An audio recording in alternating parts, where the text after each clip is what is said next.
Good morning, everyone. I am delighted to welcome all of you to today's final conference with European Commission and Erasmus Plus pilots, a blueprint for a European degree. I am Fotini Pantiora from the National and Kapodistrian University of Athens, Communication Officer at the SMART project of the Civis Alliance, one of the pilot programs selected by the EU to contribute to the creation of the blueprint for a European degree. It is our distinct honor to co-organize today's conference with the European Commission, and we would like to express our gratitude to the Université Libre de Bruxelles for hosting today's event. A year ago, in April 2023, the European Commission launched an Erasmus Plus call for a European degree and a possible European legal status for alliances of higher education institutions. 10 Erasmus Plus pilot projects began their work in spring 2023. 1 year later, we are here today to extensively discuss all the results of the 10 Erasmus Plus pilot projects where universities collaborated with member states to test a European degree label and institutional forms of cooperation, such as a possible European legal status for alliances of higher education institutions. Additionally, we will discuss the next steps for implementing the European degree based on the related proposal from the European Commission. Today's event is particularly significant as it follows the official presentation of the blueprint for a European degree on March 27th by Mr. Margaritis Kinas, Vice President of the European Commission, and Mrs. Iliana Ivanova, Commissioner for Innovation, Research, Culture, Education and Youth. The presence at today's event of over 300 representatives from higher education institutions across the EU, representatives of member states, quality agencies, the higher education sector, and the European Commission, along with approximately 1,400 participants attending online, vividly demonstrates our commitment to realizing our shared vision, to take the next steps to make the blueprint for a European degree a reality. This is in order to pave the way for a new type of joint programs to boost learning mobility within the EU and to offer countless opportunities to the academic and students community and to society as a whole. At this point, I would like to invite Mrs. Annemie Schaus, the rector of Université Libre de Bruxelles, a part of the SMART pilot projects, to the podium. Dear rector, please, the floor is yours.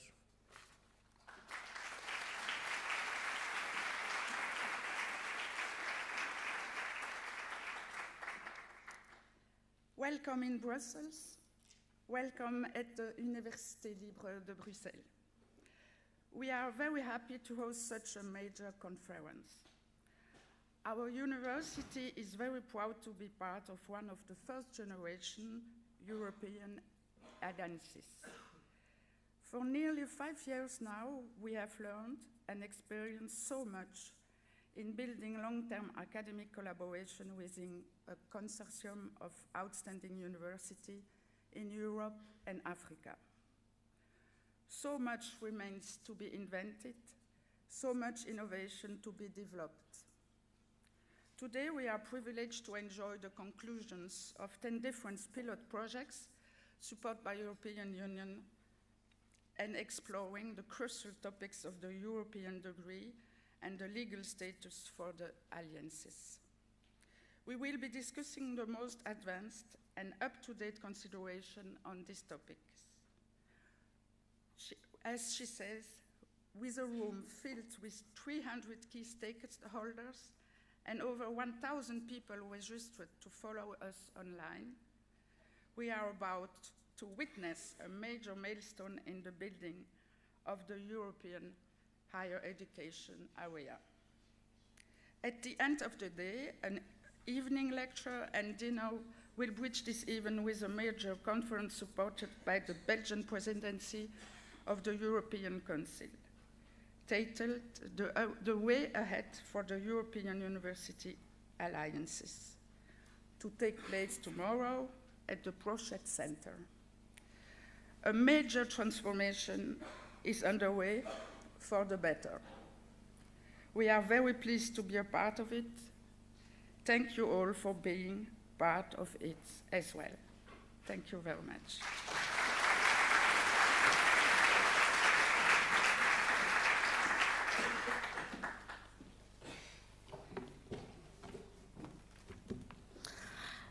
Thank you once again, Director, and of course for hosting this very important event. So, now I would like to invite Mrs. Pia Arenkilde Hansen, Director General of the Directorate General for Education, Youth, Sport and Culture. Mrs. Pia Arenkilde Hansen, thank you very much for being here and for your keynote speech.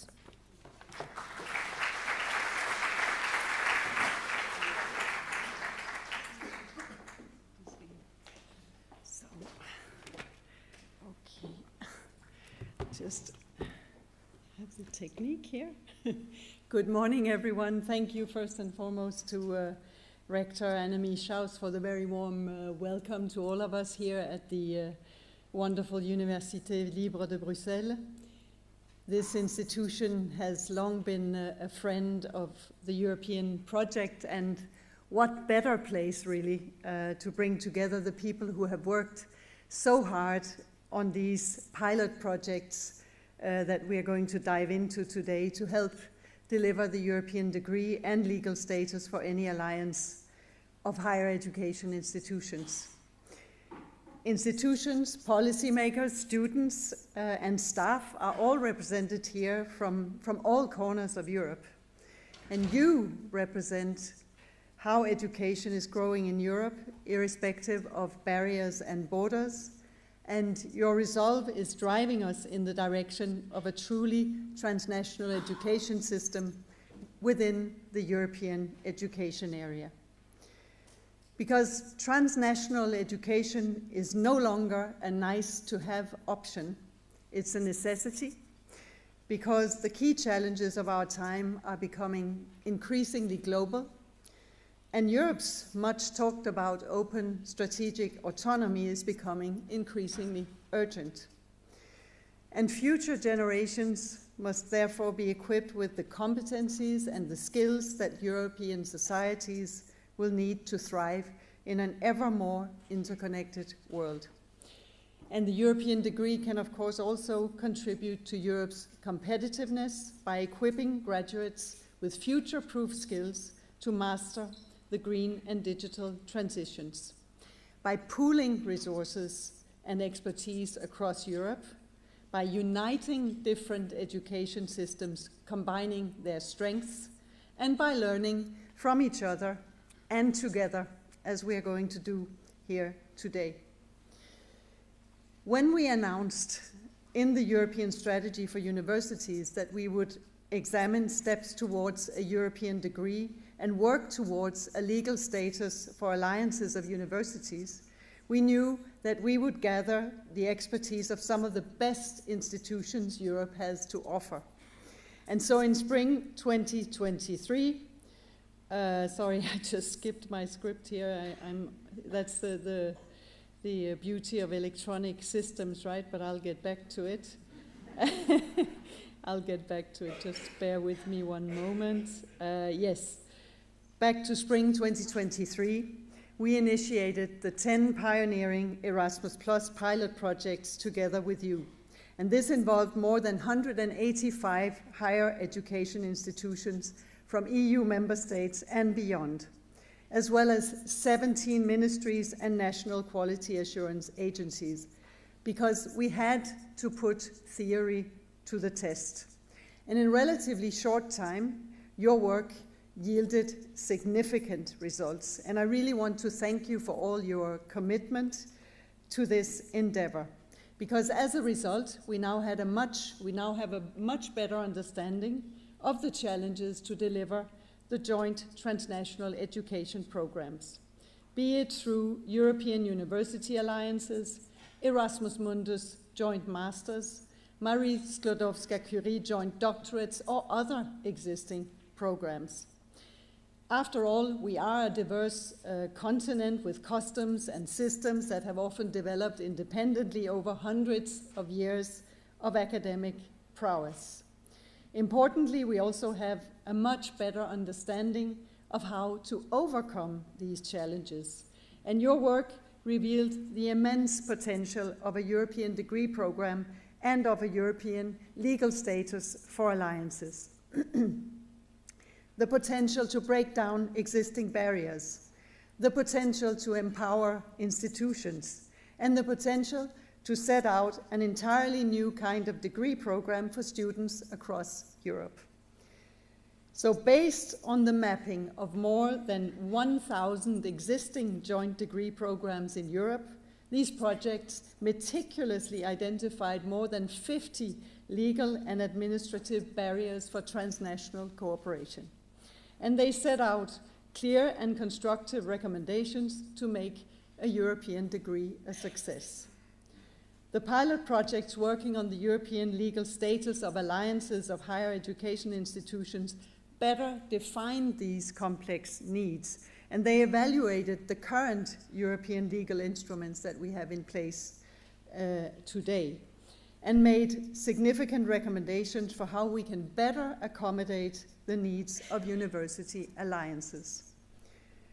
The findings of these projects have contributed directly to the European degree package that the Commission presented last month, and to our vision also for European higher education, where learning mobility is no longer an exception, but the norm, as an integral part of the learning experience for thousands and thousands of students.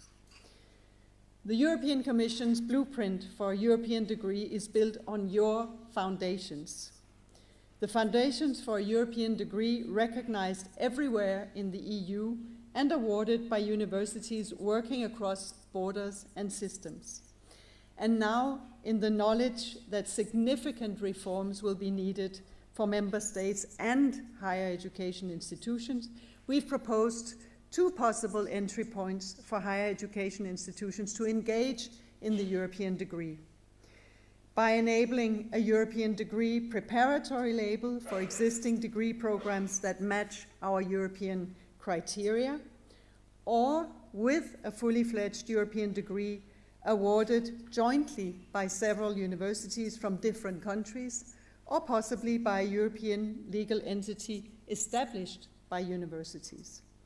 This ensures the most inclusive approach possible for this next step in transnational education. Ladies and gentlemen, as you will hear from the pilot projects and from their experiences today, we are at an exciting point in the development of the European education area. You have helped to set in motion a process towards the European degree and legal status for university alliances that has already gained further momentum. For example, just 2 weeks ago or less, when Enrico Letta presented his high-level report on the future of the single market. The European education area features there as a crucial dimension to enable the fifth freedom, the free movement of knowledge and innovation, and to reap the full potential of the European single market. Letta highlighted how a European degree must be seen as a cornerstone in realizing this fifth freedom. And last week, the French President Emmanuel Macron highlighted in his speech about Europe the importance of working towards a European degree, stressing the importance of our soon 60 European universities alliances. So we must now keep up that momentum. Starting with the establishment of the European Degree Policy Lab, which will bring stakeholders together to develop action plans and guidelines for European degrees implementation, as well as the annual European Degree Forum to take stock of progress and guide our way through the process. And we must, of course, also make sure that Erasmus Plus support, pathway projects, and design measures are in place to build on your foundations. And in order to do this, the commitment of everyone here today is needed, from member states and institutions, private and public sectors alike.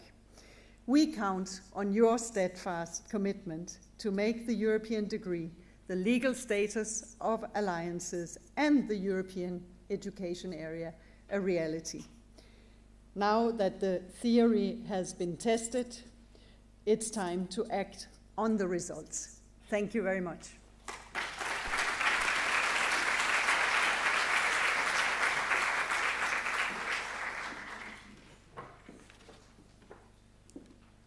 Thank you so much, Director General of the Directorate General for Education, Youth, Sport and Culture. And at this point, we are going to the first panel with distinguished speakers and moderator. The first panel will be challenges for joint degree programs, presentation by and discussion with the pilot projects. So at this point, I would like to invite here on the stage Director for Youth Education and Erasmus Plus in the European Commission, Mrs. Sofia Eriksson-Watersud. Please come.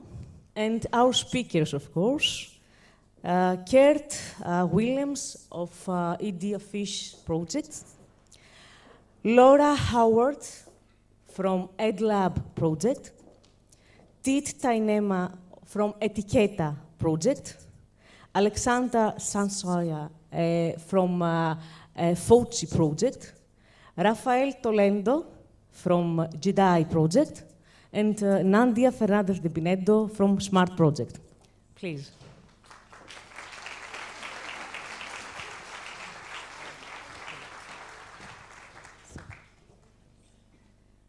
Of course, it's bigger. If you want to, use the PPT, you can come here in the podium in order to use it. Thank you very much. Thank you very much for coming, and we are going to enjoy this very important panel. Thank you very much.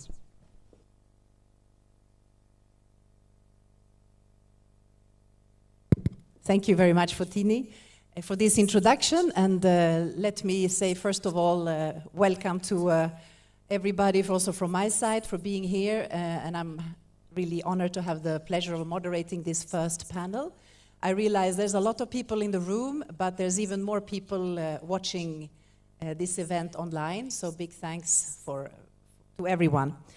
And we're really grateful, actually, that the Université Libre de Bruxelles, ULB, is so voluntarily and nicely hosting this event in a springful and I think a bit more sunnier Brussels than last week. So really big thanks from the Commission side. And we will have, I think, an interesting panel. We will focus on, we start with maybe the difficult part, the challenges.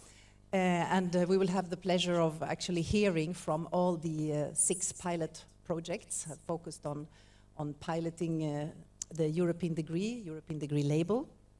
And the focus will be on challenges that you have been facing when you try to set up joint educational programs.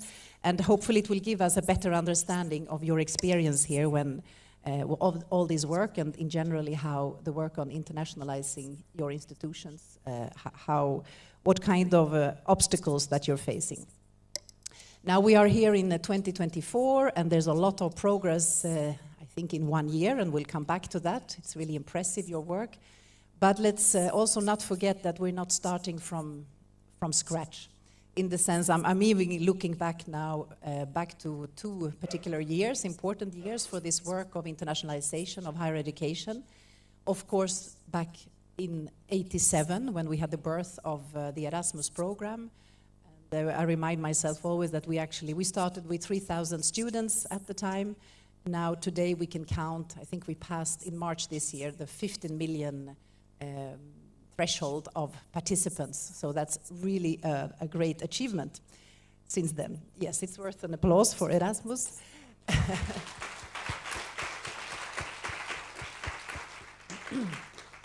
But of course also, I think Erasmus would not have been able to be so successful if it wouldn't have been for 1999, where we had 29 ministers, education ministers, that signed the so-called Bologna Declaration. Because that's really where we started to look at how our systems can speak to each other, so to say. Can they be comparable? What is a bachelor in one country compared to another? And how can they communicate, so to say, to make really the mobility also function in practice? So we have a lot of progress since this benchmarked or this important 2 years. And of course, both Erasmus and Bologna have pushed internationalization in a very active and strong direction, and has also managed to develop a lot of tools and instruments that facilitate mobility and facilitate international cooperation. So we're really not starting from scratch. However, now, as Pia, our Director General in the Commission's Department for Education and Culture, she highlighted already in her speech the many obstacles that we still face today for a fully interconnected higher education system in Europe. And I think we can, I mean, the list is long, and I realize some of you have mapped more than 50 obstacles, and I'm sure there are more. But these obstacles can be big and they can be small. Clearly we have big issues when we talk about accreditation, European accreditation procedures. We still have many issues with automatic recognition of qualifications and study periods abroad. I will not make the full list, but just to point to 2 really important pillars that have to be fixed, if I may say so, if we want a truly international higher education system in Europe. So now, the question is today, and linked to the package that the Commission presented end of March, if maybe, I mean, we hope so, that the European degree as a very ambitious vision, but at the European degree could perhaps provide some answers to these challenges. And the fact that you have this political momentum, you heard Pia referring to the recent Letta report and even an important line speech last week by French President. So perhaps this could actually be a momentum for, certainly for universities, but also perhaps even more so for member states to look at the obstacles that still exist in their national legal frameworks. So I will not dwell further on that, but you have the context, and I think it's pretty clear why we're here, and we're really curious to hear about the experiences of these pilots. And I have representatives here on stage from the 6 pilots that worked on the European degree label. Of course, there are another 4 pilots on the possible legal status, but we'll hear from that a bit later on. But you really were focusing on, or we asked you to identify the legal and administrative obstacles that higher education institutions face, but also not only identifying, but perhaps also trying to find answers to them. Maybe the first one is easier, the second one, maybe it's also easy. We will hear. In any case, I have really the honor of welcoming you. I will now present who you are. So I'm glad to have Kurt Willems here, professor in education law at the University of Leuven, Belgium, representing the EdAffiche project. And I'm happy to have Alexander Suznar, head of unit of the Center for Quality Assurance and Enhancement at the University of Rijeka, Croatia. And you represent the FOCI project. And I'm very happy to have Laura Howard here, your lecturer in language acquisition at the University of Cadiz in Spain, and you're General Director of the CEU European University Alliance, and you're here representing the EdLab project. And then Tiit Teinema, you're a lecturer in film studies at the Tallinn University in Estonia. You're lead of the European University Alliance Film EU. You represent the Etiqueta project. And then Rafael Toledo, welcome to you. You're Deputy Secretary General at the European University of Technology, EUT+, and Vice Rector for Internationalization and European University at the Technical University of Cartagena in Spain, representing the JEDI project. Yes, I didn't want to make a comment, but you started. We like a lot the name of this project in particular, the JEDI. Thank you. And very welcome to Nadia Fernandez de Pinedo. You're currently working at Universidad Autónoma de Madrid, Spain, as senior lecturer, and you represent the SMART project. And the SMART is, in a way, the hosting project, if I may say so. So I really want to thank you, first of all, for this intense work. We asked you to work in 1 year of all this. We know it was not easy, but we are very grateful that you took the challenge and that you actually have achieved so much in this year. And really more importantly, we're happy that we gather together today and being able to share the work of these intense efforts. So what the choreography of the session is that we will have, I think, one common presentation that will be at the introduction and maybe set the scene for the debate afterwards. But we'll have a common presentation on EdAffiche and the FOCI projects. And then we will have everybody, of course, being able to share their views. So without further ado, I will give the floor to you, Kurt, and to Alexander for presenting the results of your pilots. If you have slides, you can also stand there or whatever.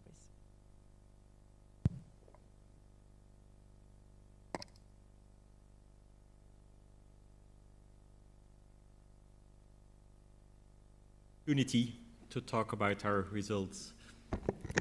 Indeed. Good morning. Really happy to be with you here on this, what I hope to be a big day for the future of this whole initiative. And yes, as we have heard, we start today's program with the challenges to joint programs. And, you know, as one of the documents that you will hear referenced a lot today states, joint programs are the hallmark of the European higher education area.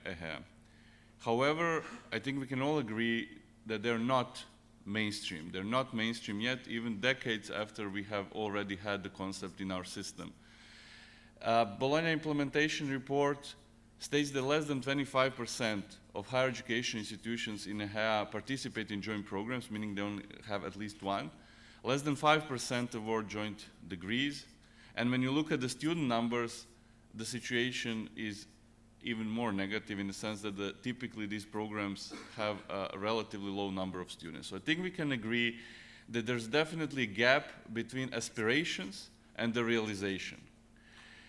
Hopefully the session the current session will kind of point the way to why that might be the case, but as also we have heard, maybe also what could be the solutions for that.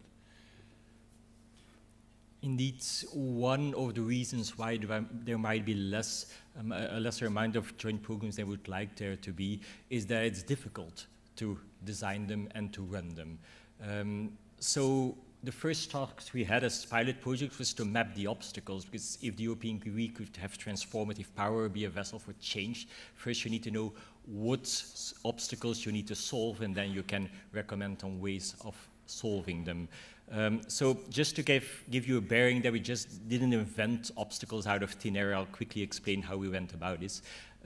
We didn't have to start from scratch. There was a long list of potential obstacles that had been prepared jointly by the Commission and the Member States when preparing for the Council recommendation on building bridges. So we took that list of potential obstacles and then we mapped it in 19 different countries and we researched if the obstacle exists in the legislation of that country, if so, in which form. If it does not exist, then what else is regulated? Had it been an obstacle and had it been removed to support the alliances or to support specific type of joint programs? So that's the mapping exercise we did. We then came up with 19 different lists of obstacles in the 19 countries. We compiled them in one overarching document and one overarching color-coded grid, red, orange, green, to support the work of future program coordinators, but also to facilitate awareness raising amongst the member states, which was the next phase of the project. We then went to talk to 19 legislators about the obstacles we found in their country to see if there was willingness to address these obstacles for the European degree. And we were met with a surprising amount of constructive attitude. Member states were willing to go in a co-creation process with us, looking at these obstacles. So that was important for us to find out. We then also looked at obstacles, but also looked at solutions, but I'll talk more on that later. But first, if you want to see these deliverables, there's an executive summary that we'll distribute later in the poster session. The QR code to the full deliverables is on the executive summary. For those joining us online, the full text is also available on the website of EDFish. You can find all of the obstacles we researched there. And as it regards the FOSSI project, so FOSSI project is a cooperation of 8 universities from 3 European university alliances. It's UFE, ECIU, and EPICUR from 7 countries. And what you can see on the screen is our basic project methodology, or you can even conceive of it as a work plan. As you can see on the left-hand side of this scheme, we start with the needs analysis, with the stakeholder needs analysis, asking about, well, the added value of joint degrees and potentially of European degrees. From there, moving on to developing 2 parallel, what we call intra-project methodologies. One, which is what we can call more formal one, which is analysis of legal, administrative, and procedural obstacles, something similar to what Kurt was mentioning in the EDFish project, and the other, the methodology of actually applying the European degree criteria, the draft version of them, and moving then towards the pilot evaluation. So actually seeing what happens if you apply this to existing joint programs, but also some other models. From there, we move on to the right-hand side of the scheme of developing policy recommendations as the main outcome of our project, as it is the case with all of our projects. But in terms of what you're going to hear about in the next 10 minutes or so, the source for that is primarily the legal, administrative, and regulatory analysis conducted within the project, the process of pilot evaluation, where we have communicated quite extensively with program directors, but also other stakeholders of the joint programs we used in our piloting, but also with evaluation teams, people who we have kind of tasked with applying the criteria to programs to see what happens there. And they were really good source of very practical, pinpointing practically challenges to design and delivery of joint programs. And finally, to a lesser degree, also the needs analysis, but the two elements that I mentioned are the primary source of what you're going to hear about now.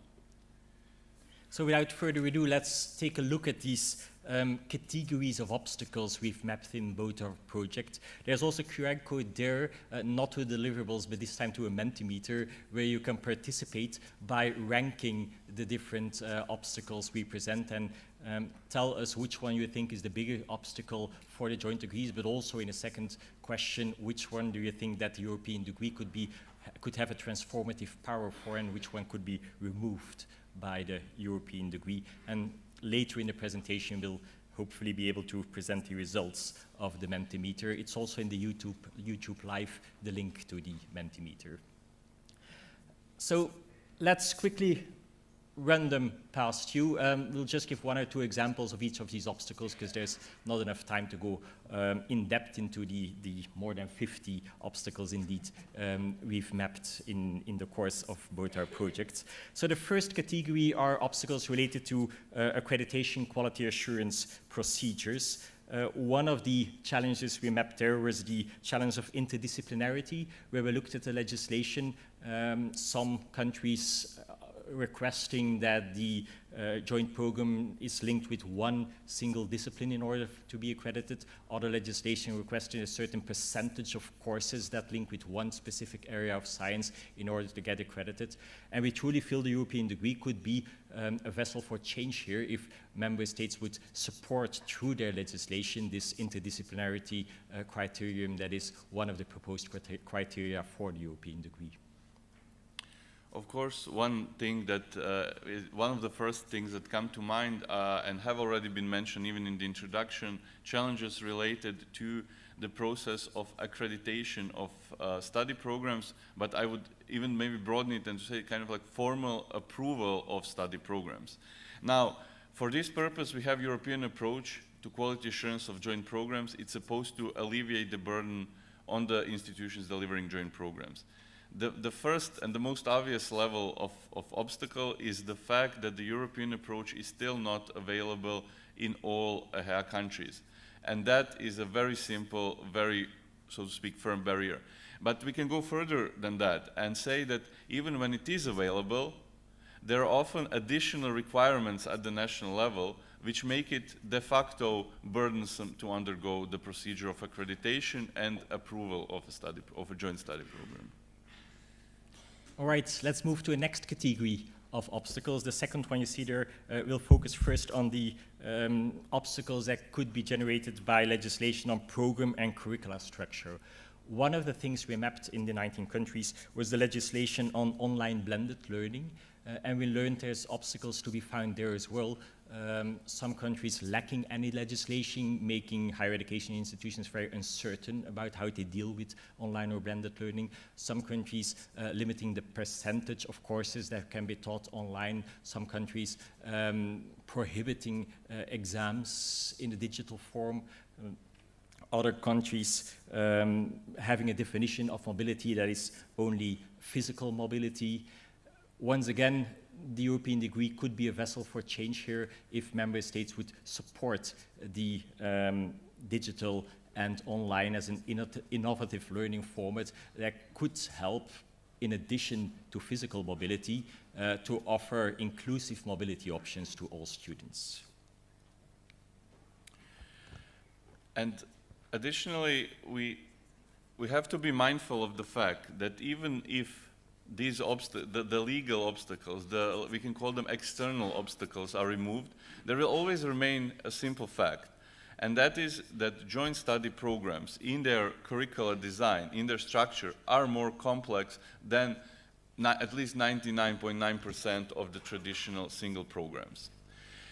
And that is something that will never be 100% changed, but what can at least hopefully be helped with streamlining the model, with simplifying the model, and with establishing models which can then be reused so that not each joint program has to be, so to speak, an ad hoc, highly creative, circumventing solution, which is something where European degree might play a huge role in the future.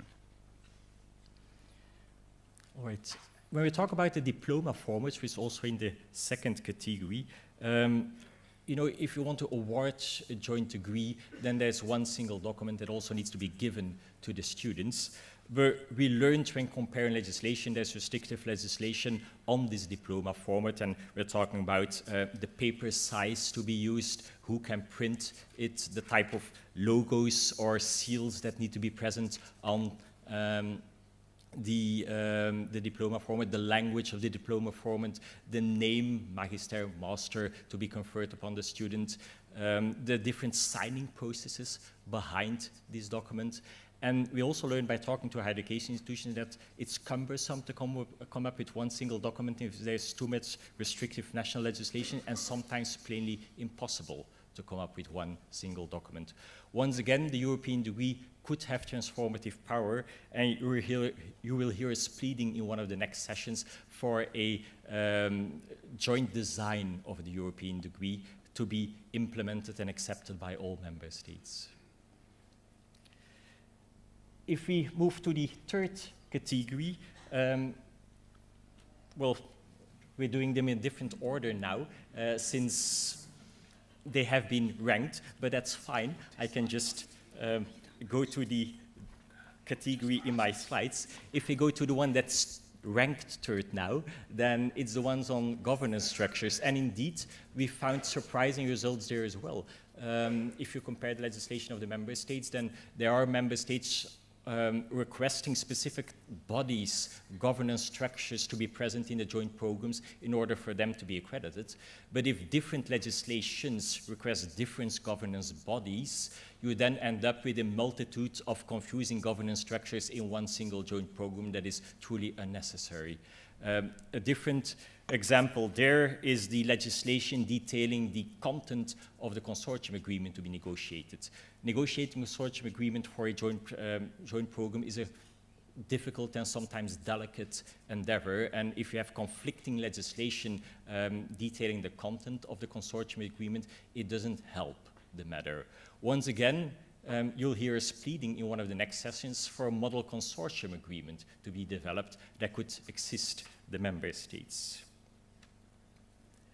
Looking back at the Mentimeter results, we then have student enrollment and admission.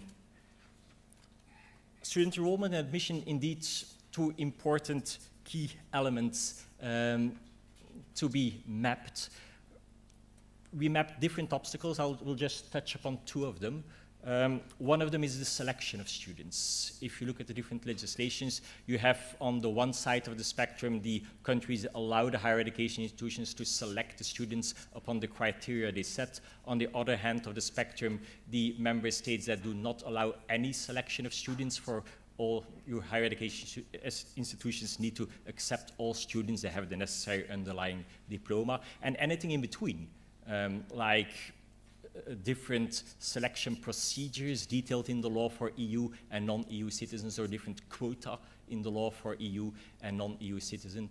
This is an obstacle that will need to be solved and is linked to another obstacle. If you want to have a sustainable program, then the number of students you admit and the financing of the program obviously are intertwined, which is why we also need to talk about tuition fees. Indeed, the tuition fees and many of the messages that you will hear today will be about what I mentioned earlier about mainstreaming joint programs, mainstreaming joint degrees, ensuring that there's a wider impact on the sector. In order to do that, yes, we need to first increase the number of students and the programs, so quantitatively, but we also need to make sure that these are properly inclusive. How do we deal with the issue of tuition fees there? In many of European countries, we have publicly funded or at least publicly subsidized higher education, where it's not up to the students and their families, at least not to an extreme degree, to fund this. But joint programs are significantly more expensive in their delivery, and that is a very, very significant barrier to, again, expanding their scope and expanding their impact. All right. And if I then look at the next barrier that is currently ranked, it's the joint infrastructure and access to services, which is mostly an organizational barrier, which the FOCI project mapped. Indeed, and here it's very difficult to cover everything, but because under this umbrella there are so many different things. But take just two examples. Support services for students and how they are organized. Typically, of course, that they're organized at the institutional level, but sometimes they're even organized at one level below or one level up, meaning on a faculty or departmental level, sometimes even the national level. How does that factor in when you have a joint program? How do you ensure that the students actually have access to those same services at different physical locations? A huge challenge.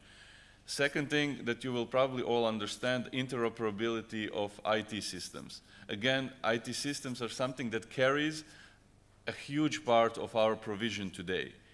And our systems are to a large degree still not interoperable. Another thing to be resolved in the future. Okay, next on the list, language requirements. Indeed, we've mapped different legislations on language requirements, different forms there of language restrictions. They range from the language proficiency that foreign language teachers in a foreign program need to have and the ways of testing this language proficiency, to the number of courses that can be taught in a foreign language, to the number of programs that can be foreign language programs compared with the total amount of programs in a specific country, to the whether or not you allow language courses to be part of a curriculum in order to prepare for mobility periods. So different types of language restrictions there, and we are confident that the European degree could create momentum for member states to critically evaluate their own framework, their own national framework, and see to which extent these national rules on language restrictions should also extend to joint programs, especially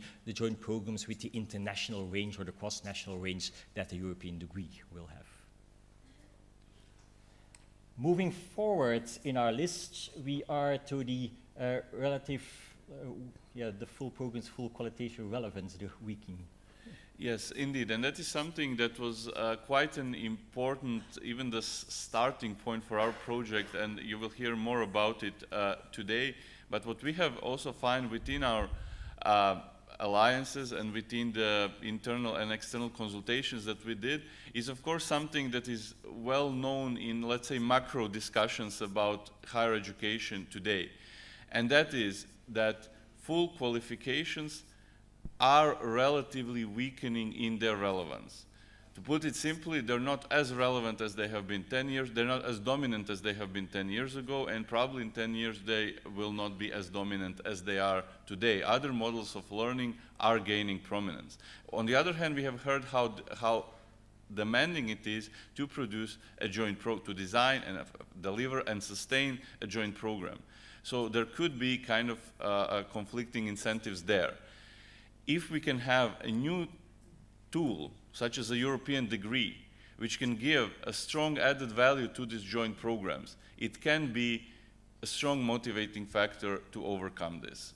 Of course, as I said, you will hear about some other reactions to this, but that is a very specific, let's say, macro level problem that the European degree could help with. And then finally in our list, and I'm sure it's in no way a testimony of the importance we put on students' rights, but mostly because we feel that people will find solutions for students' rights. But the student rights is the last on the list of obstacles. There was a diverse range of obstacles to be tracked there. We found different obstacles. They range from the different legislations on the ways to challenge your grades, for example, in the different countries, to how to deal with study progress, the maximum duration of bachelor and master programs, postponement of studies due to illness or pregnancy, which type of measures can be taken by higher education institutions in case of lack of study progress, how to deal with misconduct and which type of disciplinary measures can be taken against students. Those are the wide variety of student rights we mapped.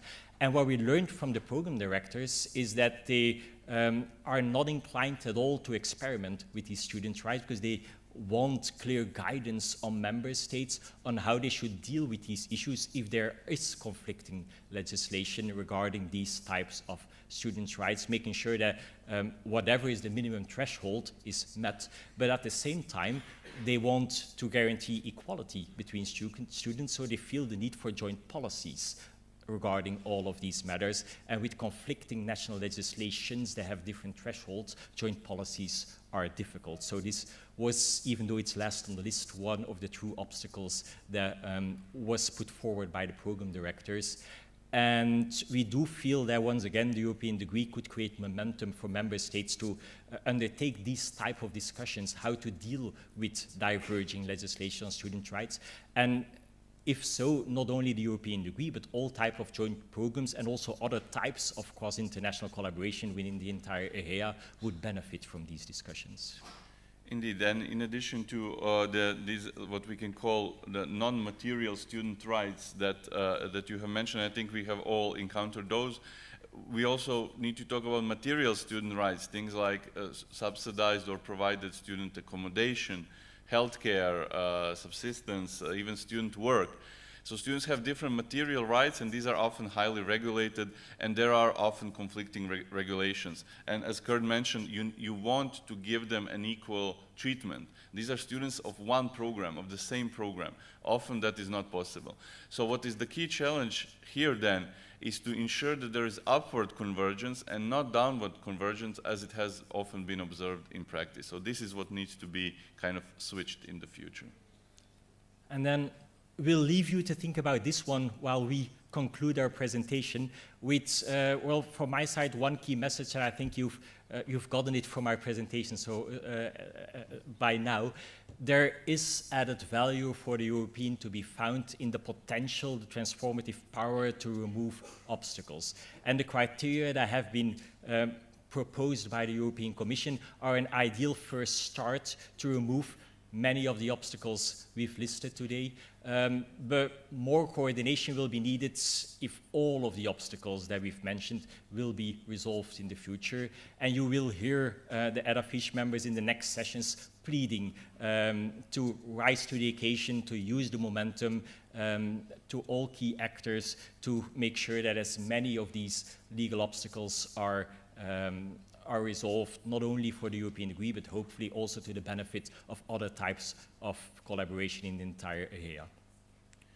And on that note, I think we all need to be very much aware that what we are talking about today and what our projects have worked on in the previous year and what we will continue to work on in the future will never be able to solve all these challenges in isolation. That is purely impossible.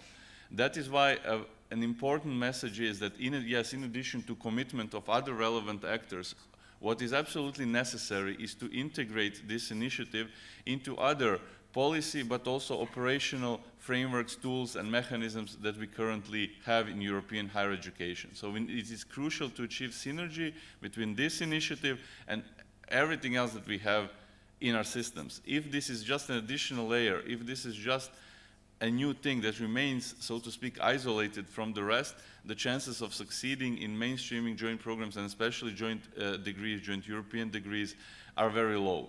And finally, another message is that, yes, many of the obstacles are external, but not all of them. Some are internal to our institutions. And that requires a strong level of motivation from us to actually alleviate this, to remove this barrier to the maximum level possible. But even more so, it requires a huge level of motivation to push for removing the external barriers, to admit and accept that joint programs will, as I was saying earlier, always be at least somewhat more complex, and that even if the European degree brings everything that we expect the European degree to bring, there will still be a huge level of responsibility on us to actually make this a reality. Thank you.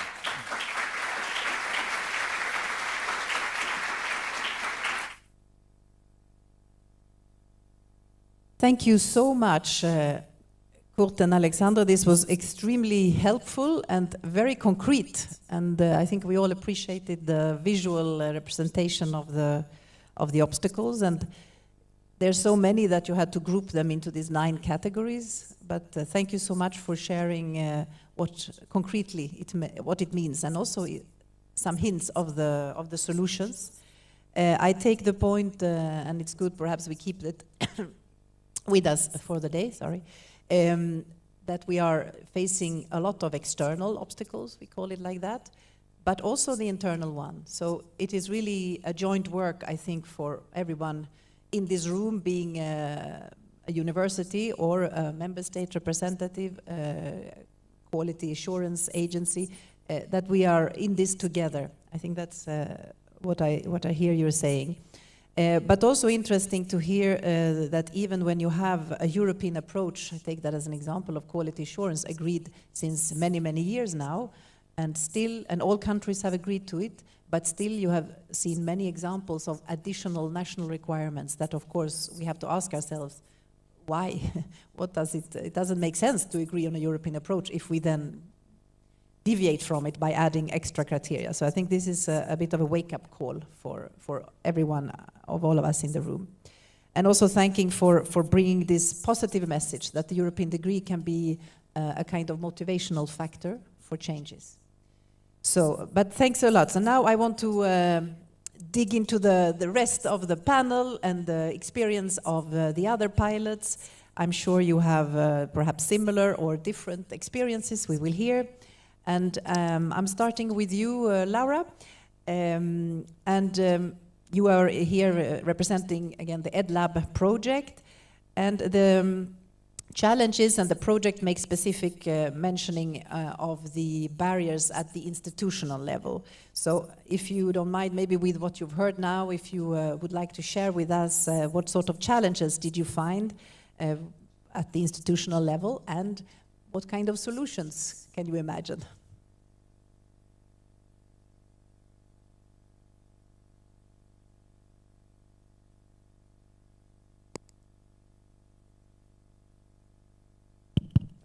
That's it, thank you.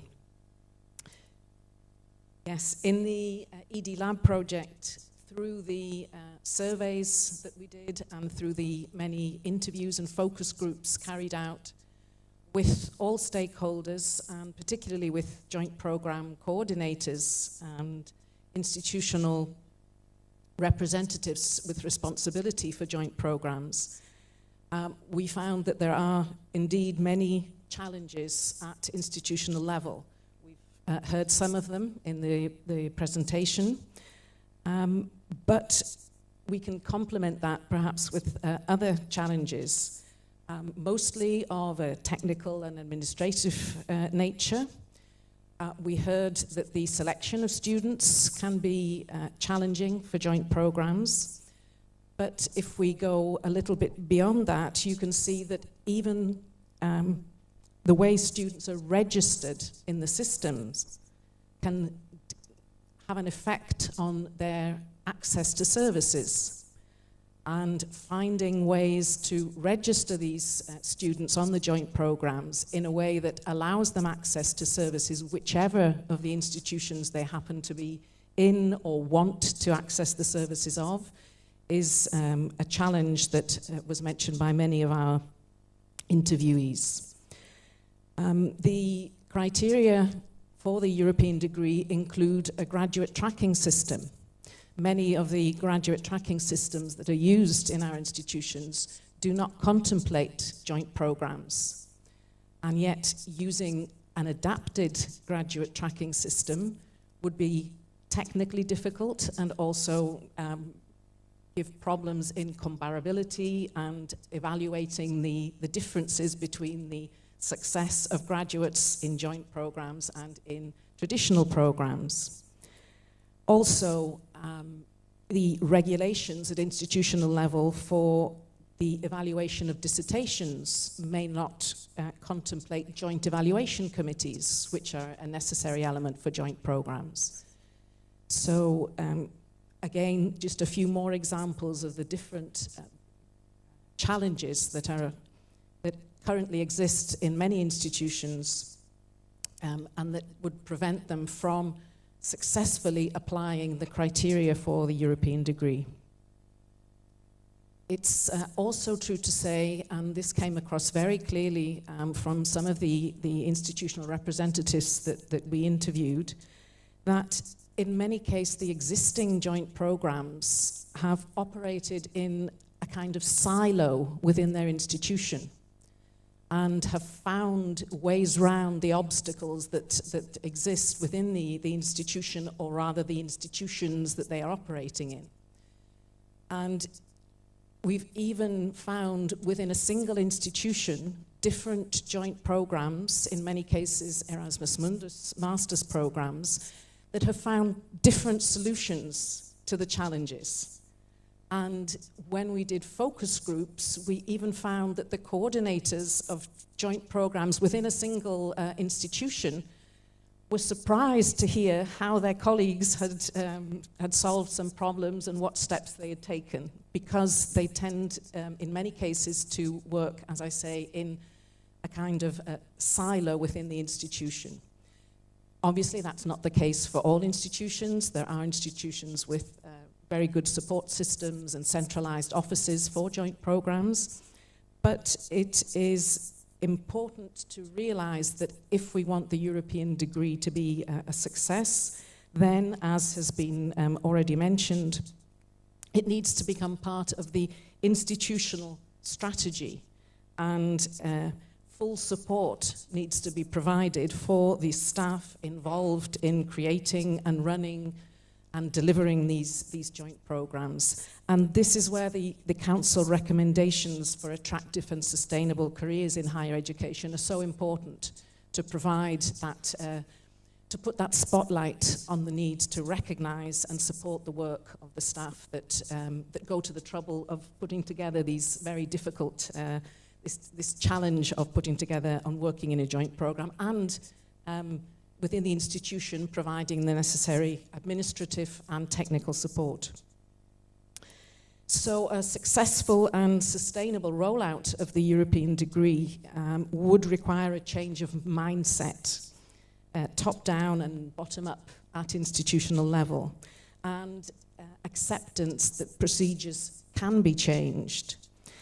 Expressions such as, oh, we don't do it like that in my institution, have to be replaced with an institution-wide willingness to analyse what can be done to align systems and procedures to facilitate this inter-institutional collaboration through joint programmes.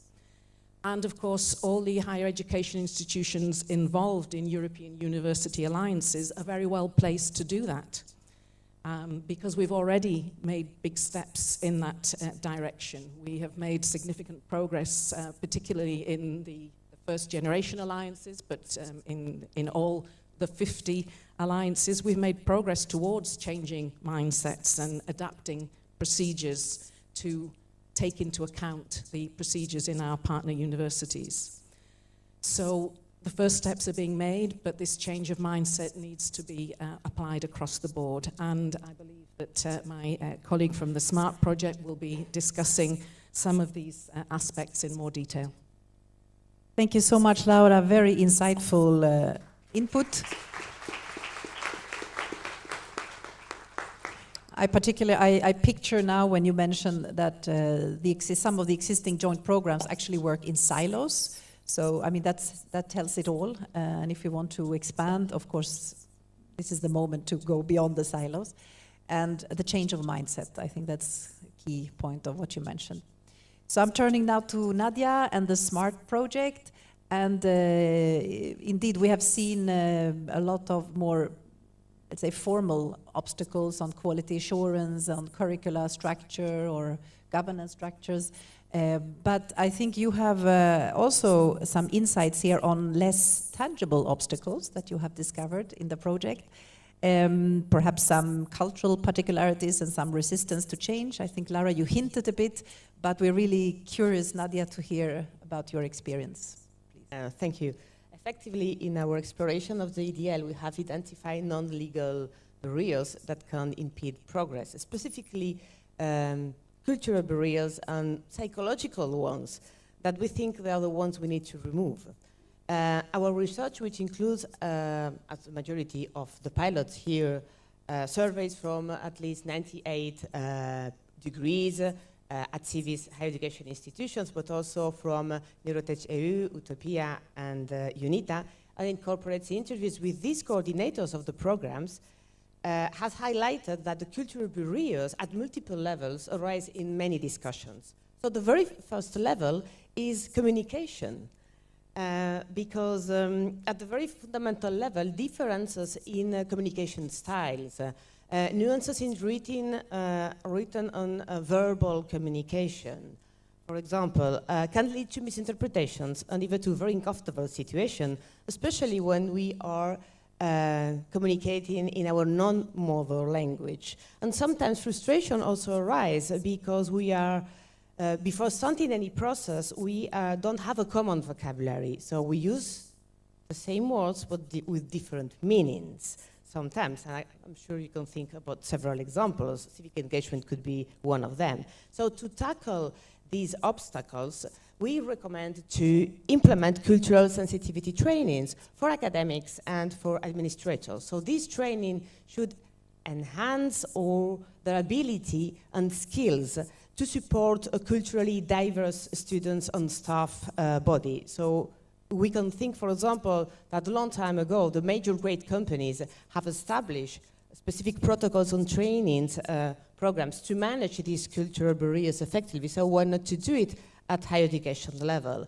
But this cultural challenge has also an academic implications, because we have identified when designing new programs, our coordinators and academics have emphasized that teaching, learning, and practices must consider historical interpretations on cultural sensitivities.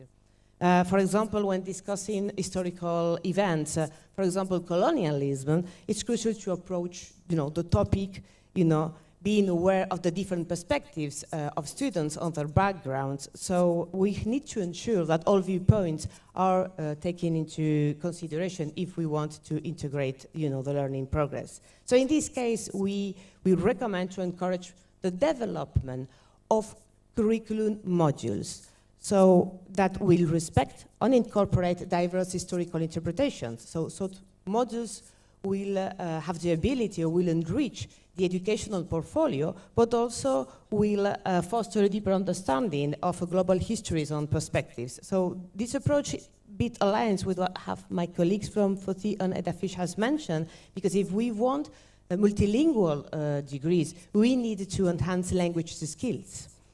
So, because they are necessary for effective communication. If we don't do that, we will not create an inclusive and collaborative learning experience. And the second great challenge that we could call it psychological is linked with the resistance to change. So there is a common perception that new framework, especially the EDL, will basically increase administrative burdens and will impact negatively in daily operations. Because there is an evident fatigue in general when we introduce new frameworks, new regulatory frameworks, that it will suppose, more administrative burden in general. And in fact, it's not only the administrative staff or the academics, but it's also the national agencies and even the students who has these perceptions.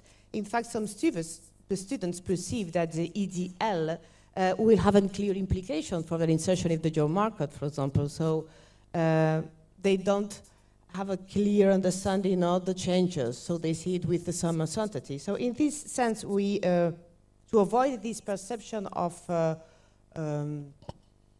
increased workload and increase to specify, avoid these uncertainties of the implementations, we need to counteract these resistance to implementing a set of targeted strategies. And we think we need a plan of 5 actions to try to avoid that. That would be the first stage is an awareness campaign to explain exactly what are the benefits of the EDL in a broad sense. The second is centered more on providing training for faculty and administrative staffs to explain the advantage of the EDL more on an operational aspect. So we need to provide guidance for staff members in the faculties and in the departments. For example, developing, as Laura was mentioning, a grading equivalence system that could translate or compare grades across different educational systems will reduce this administrative complexity. The third action is to engage more students, because we need to address misconceptions and gather their insight, because they are really important. We will need interactive sessions and establish robust feedback. So mechanisms, because we need to ensure, basically, their voice are heard. The fourth one is to overcome, this institutional inertia. And this is one thing that was pinpointed in the blueprint, but because we need to implement incentives and recognition programs for early adopter at EDL. So we need to recognize the work of these early adopters. And finally, we need to launch public campaigns, so the general public is aware or familiar. So I think we need to be, smart or more focused on the opportunities to overcome the challenge. Yeah, to be smart. Be smart. Thank you, Nadia. That's really insightful. Thanks for being also so concrete, even an action plan with 5 ideas. And indeed, the cultural aspects here are the diversity is a strength, but sometimes it's also a challenge. So thanks for bringing that up.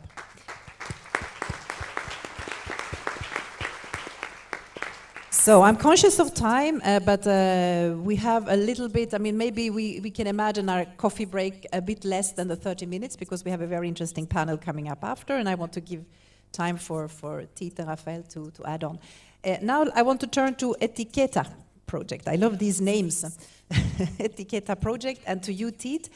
You have also identified an intelligible challenge, that means digitalization. So your project focused a lot on the optimization of the European degree criteria, and also on quality assurance and the digitalization. So if you could share with us your thoughts now and after the experience of the pilot of the challenges and opportunities in this regard. Yes, thank you. As we see, accreditation and quality assurance is one of the key concerns from the previous presentation. This audience has clearly shown this to be an issue, and so therefore with the Etiqueta project we turned towards the quality assurance agencies and worked with them a lot and in very detailed work. So because of our size as well, we chose a kind of a qualitative approach where the European University FilmEU that we are, it has several Erasmus Munduses that are long established and are kind of key pillars in the screen industry, and so therefore we kind of brought the quality agencies in. We took the European degree label criteria, optimized it, and create a kind of self-assessment template based on that the programs could then apply and the kind of assessing their programs, especially kind of the joint aspects of their programs, and then they will turn to kind of quality agencies to further assess the assessments by the programs. And at first we started by kind of mapping out all the different comparable degree labels that are out there, so in order to kind of set a benchmark for ourselves and engage with various stakeholders, really from students all the way to industry leaders in the creative industries, and received a lot of insight from that discussions. And so the criteria clearly offers value, and not only to kind of existing joint Erasmus Munduses, but to various joint programs, especially if they are interested in enhancing their kind of cooperation level, their jointness, to promote European values and to make the programs more versatile and resilient in a quickly changing world and of course work landscape as well. And in that sense, coming to challenges, of course, working with very different quality agencies have very different cultural backgrounds, as we have just heard.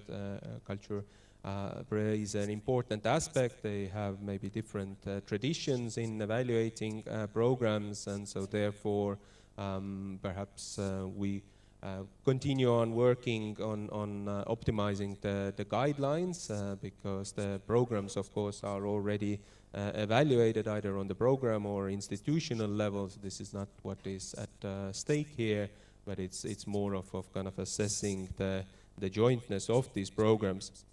And so therefore we also compared the different evaluation methods, such as kind of report, site visit, the more traditional ones, desk-based research, and peer review processes, so in order to find the most optimal way of how to assess the European degree label criteria. And regarding this kind of further work of easing the process and making it most optimal, we of course have high hopes for the policy degree lab and for the forums that we participate in and that we have heard have really helped a lot with this process.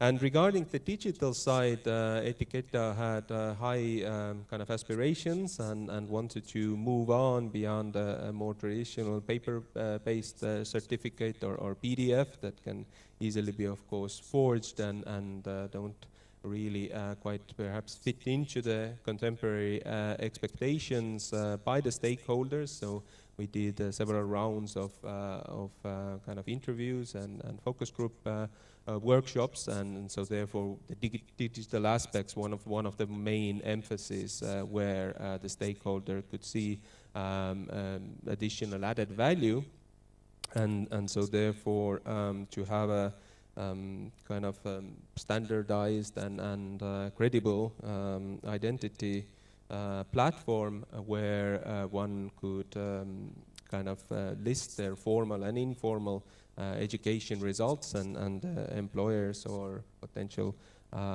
peers could see these results. That would of course be a step towards truly a European education area, and so the European digital wallet we see as a very important aspect of that. So it's of course much more than a wallet. It is a kind of cutting state-of-the-art way of identifying one's credentials, and so therefore Etiqueta with its kind of insight into the degree label has offered significant input to these debates, and of course the implementation of it will be a long process, but as said, our stakeholders clearly see a bright future ahead and added value there.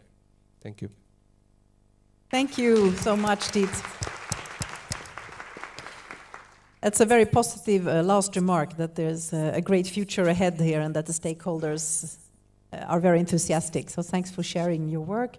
Without further ado, I turn now to the JEDI project and Raphael. This project had a focus on engineering study programs. So we're really curious to hear if there are specific challenges in your view to do joint programs for this profession or this education. You might have seen also in the LETA report, it calls for a move towards European engineers. So that's also interesting in this context. Raphael. Thank you very much, Sophia. And indeed, I do remember actually that joint degrees in engineering, it was specifically mentioned by Vanessa, I remember that, and we were very moved by that. If there is an area, the way we see it, I'm an engineer, so if there is an area that we think that is absolutely critical, it's actually engineering and technology. And instead of going through a list, I wanted to put some examples. Myself, I have a background in space engineering. I was working in the European Space Agency mission. We were going to launch with a Soyuz rocket. A couple of years ago, war started. Russia invaded Ukraine, so that was a collaboration in such a level of technology was off the question. Long story short, we launched with a Falcon 9 by SpaceX, an American company. This is where we are. Oh, well, it was. Is it an episodical situation? Is it something, is an isolated event? It's not really. If we look at the reports, there is a very interesting report by the Australian Strategic Policy Institute that is listing 44 key technologies for the next decade. And it's advanced materials, it is including biotechnology, quantum, artificial intelligence, 44 key technologies. 37 are led by China. The rest are led by US. The second position of the 37 is always led by US. And the other way around. So Europe is there, yeah, in the top 10. Europe is there. There's UK, France, Italy, Spain, Germany. Europe is there, yeah, but we're not leading.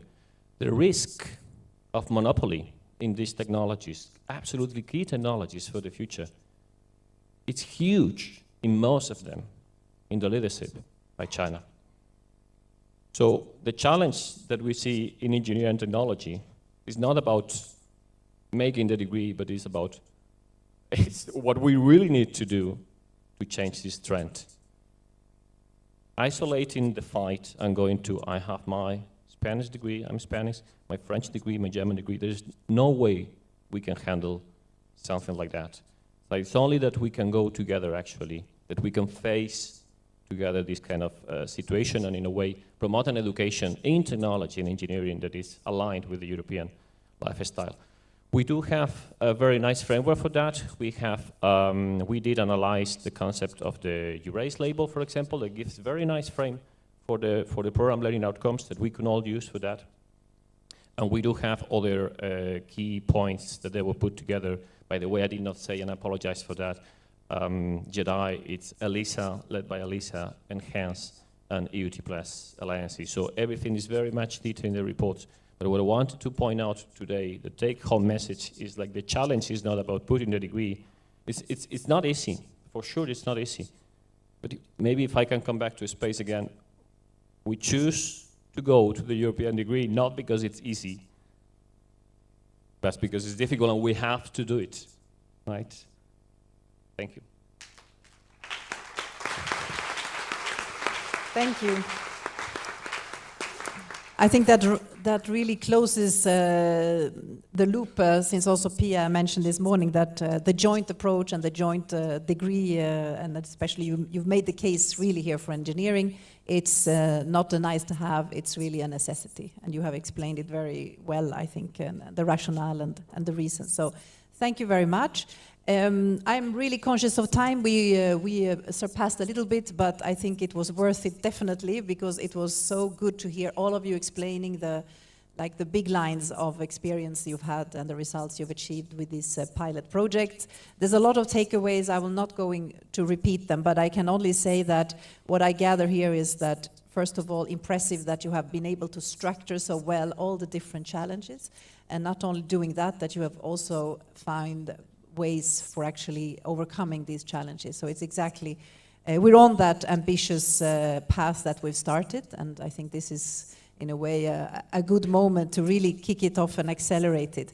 I'm also struck by the enthusiasm that you all share with us, and I see it as a good sign that if we have still certainly some internal obstacles, I feel that you are really trailblazers for overcoming also those internal obstacles. And I think it's a nice way of ending this panel by referring to what I think the two presentators you talked about, the motivational factor, that transformative power that the European degree can now make, and making sure that also the tools that we've had since so many years are actually fully implemented as they should be, no additional criteria and requirements added. So I want to give really a big thanks to all of you. It's been really interesting and very fruitful to hear your experience. And this is just the beginning of the day. We have so much time, and I'm looking forward to dig deeper into everything that you have shared with us. So thank you very much.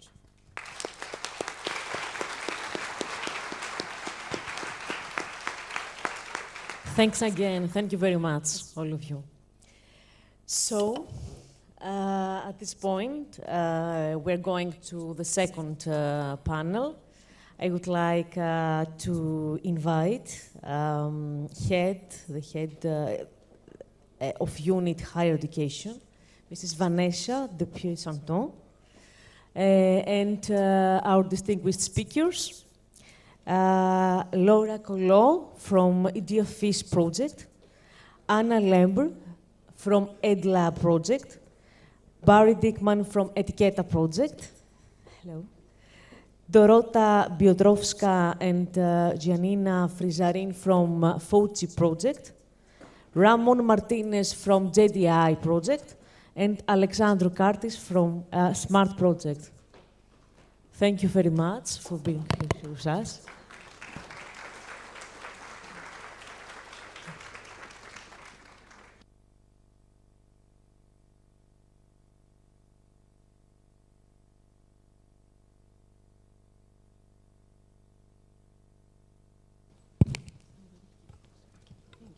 Thank you very much. So welcome to the panelists, and good morning to all the audience and all the people attending physically in the room, but also online. So I'm very happy to welcome all our panelists. We have dived before on all the challenges that your higher education institutions are facing when developing joint degree programs, and now we will address together how a European degree can address these challenges and how it can bring added value so that more higher education institutions can develop more joint degree programs for the benefit of more students. So I'm very happy to welcome in this panel Professor Alexandru Cartis. You are head of the CIVIS European University Alliance Education Unit. You are assistant professor at Faculty of Psychology and Education Sciences at the University of Bucharest, and you represent the SMART project, which is also hosting us today. So then we have Dorota Piotrowska, university professor, researcher, academic teacher at Lodz University of Technology, and you are representing the FUSI projects together with Janet Frezarin. You are an expert in the field of digital education, so that will be very important in the discussion because that's also an important aspect. Thank you. We have Ramon Martinez. Rodriguez Osorio. You are another representative of the JEDI project, and you are the coordinator. A professor also at Telecommunication Engineering School at the Polytechnic University of Madrid. And then Barry Dignam, you are the Vice Dean for the European University Alliance at the Institute of Art, Design and Technology Ireland, the Ireland Campus for Creative Industries, and you represent the Erasmus Plus Etiqueta project. Then we move to Anna Lebre, Head of Quality and Accreditation Office, very important. We've seen qualifications accreditation at the top of the challenges before. And you work at the Nova University in Lisbon, and you represent the Erasmus Plus EdLab project. And last but not least, Laura Collo, project officer at KU Leuven, part of the Europa University Alliance, and you represent the Erasmus Plus EdAfish project. So you see a very diverse panel with all the expertise there on stage. So we will start with 3 introductory presentations because we know that our audience are very good to learn more from the outcomes of your project. So that is why we'll start with 3 introductory presentations from the SMART, JEDI and Etiqueta projects. We will follow with our panelists from FOSI, EdLab and EdAfish. I will ask our panelists to be as concise as possible for the presentation so that we have time for enough discussion. So without further ado, I hand over to Alexandru, Ramon, and Barry. Thank you.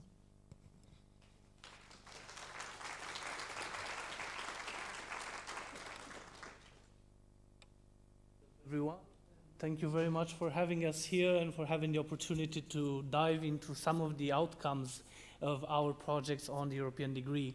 So I'm very excited to show a bit of part of what our project, the SMART project, which you can see, of course, here, reached as some of the conclusions on the added values of the European degrees. And we tried, of course, and it's very interesting that we heard about the challenges that emerge from different areas in the institution or either the participants, the beneficiaries. And then we see how this actually is linked with the added value, the potential added values that we dived in. And I will not insist on the methodology, but as you have heard, we of course discussed with many people, with the program coordinators, with ministries, quality assurance agencies, with students, to try to understand what's the perceptive approach on the added value and lead to that. So this is what we come. Of course, it's not an exclusive list. It's some of the key ideas that emerge in this area. And we start, of course, with the students, with those to whom we address the idea of a European degree and the innovativeness of the programs that we reach to. And you will see some of the concepts that will be transversal to all the types of, let's say, beneficiaries of the added value of the European degree. And that is, of course, the idea, for example, of attractivity and visibility that the European degree brings to all those types of beneficiaries, to students, to institutions, and to the system all the whole. But otherwise, we also see flexibility in the sense that students have a higher voice in designing their learning experiences, but also the opportunities that brings to the student to enter the labor market, to reach nice and very attractive occupations and positions in the labor market. But also, as I said, visibility and attractivity, but for the students. The students become themselves more visible in the social, economical, and, well, this let's say, larger global environment in which they live. Now, going to the staff, the people that are involved in the degree, we see that there is, of course, added value to both types of staff, the administrative staff and the academics or the researchers. And we see that, of course, from the administrative point of view, we provide them to the European degree a more clear understanding on the guidelines, the tool, the templates, the approach at operational level that we actually support them to, well, surpass the barriers and the challenges that we have seen in the previous session. But also the alignment with what we already have, the Bologna tools and the Bologna process, which actually allows a continuity, and it helps the administrative staff to dive into already the existing knowledge there and to use it to the better advantage. Now for the academics and the researchers, of course, it's a matter of cooperation. It bridges up a lot of partnerships for the academics and for the researchers through those types of programs and to the European degree to enhance the cooperation at transnational level and to very innovative cooperation projects. Now, going to the institutions and the system as a whole, we see, of course, that the idea, again, of attractivity and visibility perpetuates even in this area. So institutions themselves become more attractive through European degrees, and that is because, and we have heard it also in the previous session, it reaches the higher level of visibility outside of Europe, and you will see that in some of the conclusions that we reach in this idea and the recommendations towards the added value, in the sense that higher education institutions that pursue joint degrees that reach the European degree criteria and the European degree model actually become attractive even to a global, let's say, educational landscape. But of course, that also enhances the reputation of the programs towards the beneficiaries and in a more, let's say, realistically competitive educational arena. Now, towards the system, of course, we speak about two dimensions. And the first one is, of course, the streamlining of the quality assurance processes, for example, the common understanding of what we speak about when we speak about criteria and quality and all those similarities and comparabilities across the European landscape. But also we speak about the use of the other funding mechanisms, such as the Erasmus Mundus, the Marie Curie actions, and of course the Erasmus program, but even many others. Now, at the European level, if we look at it from an added value at the European perspective, then we see again the fact that the European study offer, the European education offer becomes an attractive offer, transposing the transnational cooperation towards the global market. And as I said, we heard it even strongly as a challenge in the previous session. So from our perspective and the perspective of the people that we discussed with in the project, we see that this is one of the most striking and most important added value that the European degree brings at European level. And of course, the fact that we enhance mobility and cooperation between the countries inside Europe. And we actually, well, bypass this silo approach that we sometimes have between our countries or between our higher education systems, but also, again, the use of all those European tools that actually enhance also the European cooperation in higher education. And that led us to consider that, well, taking all these added value topics and all these added value dimensions, we could reach something like a, let's say, a step-by-step approach towards a vision around this added value and how we actually can use this existing positive perception about the added value and transform them into a higher level. And you can see here the actual three dimensions that we consider about the coherence approach towards what exists there in terms of the Bologna process, and we will discuss more in a further session about this. But then, of course, the Europeanization dimension, which is also linked with the European values, the European way of life and the democratic values. So what transposes not only the content, but what we actually talk about inside and outside Europe. And that leads us to the third dimension of the added value, the globalization, in which European degrees actually strengthens Europe's global higher education approach towards the global market and actually raises the attractivity and the presence of higher education, offer higher education attractivity, higher education products, if we may, at a larger scheme. And of course, you can dive in more on that in our results, but I will not insist on that. Thank you very much.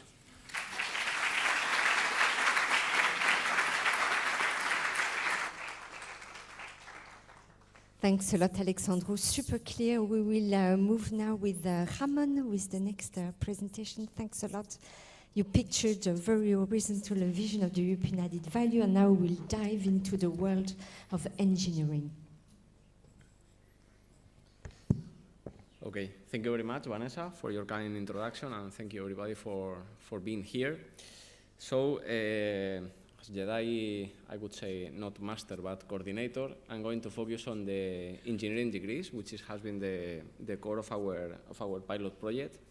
And I'm sorry if I repeat some of the messages that have already been produced, but I think it's really important to highlight these messages to understand the need of having European degrees here in Europe. So let me just start with some context around engineering, science, and technology degrees. And I will start with a disclaimer, and it's the fact that we already are educating and we have very good engineers in Europe, so we are doing things, I would say, very good. But as it was pointed out in the last panel, I think we have to do it even better. So the second point is about how the degrees, engineering degrees, are, I would say, usually defined in Europe. So the first idea is that we have mainly for regulated professions, we have very vertical degrees with a large specialization, but with a lack of interdisciplinarity and flexible mobility and even transversal components. So this is something we have to improve. Another aspect, another challenge we have is the diversity of national legislations. I would say we have as the number of national legislations to produce the requirements of regulated engineering professions is equal to the number of member states, or really very similar. Of course, we have not a large number of degrees, I would say very few in engineering, but we have a large expertise in multiple degrees. So we have double degrees, mainly at master level. So we know somehow the process, and this definition and this implementation of multiple engineering degrees comes with the support of the Erasmus Plus mobilities, which is something that helps a lot. And finally, it was also pointed out in the first panel, we have to, I don't know if strengthen or raise or, let's say, improve the leadership of Europe in some critical technology areas. So this is something we have to focus on. Some other differential aspects of engineering comes from the existence of one quality framework, which is the EURACE level, which is a quality level that is accepted in the community. It's well known not only by academia, but also from stakeholders and employers. So the message here would be that we are not starting from scratch in the process of defining a label. Second one is that if we want to push and to implement and to make reality the concept of a European engineer, we need to somehow define at European level some, let's say, framework that considers all the specificities of national legislation, which, as I said, are quite diverse. Also, the good news is that after taking a look in the project to existing engineering degrees, we share contents at a large extent. So, I mean, this is the good news in order to define an appropriate program outcomes for the joint program. And something which I think is common not only for engineering degrees, but for any European or existing degree, is the fact that students, they want to join existing programs which are prestigious, well-known, and recognized in the industry. So we need something to reduce this hesitancy of students in order to enroll in new academic programs. So this is why the branding and also the internal guidance to the faculty and to the technical staff is a requirement to push European degrees. So regarding the added value for engineering degrees, I would say that, I mean, it's very good news that we have a common understanding of the qualifications across Europe. So this will definitely improve our labor market. This will improve the mobility of professionals, and this is something which is beneficial not only for employers but also for students, and mainly for young graduates. Also, the automatic recognition of qualifications. This is a requirement because it's very strange that we have very similar contents and very similar skills and competencies, but the process to homologate one degree from one country to another is still a bit messy. So this is something we can waive. Of course, we need to make Europe the region where people want to be, not only Europeans, but also people from outside. So I think European degrees are the tool we have or we need in order to attract talent and to finally to leverage European competitiveness in many critical areas. So also an added value for European degrees in engineering is the accommodation of transformative learning experiences, and this is something that has been, the original criteria regarding innovative learning has been modified, and to our impression, positively modified, because we focus on student-centered learning methodologies wherever they are. So depending on the nature of the joint program, we will have different, let's say, methodologies, and this is something that in the European criteria is really well written today. And just to mention another one, European belonging as an inherent feature of our graduates, but with a global mindset. So it's important that students are aware of they are European, but they should have a global mindset in order to face the challenges and problems we face today, which are not local but global. And one of the results of our project was a way to design the joint program, considering like three dimensions in order to enrich the joint program itself. So the first dimension would be on the learning outcomes. So we think that we have one first dimension that could somehow incorporate learning outcomes, either coming from EURACE program outcomes, stakeholders, in order to introduce the labor market requirements and needs. Also from European alliances, which has different, let's say, strategic academic strategies. And finally, in case of regulated professions, we should also be able to incorporate learning outcomes and responding to these regulated professions. The second dimension is European degree criteria that you already know. And finally, quality assurance and accreditation. This is something that should be part from the beginning of the joint program. So it's not something that we do afterwards, but we should do it by design. And finally, the result would be to have this European degree diploma and also complemented with a diploma supplement specifying all the academic pathway followed by the students, and including all the qualifications and learning outcomes and all the information regarding the European degree. And finally, let me just share with you three ideas on the added value of European degrees for European alliances. So we in JEDI, we are 3 alliances with a focus on engineering, science, and technology. We represent 11 countries, and we are, the number of universities we have here is 16. So the first key idea here would be that, European degrees, it's a way to ensure the long-term sustainability of alliances. Second idea is that with European degrees, we have a tool in order to implement all the academic initiatives we have in the alliances.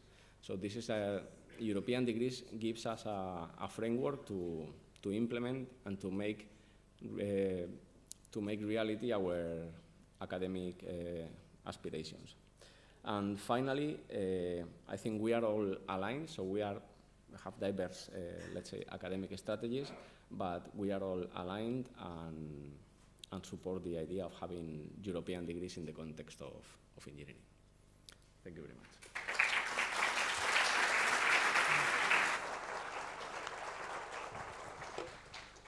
Thank you very much, Ramon, for showing the added value also for regulated professions like the one of engineers, and we're looking forward to the European degree for engineers.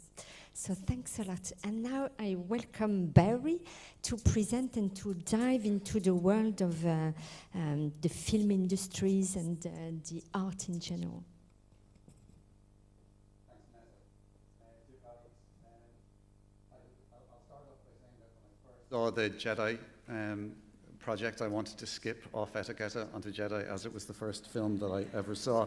But no, I had to stay with Etiquette. So you might know Etiquette is an experimental project promoted by Film EU, which is the European University for Film and Media Arts. We're an alliance of universities that specialise in applied arts and the creative industries. We're joined by national quality agencies and ministries and a host of associated partners. As a single alliance project, we had a smaller pool of stakeholders to work with. So we took, as Ted said earlier, we took a more qualitative approach. Didn't exclude triangulation with primary data, particularly as related to the digital aspects. So today, I lost my note.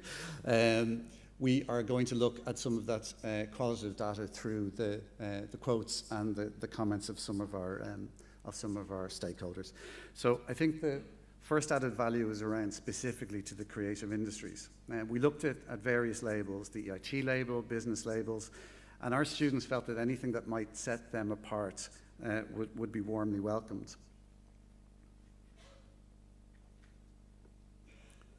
Sorry, I'm totally not used to a PC.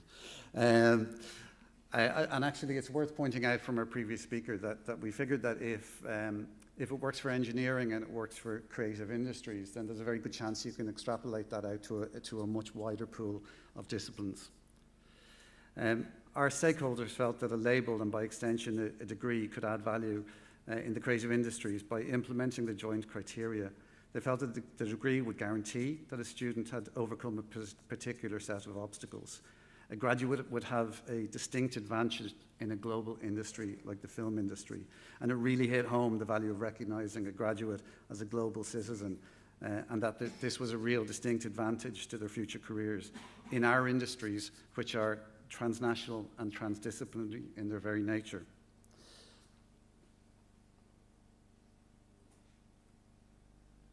Okay. The second area that's worth mentioning is the applicability to all three cycles in higher education. Our alliance has significant experience in Mundus.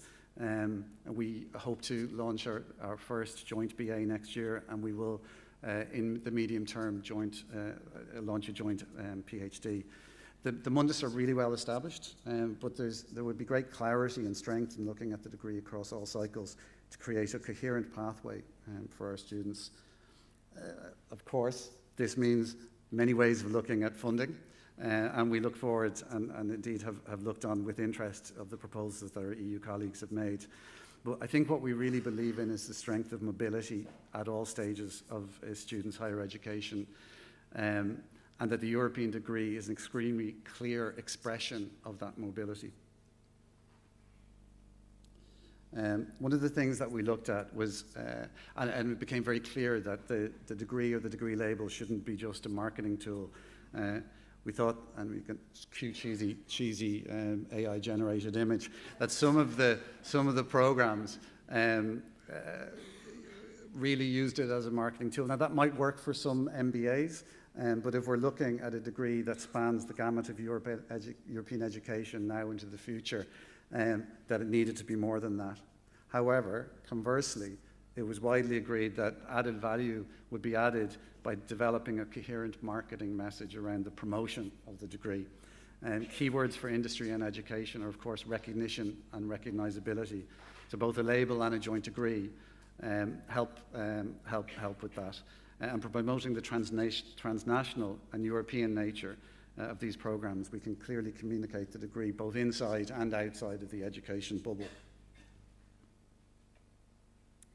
So students in industry all felt that a clear message around the degree would make it attractive and a mark of quality and rigour.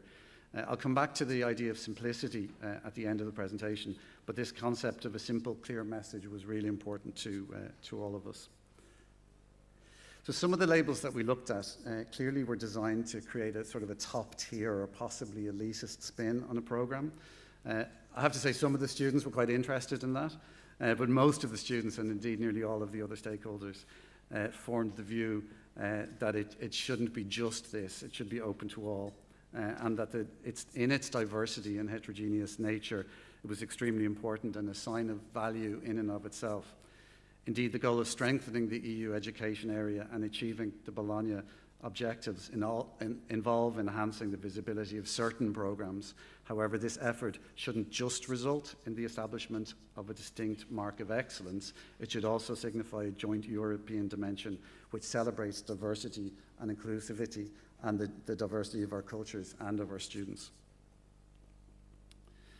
I'm going to skip through this a little bit, but my friend Paolo down the back will kill me if I don't mention how all of our students couldn't understand why a label wouldn't be digital, because it could be portable, shareable, trustable, verifiable, safe,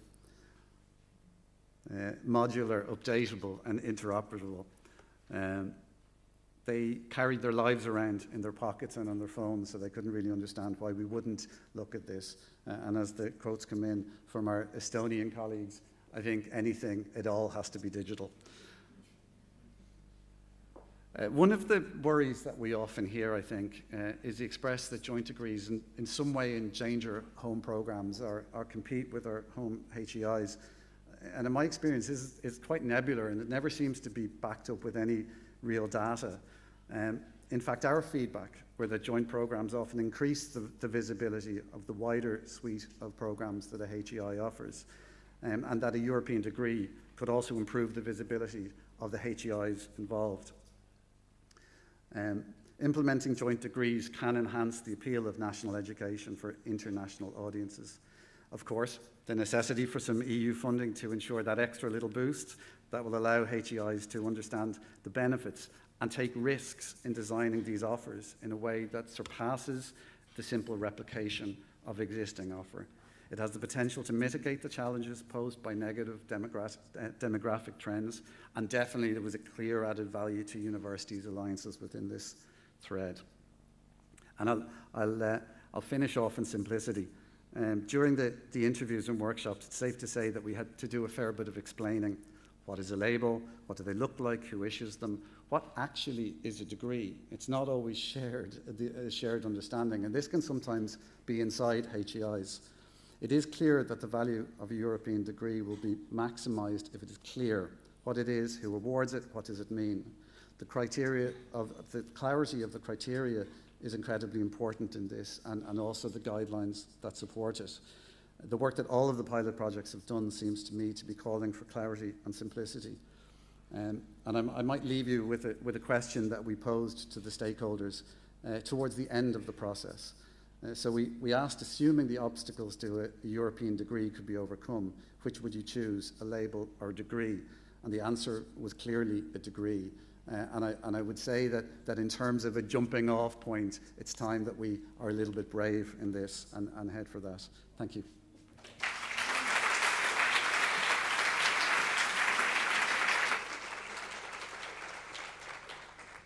Thank you so much, Barry. So let's be brave and discuss how to move towards a European degree.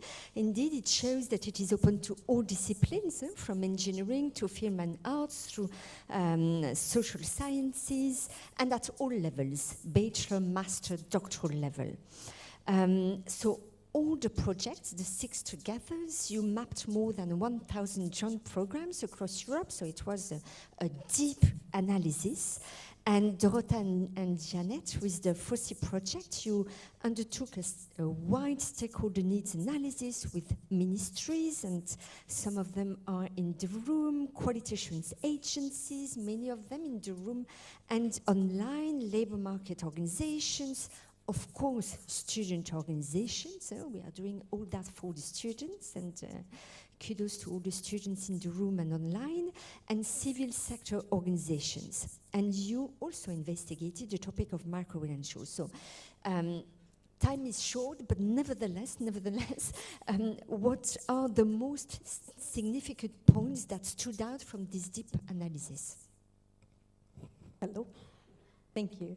I think for me, I was one of the people involved in that analysis, and what stood out for me was, even though there were some challenges, and we heard a lot about challenges today, there is a positivity towards the benefits of having an European degree, and genuine interest in streamlining the recognition of the qualifications. So I think this is very positive, because I think it's really easy for us to just focus on the challenges, and I wanted to call that out. I think what's unsurprising for me, specifically, was the loud and clear message that we got from the student groups in terms of making sure the policymakers acknowledge how the change and establishment of a European degree will directly impact their true mobility, post their studies into exploring a European market for job and career opportunities. Would you like to talk about the rest of the findings?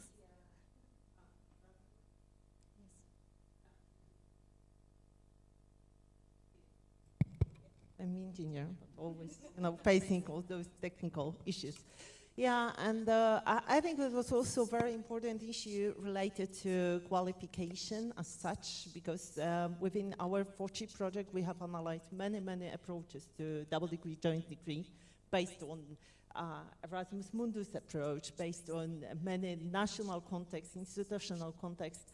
And then we realized that apart from beautiful diversity of many approaches, there is also a sort of confusion of terms, because many institutions are using, different names like qualification, degree, joint study program. This is interesting. What does it mean, study program? And then we realized, what do we mean by degree? What do we mean exactly by qualification? Then we come back to the definition of qualification adopted by recommendation of European Commission on European Qualification Framework for Lifelong Learning.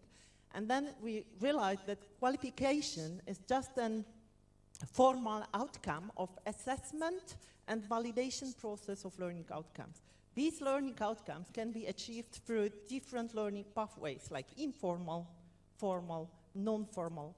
And this is a great opportunity for micro-credentials, for smaller learning achievements. So we do believe that, especially within European alliances, it is possible to develop like full degrees or partial degrees based on micro-credentials by using micro-credentials as building blocks for larger or increasing larger qualification, and also to make it finally higher education more flexible and open to recognition and validation of non-formal and informal learning, because we do believe this is also a sort of missing point, missing link in higher education. This strong need for flexibility, for recognition of non-formal, informal learning is highlighted in many official policies, European documents, and we think that higher education still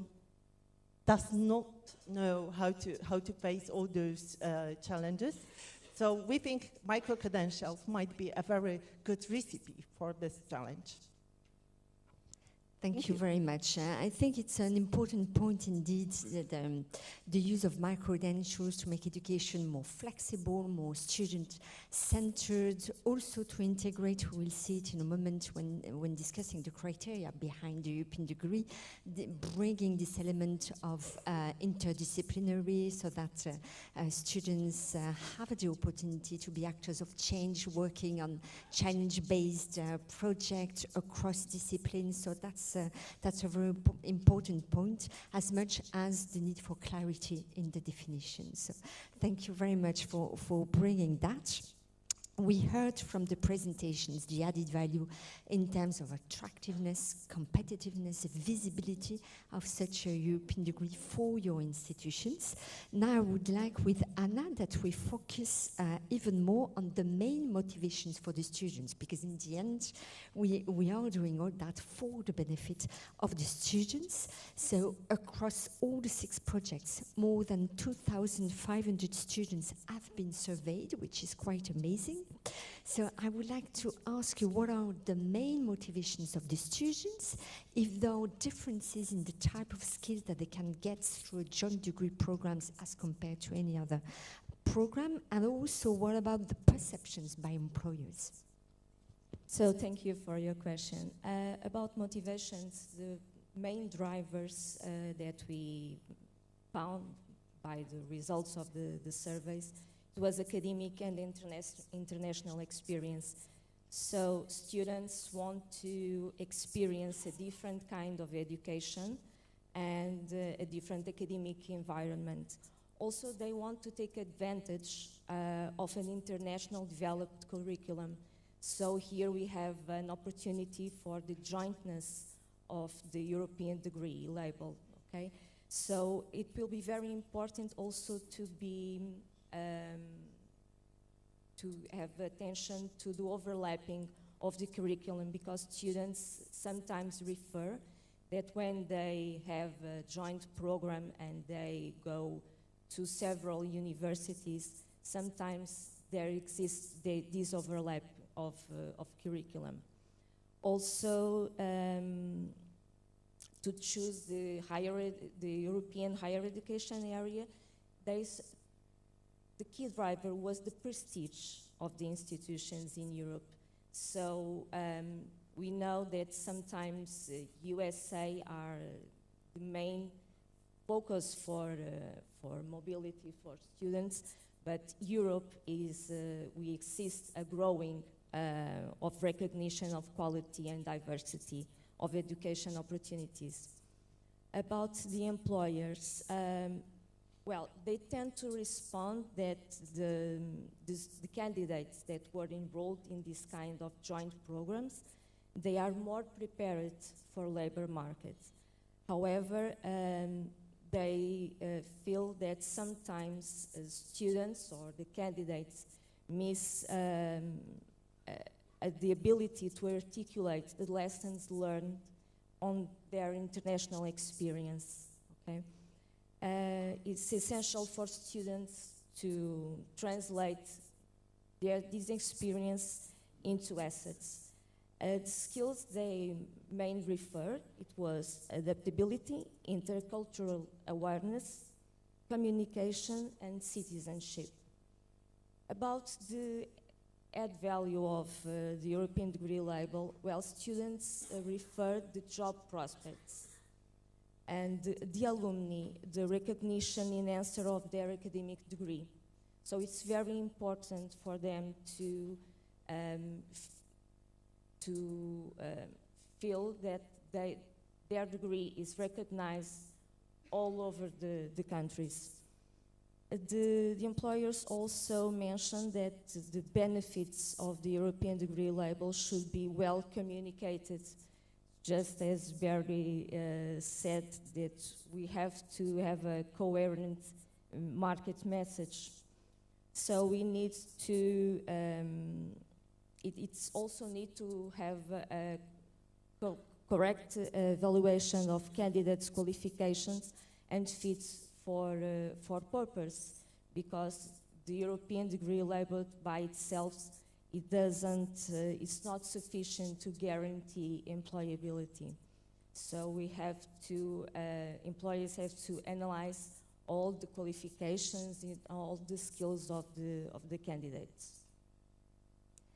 Thank you. Thanks a lot. So very important. Indeed, students are looking for an employability, but it's good to hear that from the employer's perspective, it has a huge added value, this European degree, because they know that they will have experience to have worked with different students from different disciplines, different countries, with researchers, with companies, with regions and cities, and this is the skills that they are looking for more and more, as we said, with all our globalized challenges that Europe and the world are facing. Now, of course, what is very important, we heard all this added value, but what is important is now to create a conducive environment to realize them, so that the European degree does not just stay as a theory, but we need to put it into practice. So Laura, from the EDAFISH project, what are your views as the key essential points, the non-negotiable points for ensuring the added value of a European degree? Vanessa, I hope you hear me. So indeed, with Adafish, we surveyed more than 2,500 students. We received feedback from around 60 employer representatives from different domains. We could collaborate and successfully collaborate, I would say, with 51 universities, and thanks to them, at the collaborative dialogues with national authorities and regional authorities. And thanks to their inputs, we could put together 5 bullet points on the non-negotiable added values we would see for the European degree, and we will try to complement what it has been already said, not to be repetitive. The first one is the brand and visibility. Indeed, to be visible outside Europe, so from the global point of view, but also recognizable from employers and students. Students and employers should know what the degree, the European degree, embraced, the criteria and the skills the students would have by joining these programs. The second one, it has been already underlined by Smart, JEDI, EDILAB, the role of employers, the vision of employers on the European degree, which are the skills, of course, but we would also underline that employers should be involved in the creation of the curriculum. And only like that we can assure that the needs, the continuous changing needs of the markets are met. The third point is quality assurance, maybe the most difficult. So by interviewing 15 quality assurance agencies, members of this project, first, thank you for your valuable contributions. We saw that for them, the added value can be assured if they are involved in the process, in the attribution process, in the developing process, and especially in the designing of the criteria, and in this case of the guidelines. And second point, European approach, sensitive, but really needed to facilitate processes, to facilitate accreditation of these programs. And by interviewing member states and universities, we saw that in some countries this process is costly, expensive, and sometimes difficult. So this could be an opportunity to review this process, maybe make it easier and less costly for these countries. And fourth point, innovative approaches, but I won't dive into it because already JEDI mentioned the student-centered learning, the interdisciplinarity, really important for students. And last but not least, maybe the most important for Adafish is the momentum that we created. It was really tangible for us, not only between universities, so we could really touch the willingness to collaborating between 51 universities, which is not few universities. And then the collaborative dialogues that we created with member states and quality assurance agencies. Sometimes we also saw that during the Adafish workshops, solutions were proposed. And in our opinion, this really shows that this European degree was needed to address legal challenges related to joint programs. So, thank you. Thank you.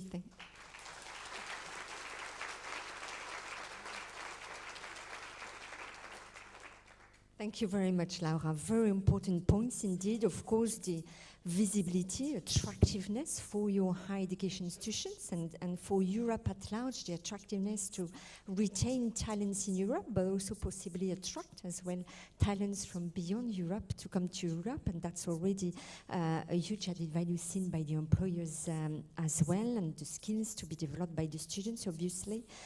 Involving the quality assurance agencies in the process, that's extremely important, as much as the recognition centers, by the way. And that's exactly why our intention is to create a European degree policy lab to bring all the key actors together to develop these guidelines that you have started working on how to operationalize this European degree. A more agile quality assurance process, more fit for purpose. That's exactly the objective of our proposal for a council recommendation on a European approach for quality assurance and recognition. And the momentum created, indeed, more than 140 higher education institutions have been involved in this piloting. So it has been a piloting at a huge scale. And it was not easy because you only had 1 year to do all that. And a big applause to all of you because you have achieved wonders in only 1 year. So big applause for our panelists. Thank you very much. Thank you very much, dear Vanessa, and of course all of you for your contributions.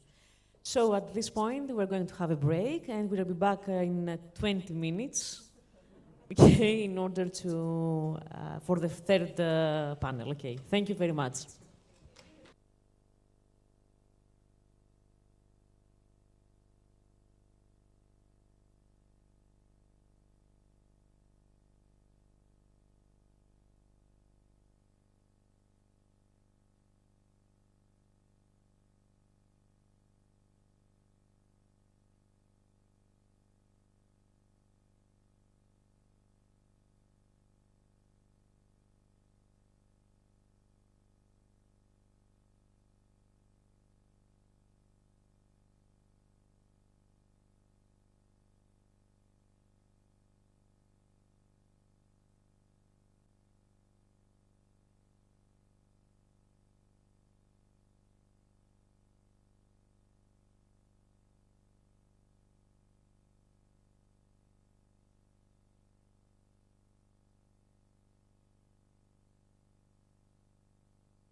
was ridiculous. Huh? Oh my God. It was a 45 minutes, and the first thing was a 20-something minutes.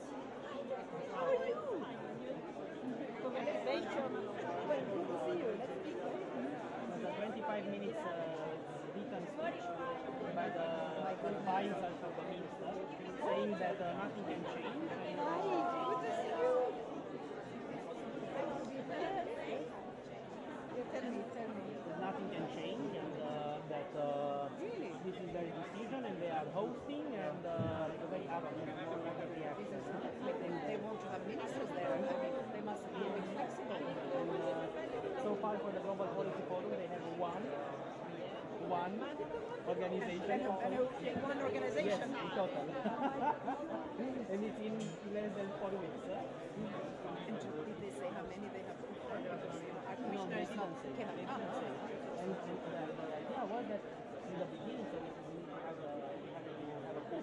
Because they just came, said a speech, and they said, 5 minutes, say something, and we are leaving. Come on, we gathered for this meeting to be lectured. So another 10 minutes by. We are ready with the third panel. The majority.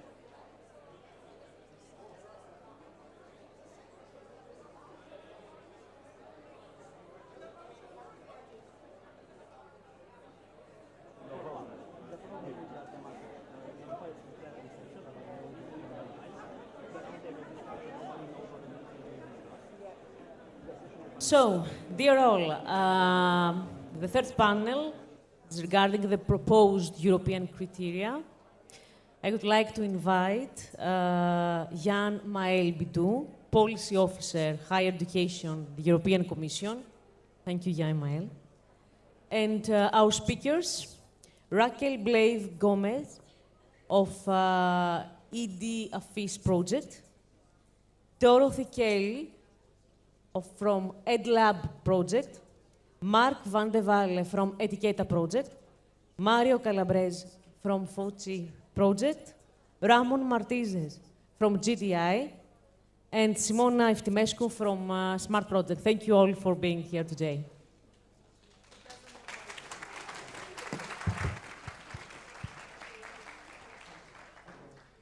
Thank you very much. Thank you for shortening your coffee break as well. We know how important this is, but we indeed have a lot to cover still.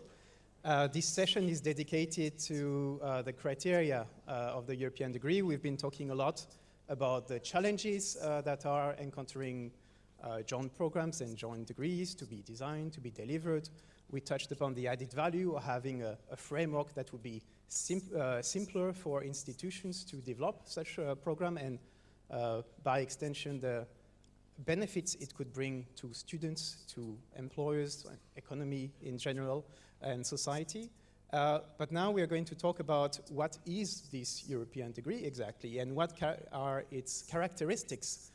Some of the speakers in the previous session also made the point that we should talk about clarity, simplicity, and this is what the criteria of the European degree are to achieve, to come up with a common definition of what European degree are, what they encompass, what they are made of, what makes a program a European degree program or not. Today I am sharing the stage with 6 exceptional experts, I must say. I had the pleasure to follow the work of all of these projects from the start and from the inception of each project, and we must really praise them for the cooperative spirit in which they work. They all work in different institutions, sometimes from different perspectives as well, creative industry, engineering, and others, and all had a mission within their projects to accomplish, and they all accomplish it brilliantly together, not as one project, but as a group of projects that share really the same vision and the same ambition. So they all deserve our biggest congratulations for this effort. And today, so yes. And we hope very much we can still count on their expertise for what will come afterwards, of course. So today I am with Professor Dorothy Kelly, coordinator of the Arcus European University Alliance, professor of translation at the University of Granada, and now international expert in the European degree criteria. Mario Calabrese, who is educational developer at the Epicure European University Alliance and task leader for quality assurance for education in the FOTSAI project, of course, very relevant area of expertise for the criteria. Ramon Martinez, do I need to introduce you again, professor at the University, the Universidad Politécnica de Madrid and coordinator of the JEDI project. Mark van de Walle, senior lecturer at the Luca Schools of Art in Brussels, a member of the steering committee of the Film EU European University Alliance, and involved in many different tasks in the Etiqueta project. Simona Iftimescu, lecturer at the Faculty of Psychology and Educational Science at the University of Bucharest, and you coordinated the activity of the experts group on the criteria and contributed to a very important task as well, which is the development of a methodology for the assessment of these criteria within the SMART project. And Raquel Blave from EDF-ish, you are assistant professor of English and also one of these international experts now in the European degree criteria, as you have been involved together with the team of the EDF-ish on all the tasks related to their refinement and development. So just one sentence of introduction before Dorothy will present to you the result of this collaborative work. The different projects were provided with an important task, which was to look at what a European degree could have as common characteristic, what would make sense, what will help to remove the obstacles as well.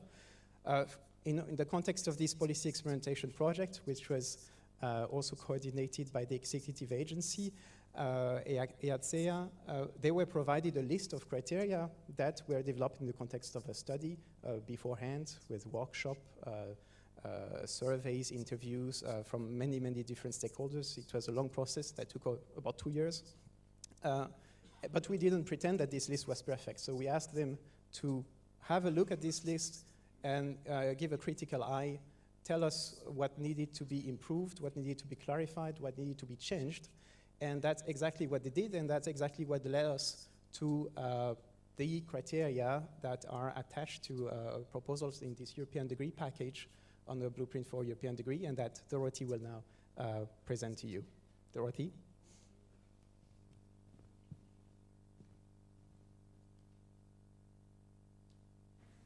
Thank you very much. And thank you, as always, to the organizers, to SMART, to Civis, and to the ULB for organizing this event for all of our pilot projects, for all 10 pilot projects. It is an honor, but also a huge responsibility to present joint outcomes in the form of the criteria which have been published in the higher education package. So thank you for your trust in me as I take on this collective responsibility. It is also a little bit of a tall order to present the criteria in 10 minutes, but then the 10 pilot projects are used to having no time pressure. So let's see how it goes.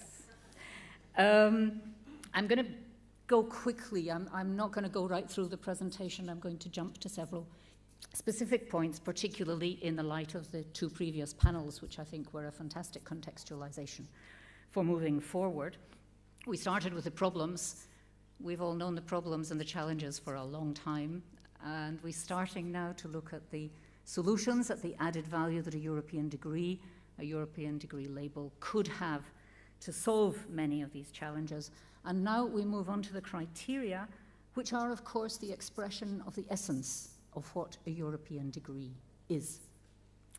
The criteria, as Jan Meil has just said, were part of the call. We were commissioned in the call to examine, to analyze a pre-existing proposal of criteria and to reach conclusions on how we could fine-tune that initial proposal. And I'm going to move straight to a couple of general considerations arising in ED Lab, but I've noticed, by the way, everyone's been saying Ed Lab.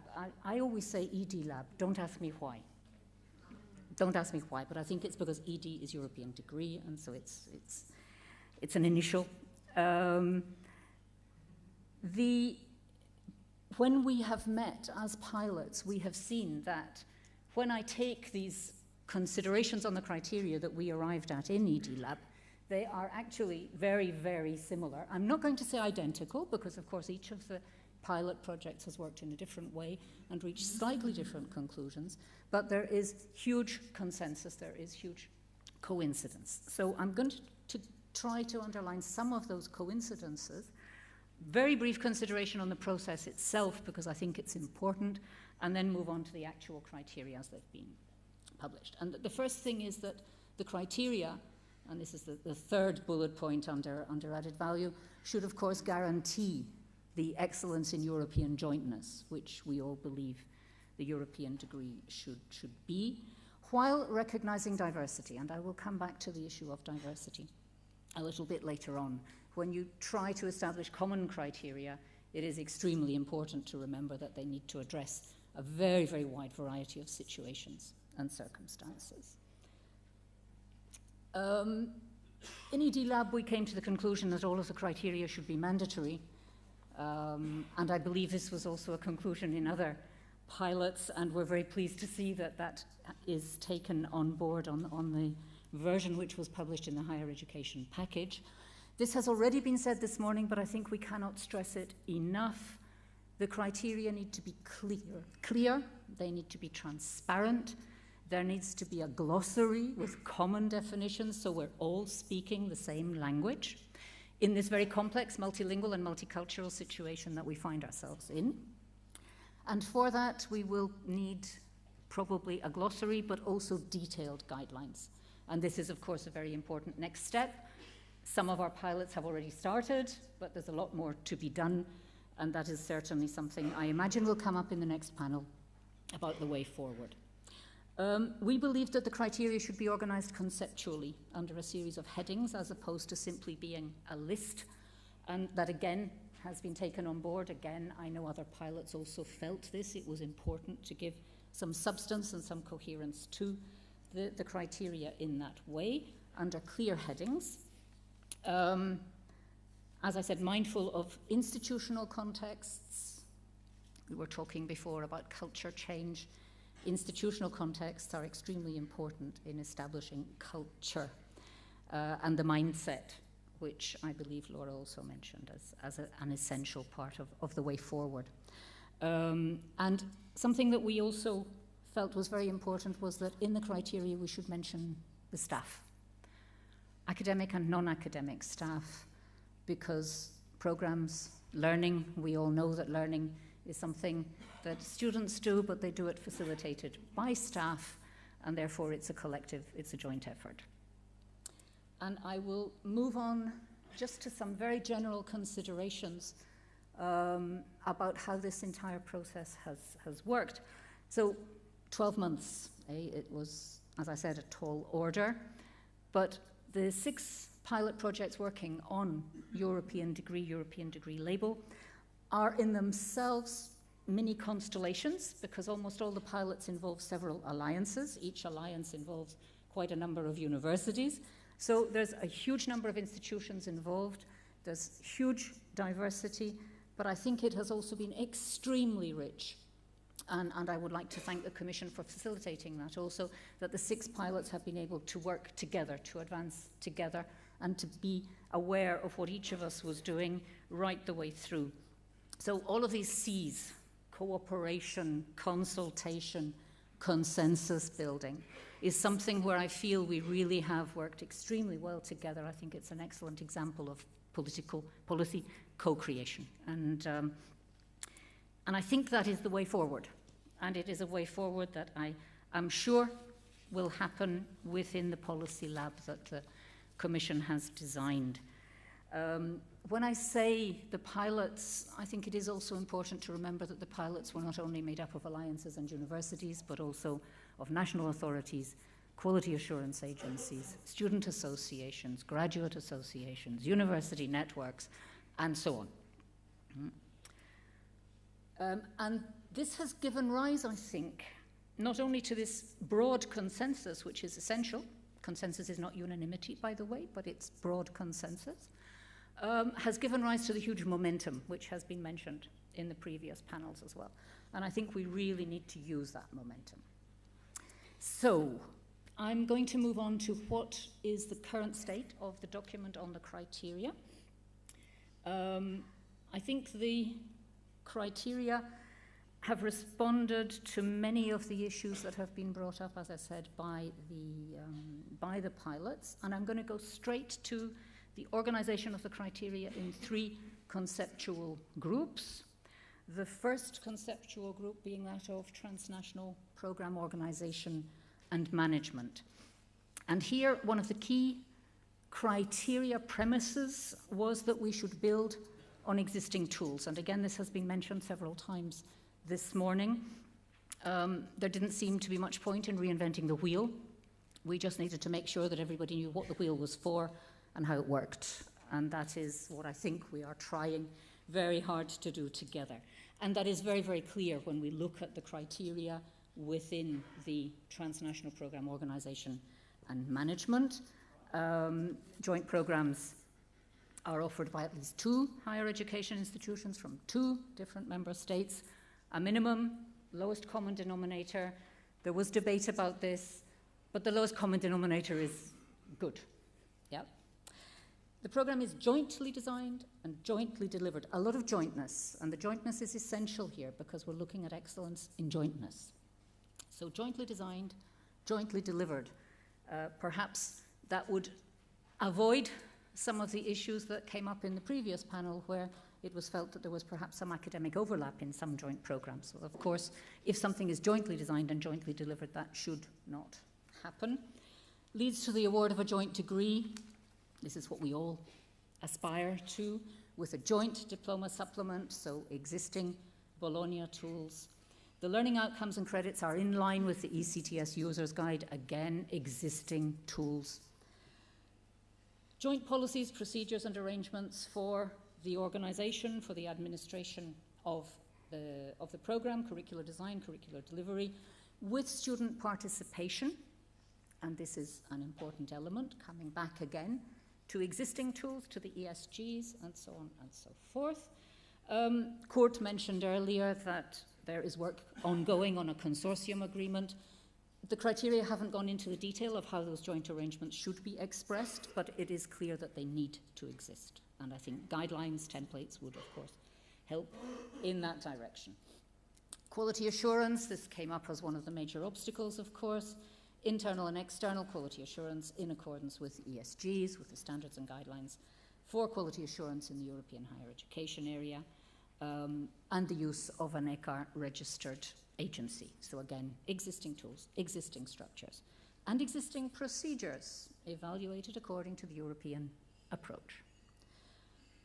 And finally, and this is picking up on the whole concept of quality assurance as not only accountability but also enhancement, the program monitors its graduates and monitors its graduates through a graduate tracking system which will feed into the enhancement of the program.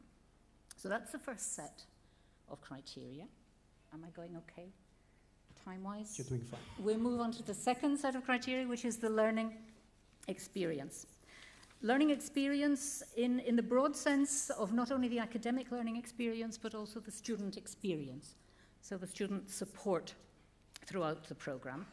And here it has been mentioned before, so I will not go into great detail on that. Students are encouraged to take an active role in their learning process. And that indeed is essential. It's a reformulation. Because student-centered learning can take place with a huge variety of methodologies. And we said we want to respect diversity of programs, of methodologies, and so on. Interdisciplinarity, again, I believe Kurt addressed this issue earlier, and the European degree can indeed be a driver for interdisciplinarity, but respecting, of course, the diversity of programs. Interdisciplinarity will come into different programs in very, very different ways. Similarly with the intersectoral components. So how does the program address employability? How does it address it with external stakeholders? And again, in a huge variety of ways, as is also the case with the advanced digital skills. So clearly essential elements which we believe are an important part of what a European degree should be. And can I just say almost that the little the description in advanced digital skills could also apply to interdisciplinarity, could also apply to intersectoral components, tailored to the capacities and circumstances of the joint program, ensuring alignment with its scope and scholarly focus. So very, very important there, this respect for diversity. The second part of the student learning experience is access to services. We heard this as one of the obstacles, so it's clearly addressed in the criteria, as this is something which is essential. Something that we're very happy to see included is this is not only for students, it's also for staff, because as we said, the program is for the students, but it is delivered by staff who also need to be involved. And this links very clearly, of course, into the draft recommendation on attractive careers in the higher education sector. Mobility, lots of debates around mobility, and we already heard this morning that we need to address different forms of mobility and not only physical mobility. But if you will allow me a reflection here, to me the most important part here is not that this criterion is about mobility, but it starts by saying the joint program offers deep intercultural experience. So it's not mobility for mobility's sake. It's mobility because mobility brings a learning experience, an important learning experience. Different for each cycle, so bachelor, master's, and doctoral cycle, in order to ensure that there is substantial mobility, but very importantly also an element there, a component there of inclusiveness. There will always be students who are unable to undertake physical mobility. And it is extremely important that programs should address this issue if our programs, if our joint programs are to be inclusive and not to be elitist in nature. And the final point on learning experience there, a reference to assessment, to supervision and assessment of doctoral theses, where the idea is that this should be joint again. I didn't mention that if we go back to the active role students play in the learning experience, this should also be reflected in the assessment approach. So assessment is also present throughout the learning experience criteria. And last but very definitely not least, adherence to our common European values. There are 4 values identified here, closely related, of course. The first is democratic values, and I think it is extremely obvious that there is a strong need for higher education, the higher education sector, to promote democratic values. Note, please, that the criteria do not here say how. That is, again, each joint program, each institution, each alliance will be able to decide how to do that, but the obligation is to do it. Secondly, multilingualism, and I know one of my colleagues is going to talk about multilingualism a little bit later on. Again, quite a lot of debate here. How many languages? Multi, 2 languages. What do we mean by exposed to? I'm sure Mark's going to talk about that, so I will not continue, but linguistic diversity as a European value, as a key European value. EDI, equality, diversity and inclusion in general, and the need for our joint programs to address the situation of many of our students who are unable to follow a standard track and who need special support, additional support, special measures for their individual situation. And similarly, of course, for our young researchers in the European Charter for Research. And last but not least, that very central issue of environmental sustainability and how each program raises awareness of environmental sustainability and attempts to limit its environmental footprint. So those are the criteria, arrived at, as I said, in a truly consensual, cooperative co-creation process. And now we need to move forward.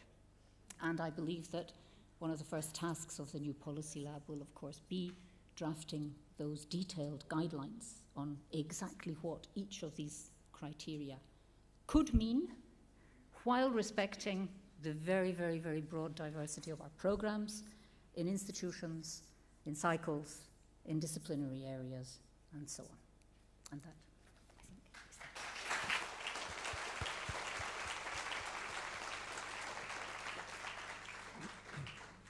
Thank you, Dorothy, for this extremely clear presentation and for this message that indeed there is still work to do afterwards on these detailed guidelines. That's exactly what is supposed to be the mission of this European Degree Policy Lab that is proposed in the blueprint for the European degree. So I'm not going to comment any further because I know we are under time pressure. I can also hear the hungry stomachs of the people starting to grumble. So Mario, in the context of your project, you collected a lot of input and feedback on the first list of criteria that was proposed.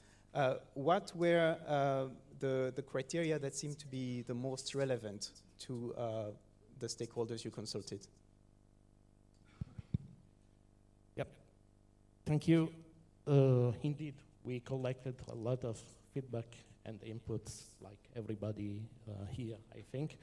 And as introduction to my answer, let me just quickly give a global picture of how we analyze the criteria. Alexander this morning, the first session, already gave a global presentation, or maybe it can be useful, short recall. In FOSI, we conducted 3 different analyses. The first one, and that was presented by the colleagues Dorothy and Janina before, in the previous session, is the stakeholder needs analysis. And the objective was to collect the opinions of different stakeholders. Then we had a legal analysis that was conducted by the colleagues at the University of Maastricht with the aim of evaluate the accordance between the mandatory criteria and the local legislation and even national legislation, I mean, and even local frameworks for the university participating in FOSI. And then, last but not least, we conducted a pilot test evaluation involving the existing joint programs offered by the universities, once again involved in FOSAI. And with the idea was if we test the proposed criteria in the daily life, in the real life of existing joint programs, what is the result? And in order to make that possible, we developed a specific methodology, we developed indicators, an online assessment tool, but I'm not presenting that we don't have the time to see that in details, but if there are any curious who would like to know more, they're welcome if they want to see us in the postal station. And anyway, all that is, all the related deliverables are published and can be consulted. I was saying we tested 14 existing programs, 9 of which were full programs and 5 short programs or smaller units of learning. You know, that's our trademark. And so not a big amount of evaluation, but quite in-depth. And so maybe too much in-depth according to some evaluated program. And then we have 3 analyses, and if we combine them, if we cross-reference the results, we arrive to interesting outcomes, like which criteria are at the same time feasible, relevant, suitable, and easy to implement. And once again, I cannot present the results criteria by criteria, one by one, maybe by category, as are in the current formulation, the same categories that Dorothy just cited. So the first category is what we call the structural criteria or the formal criteria, and the category that is now called transnational program organization and management. Thank you. And for these criteria are important because they are supposed to demonstrate excellence in international cooperation, as you said. And for this group of criteria, they were, I can say, not problematic because they are at the same time considered as important by stakeholders. They were in accordance with national legislations, or at least there were no big obstacles that appeared, and they were globally met by all the evaluated programs. And for this criteria, we think that should be evaluated, talking about evaluation, evaluated in a binary way, the binary by design, by nature. So even the evaluation should be not complicated to conduct.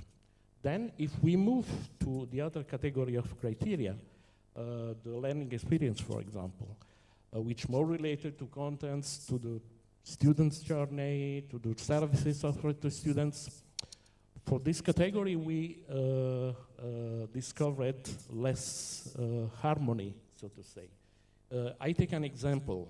The criterion called innovative learning approach, it received very high results from our test evaluation, but on the other hand, it was considered not so important by all stakeholders.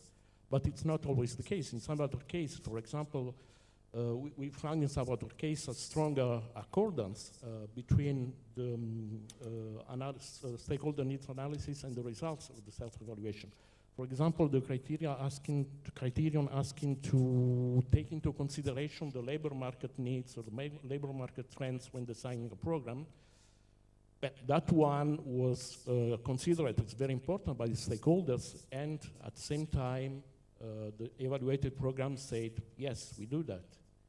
And for this group of criteria, we think that should be evaluated in a more wide, so in a more qualitative way, not just a binary scale. and they may need implementation guideline for the previous category. And similar consideration can be done for the third category. Important European dimension, so important because they could demonstrate an European dimension of the joint programs, but we found some issues, like in the multilingualism. I think maybe the first version of the framework had a too high level of requirement for the multilingualism. So, in conclusion, you asked me which criteria are important and relevant, and based on our analysis, I can say that the structural ones are for sure important, relevant, but, at the same time, feasible, possible, if I can do that. For the other groups, more challenging, but remains very important. And maybe there will be, for the other two groups, as I said, a stronger need for implementation guidelines. Thank you, Mario. Yes, the difficult art of balancing feasibility, ambition as well, because some things may not be feasible at the moment, but that may not be necessarily a normal situation either. And the need for criteria to reflect something that is valued by the learners and the employers, the institutions, etc. Ramon, at this stage, everybody knows that JEDI has a strong focus on engineering, science, technology.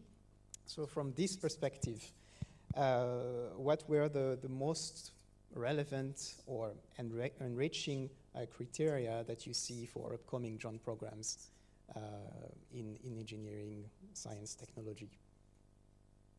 Okay, thank you very much. So I'm happy to hear that everybody knows that JEDI is focused on engineering. So I mean, we have achieved one of the goals. And let me just start saying that to me, and as Dorothy has said, having reached a consensus in the criteria, considering the diversity of backgrounds and profiles of the pilot projects, to me is one of the main successes of this call. So just this as the first idea. Second idea, and coming back to engineering, is that we have identified four criteria which are especially relevant for our degrees, but all of them are important. And another idea is that we should not consider each criteria independently, because, I mean, for example, student-centered learning and interdisciplinarity, they are two different criteria, but one comes with the other. So we shouldn't make just as a checklist, but we have to consider them as a whole. And well, the four criteria we have, I mean, we think that benefit engineering programs is, we will start with the student-centered learning. So this is something we are used to integrate in our programs, so project-based learning or challenge-based learning or whatever other methodologies. In the case of project-based learning, there are many alternatives, so we can adapt this approach to the nature and the characteristics of the joint program. So this is something we have highlighted in our results. And project-based learning shouldn't be considered just as to provide a technical solution and that's all. So we bet for approaching with a more holistic view and framework, and to include not only the technical solution, but more ingredients that also comes within the criteria, like transversal skills such as creativity, innovation, and all these words we already know. And of course, the student-centered learning should be able to adapt at the speed of the technology evolution. So technology is everyday changes. The same happens to societal needs. So this is something we have to incorporate in our methodology. So this is something we have to be aware of.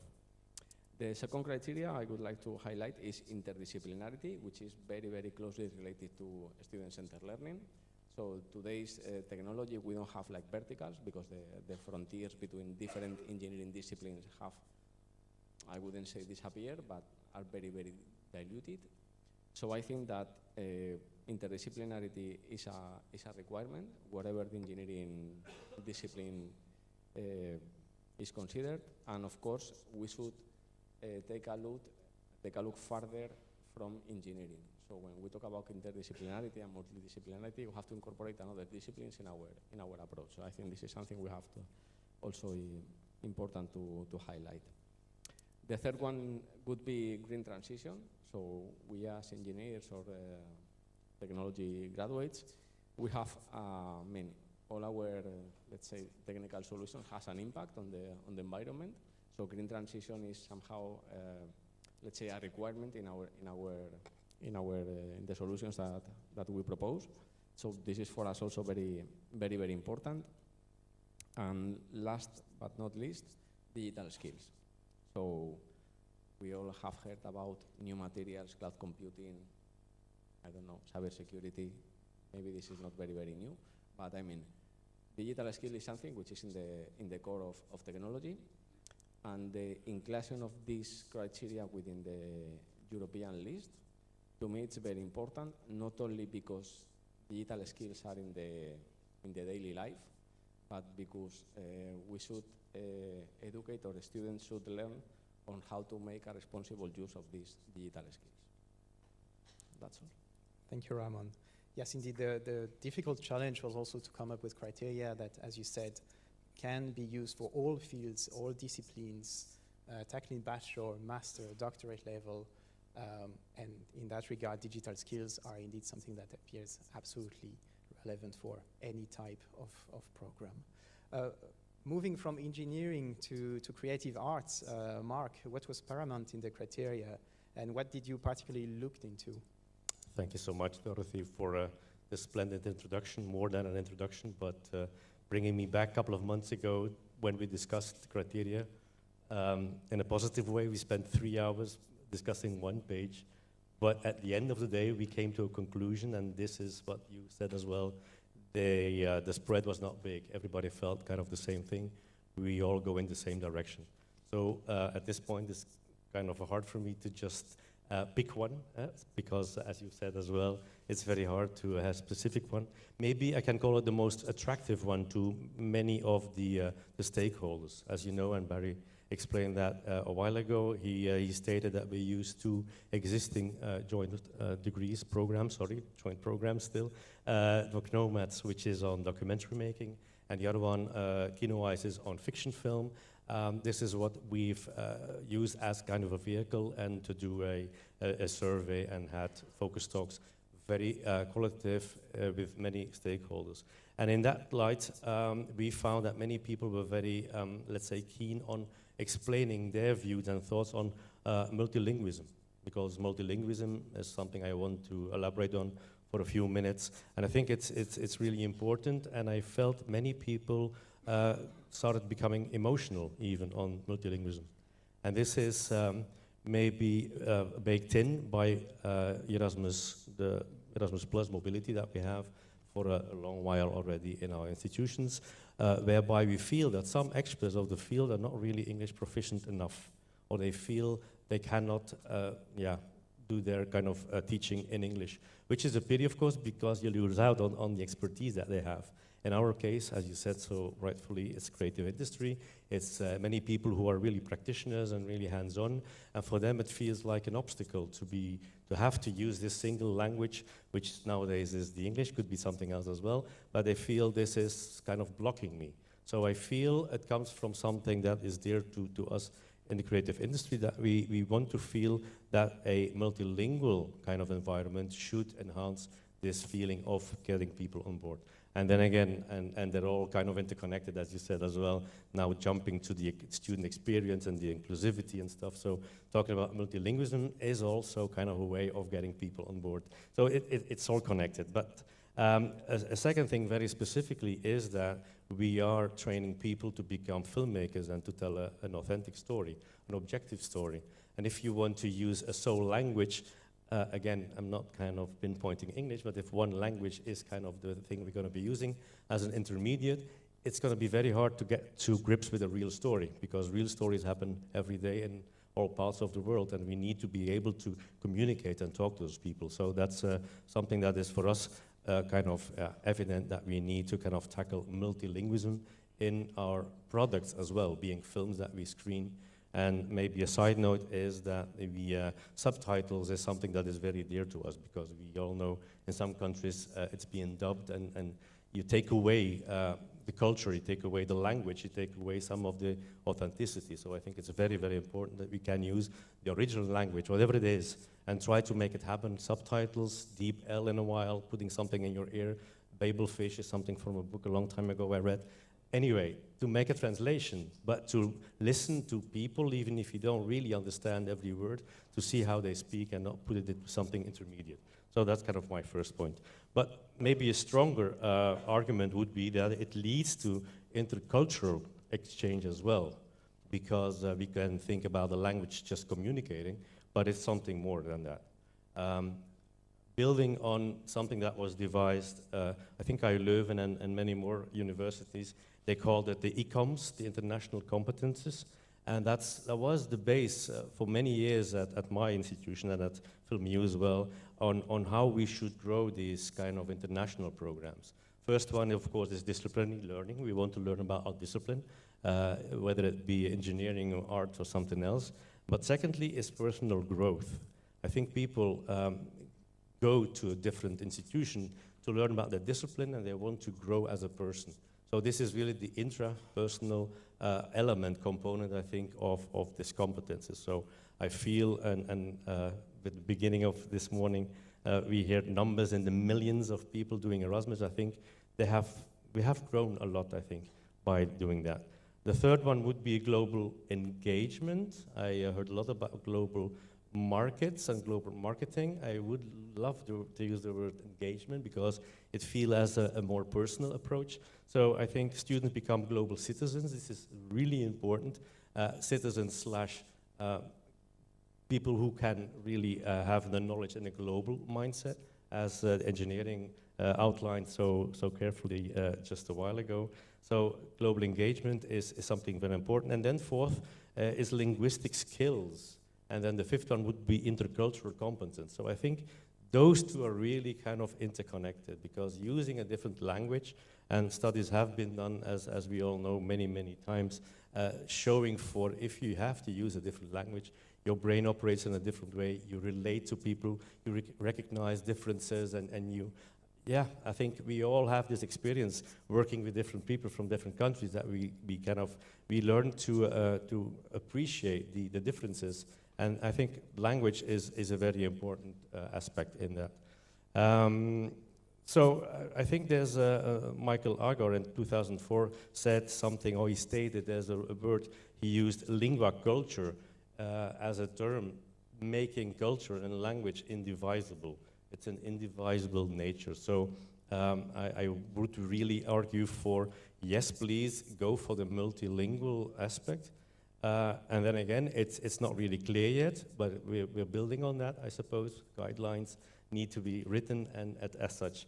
And maybe to finish off, and then going across the ocean to the United States, there was some study done by Georgia State University stating that it would be good, and American students, as you can imagine, they have one sole language that they use. It would be good, and it's maybe needed, they state that they need a second language, proficiency in a second language, to have those skills that everybody nowadays really needs as well. So coming from a big country with a very easy way of harmonizing everything, they have one language in common, maybe it would be good, and I think she speaks about Spanish in their case, of course. It would be good if everybody would have this proficiency in 2 languages, so we can really get this to the forefront. So trying to advance global engagement without promoting language learning is likely to fall short, was also a quote given by those 2 scholars who did some research. But that would be my take on that. So it's not just language, it's not, okay, passive is not going to be enough, I think. I think we all should be able, first of all, as I said, to be able to converse in our local languages of where we are, our own language. But secondly, just doing so, engaging in more intercultural and engagement. So that would be my take on multilingualism. Thank you, Mark. Very comprehensive take indeed on multilingualism. You mentioned the importance of the guidelines, and then for you, Simon, I have a very tough questions in a couple of minutes. Could you tell us how do you see the implementation of these criteria on the ground, and what specific aspects needs to be considered in the guidelines that we all agree are needed for the next step? Thank you. I got the message with a couple of minutes, but I will go beyond that because it's been a long year for all of us, and I will take every single second I have to present every single result that we got to. And I know everyone here who was probably involved in one way or another is feeling the same way probably. We deserve this moment, all of us here. So I will start from that, and then I will say that perhaps being one of the last speakers in the panels is quite difficult because everything that was said before kind of covered everything we wanted to say. However, that's also a good thing because I think that was the purpose for us to measure things differently and kind of reach a common result. Of course, I understand Mario perfectly when you wanted to talk about the methodology. I'm very, very tempted to do the same about the SMART methodology. I will only say that we started from measuring all the 20 initial criteria, and then we pre-tested them on case study, let's say, and we pre-tested the methodology, then expanding it through entire Civis Alliance and our partner alliances actually, to which we would like to extend our gratitude and thanks, and also to every single other stakeholder who participated in this process.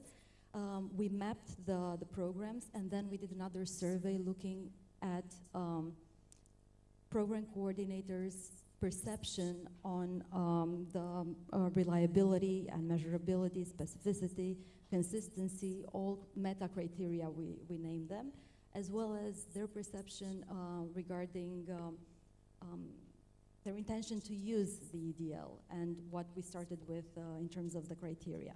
I won't insist too much about the methodology. However, what I would like to say is that in short, the criteria appear to work. Based on our methodology, also, we realize that in short, people are generally ready and willing to work towards the criteria. And what's important here, I would mention, is not just people are ready and willing to work towards the criteria, but the criteria can work for the people and the institutions as well. Throughout this entire process, because I mentioned the stakeholders and all of us here and all of you there, there's been a very intense learning process. And in this learning process, I think we've learned a lot from each other. And one thing that I've heard being said, and that I've said myself before, is that we shouldn't allow the obstacles that came up, which are important for us to be aware of, we shouldn't allow them to define the vision that we're working towards. And because of that, for each obstacle that came up, we also tried together with our team and the other projects and everyone involved to find some solutions. And based on those solutions, we identified indicators for each of the initial criteria. We tried to better define in our vision the proposal that we started working on. And following that, we realized there are 3 main domains that we can tackle going forward. And that was a sign probably to get a better time management. Okay, I got it. We had 3 main aspects that we wanted to look into. That is the context, the content, and the process. In terms of the context, of course, it came up before, better define the dual, double, multiple, joint programs and degrees. When it comes to the content, we've started with clustering ourselves. We looked at mechanisms and tools for measuring compliance. Of course, we talked about distinct tiers of attainment, and this has been something that we need to look to going forward. And when it comes to what's next, we looked at the process based on 3 phases, or a phased approach, if you wish. An emerging phase, emerging one, and emerging, converging, and merging. That's difficult to, keep in mind. In the emerging and converging phases, we were looking at the actual guidelines, a step-by-step process for awarding the EDL, proposed timelines for implementation, potentially looking into grading equivalency guidelines, and potential mitigation scenarios for different national or institutional tuition policies. An EDL certificate template, of course, that's been the case, our colleagues before have mentioned it, consortium agreement template, potentially, and of course, being mindful of the alignment of the criteria for a future joint European degree with the ESGs, with tools and structures of the Bologna process, the European higher education process, the European approach, and the European qualifications framework. So we've been working on all of this, and we see the EDL and the label as a stepping stone towards building the European. That's the second sign. I'm looking for the third one. I will just let it be. And we were looking, as mentioned, to the EDL criteria as a stepping stone towards the joint European degree. And I'm very confident that going forward into the policy lab and taking all of our work so far, we can build on the trust that Dorothy mentioned at the beginning and carry on working on this. And I would like to just wrap up now saying that we all know this is not easy, and this takes a lot of time, and this is very challenging. But I think we've proven so far that we can do this, even when we even when we think we cannot, we still can. And if this energy and momentum you were mentioning can be carried through, I believe I can see the light at the end of the tunnel, and I hope this will guide us through the next step. And I'll stop now. Thank you. Thank you, Simona. So we didn't wait for a third sign. Thank you very much. I think it just shows how passionate these people are about this process and how much indeed they have to say about everything they have done. Raquel, I count on you for the last question. How do you think that these criteria could help to address everything that was said earlier, meaning make joint programs and joint degrees more accessible for students, better understood, valued by employers, and benefit students, of course, more? Thank you, Jan-Mel, and thank you to all my colleagues. And the beauty of being the last one is that you can always say, well, unfortunately, everything has already been said, so I will be very brief. So that's, I can say that, actually. But I would just say that something Dorothy mentioned at the beginning is key, like excellence in jointness. And going back to panel one, talking about the challenges and the legal obstacles and everything that has been discussed, and your opinion on the Mentimeter, that process, that accreditation process is complex and sometimes is lonely for the joint program directors and staff involved. And we believe as a team that these criteria will help. Why? Because there is something joint. There is something common for all the higher institutions involved. They can follow that, and they can have their internal discussions on how to meet all that criteria and how to work together to face the challenges internally and externally. And that's going back to that excellence in jointness. Without the team, you cannot move forward.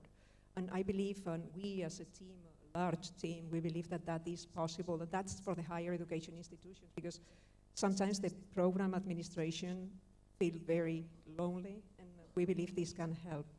We are talking also employers. How can this help employers? And apparently this is a list, and a list, how can a list help employers? I believe this can, and we believe this can help employers because, as our colleagues in panel 2 mentioned, these criteria are going to create a very distinct brand, but a quality brand that everybody will be able to associate with excellence, with quality, and with a guarantee that whatever is done in that degree is of very, very high standards. So with the new guidelines that will be designed, and with, I'm sure, the work that will be put into it, the employers, the moment they see something with the brand, they will be like, oh, this is it, this is the person we want to hire. So therefore, why for students? Why is it going to be good for students? Because they will realize that that little piece of paper, if we can be simplistic here, they are holding has tons of value because it provides not only that little paper, but it's loaded with international experience, with interdisciplinary, with intercultural, multicultural, multilingual, and it answers the needs of the labor market, because the labor market will be involved. It is in the criteria we can see there. It will be involved in the process, in the design. So it's a win-win situation for all the parts involved. And I also have to say, and going back to my colleagues in JEDI, I can't help it, but I have to say something. Very nice piece of wisdom from that JEDI universe is easy isn't always simple. And that's it. I mean, it's not going to be a simple process. It's not going to be a better process. Still working together, continuing the work we've started. We've shown it's possible, and we all believe that this can move forward, and it's a huge potential, huge added value for all the parties involved. Thank you. Thank you very much. Excellent. Thank you, Raquel. A lot has been said. Much more will be said in the next session. Congratulations again to all of you. Thank you very much, Yanmel.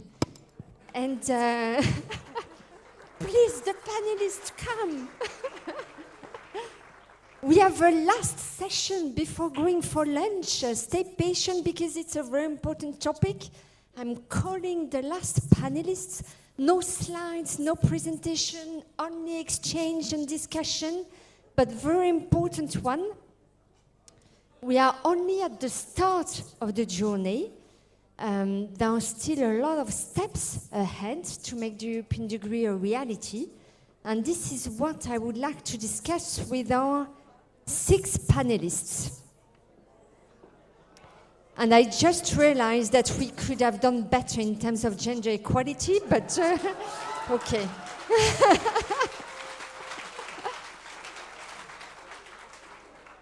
I will try to count for as many as men in this panel.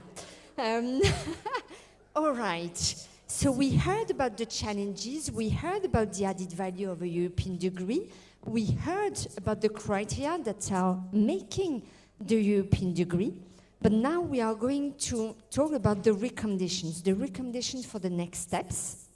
We heard before the importance of this excellence in jointness and the importance for the clarity of these criteria so that they can be assessed in an harmonized way across all the member states and institutions that will deliver this European degree.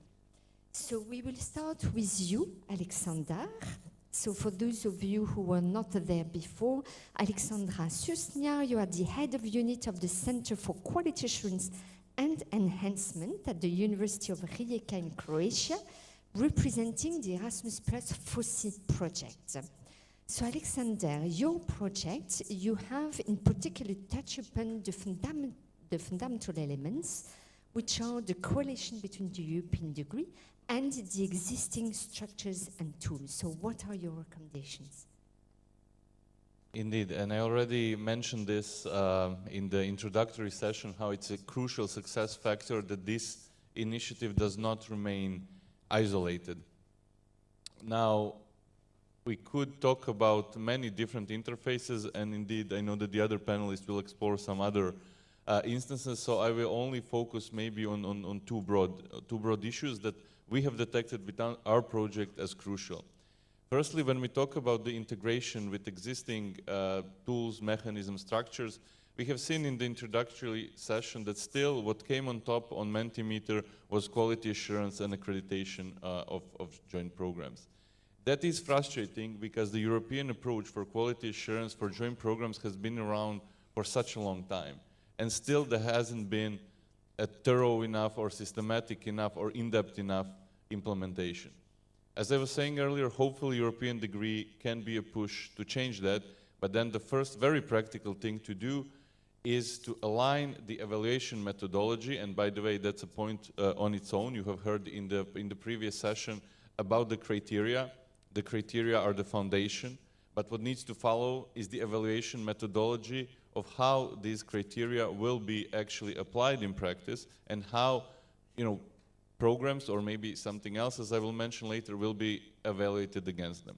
So We already have European approach for quality assurance of joint programs, and it is crucial that these two are integrated, that the European approach as a procedure can be used, we can even say as a vehicle, for evaluation against the European degree criteria.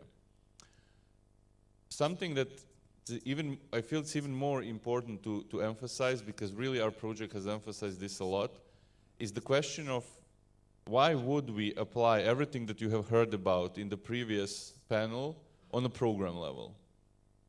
Is it necessary to do that? Is it necessary to evaluate program by program? And we have always argued that it is not. That if there are stable partnerships, stable consortia, such as, but not exclusively, European Universities Alliances, we can evaluate them as networks.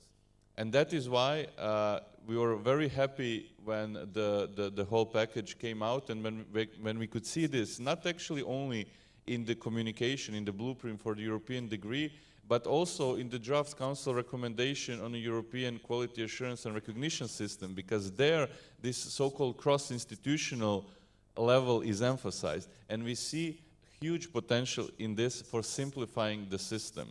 We have talked so much about the challenges, about the complexities. Imagine if we could have one accreditation for a stable partnership, such as an alliance, and then for all programs that are delivered by this entity, and I don't mean here a legal entity, I mean, you know, like this corporation, they can award European degrees. Wouldn't that simplify the process? Wouldn't that enable us to communicate very simply? For example, we can say I think all of us here are from alliances, we can say, well, here's a European University Alliance. What does the European University do? Awards European degrees. And we move away from the program level to something that we can call cross-institutional level. And finally, one thing that I think Mario said is a trademark of our programs, and we always mention it, is that we see huge potential in expanding the scope of this initiative, because in our view, the future of this initiative is bright. But for which reason? Well, for many reasons, but I would say not primarily because of what we have developed, let's say, so far, although I hope we have done a sufficiently good job altogether, but because of the fundamental idea. And if this works, it will work because people will acknowledge that uniquely European learning experiences require a uniquely European qualification at the end. That's, for us, the core idea. And for us, this core idea can be expanded to units of learning other than full programs. This will raise the impact, and this will enable, hopefully, this initiative in the future to really kind of permeate our higher education systems in Europe. Thank you. Thank you very much, Alexander. Very clear message for our colleagues from the ministries in the room and online, the importance of this cross-institutional accreditation system for any type of alliances of higher education institutions. So now we'll move to Joseph Matusek.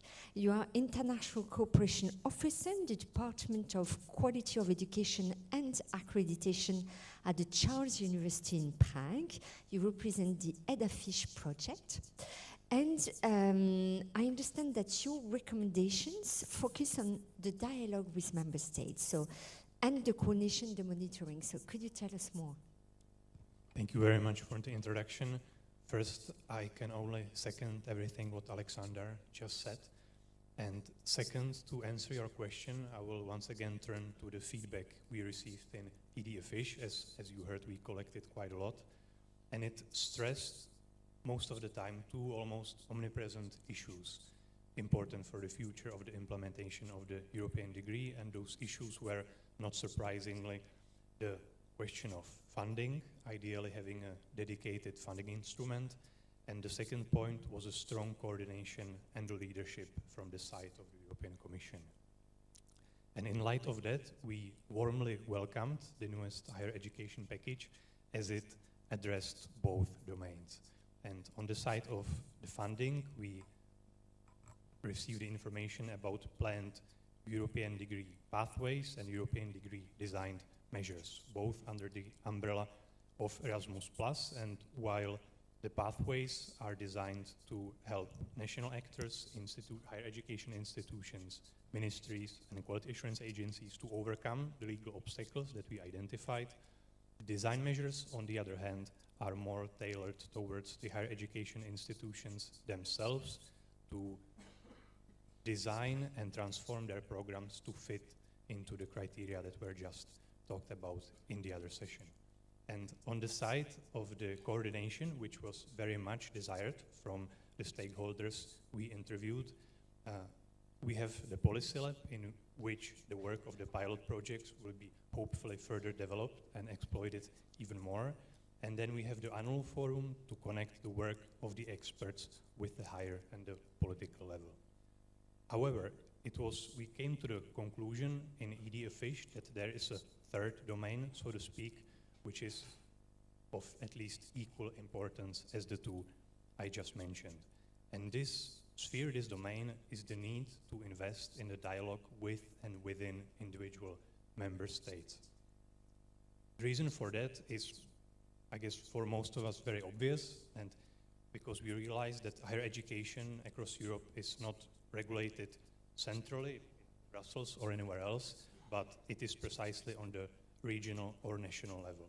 And if the aim or ambition is to amend legislation and to embed European degree in it, along with the criteria potentially, it is this level which needs to receive a lot of attention for the initiative to fulfill its purpose. And it is quite clear that no amount of funding on central cooperation can somehow sidetrack this need to address the situation on the level of the individual member states.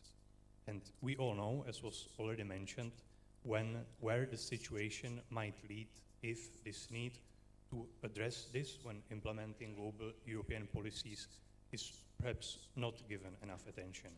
And the most notable example, as was mentioned already today quite a few times, is of course the European approach to quality assurance of joint programs, established almost 10 years ago, but as a much sought after and needed tool to accredit transnational joint programs, but as of now, it still remains levels beyond of what was envisaged for the tool initially when it was validated in Armenia, Yerevan in 2015.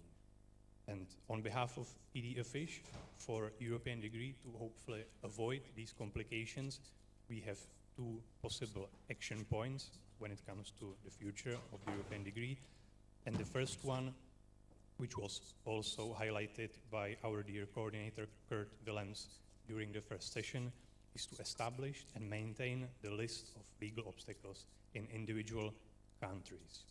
What it did for us in terms of EDFish was to help us see that most of the countries across Europe either face very similar obstacles or seek very similar solutions.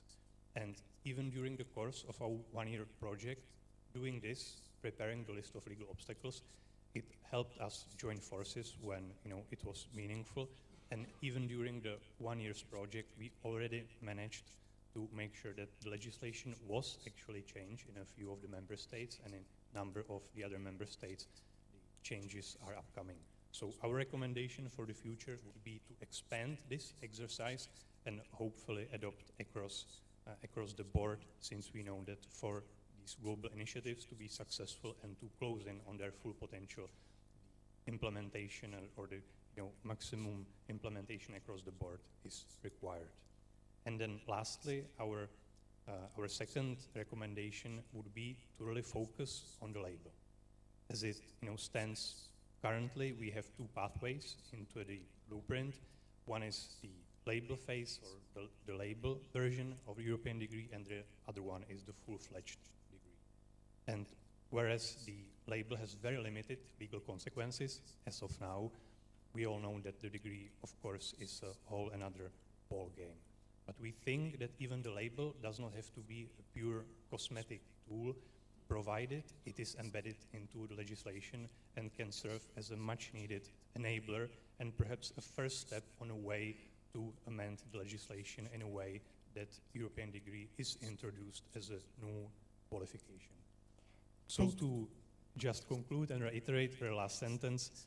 Our main recommendation is to focus and invest to the dialogue with and within the member states, but of course facilitated by strong central coordination and dedicated funding instruments. Thank you. Thanks a lot, Joseph.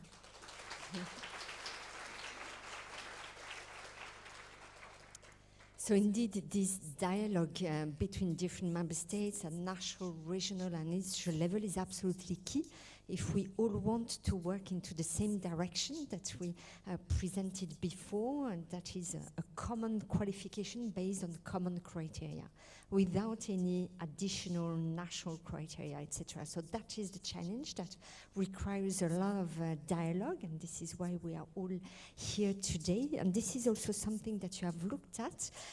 Andries Verspeten, you are the Deputy Head of the International Office at Ghent University, representing the ED Lab project.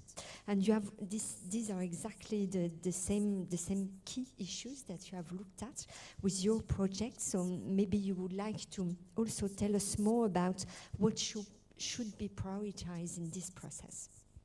Yeah, thank you very much, Vanessa. And I have to say, before we go to lunch, I wanted to remark that I feel a bit like playing bingo today, because many of the recommendations that we will still be voicing here today have already been mentioned.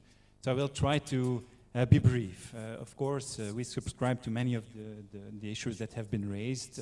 Recommendations have already been voiced also in the call for evidence in February, and they're also part of our deliverables of the project.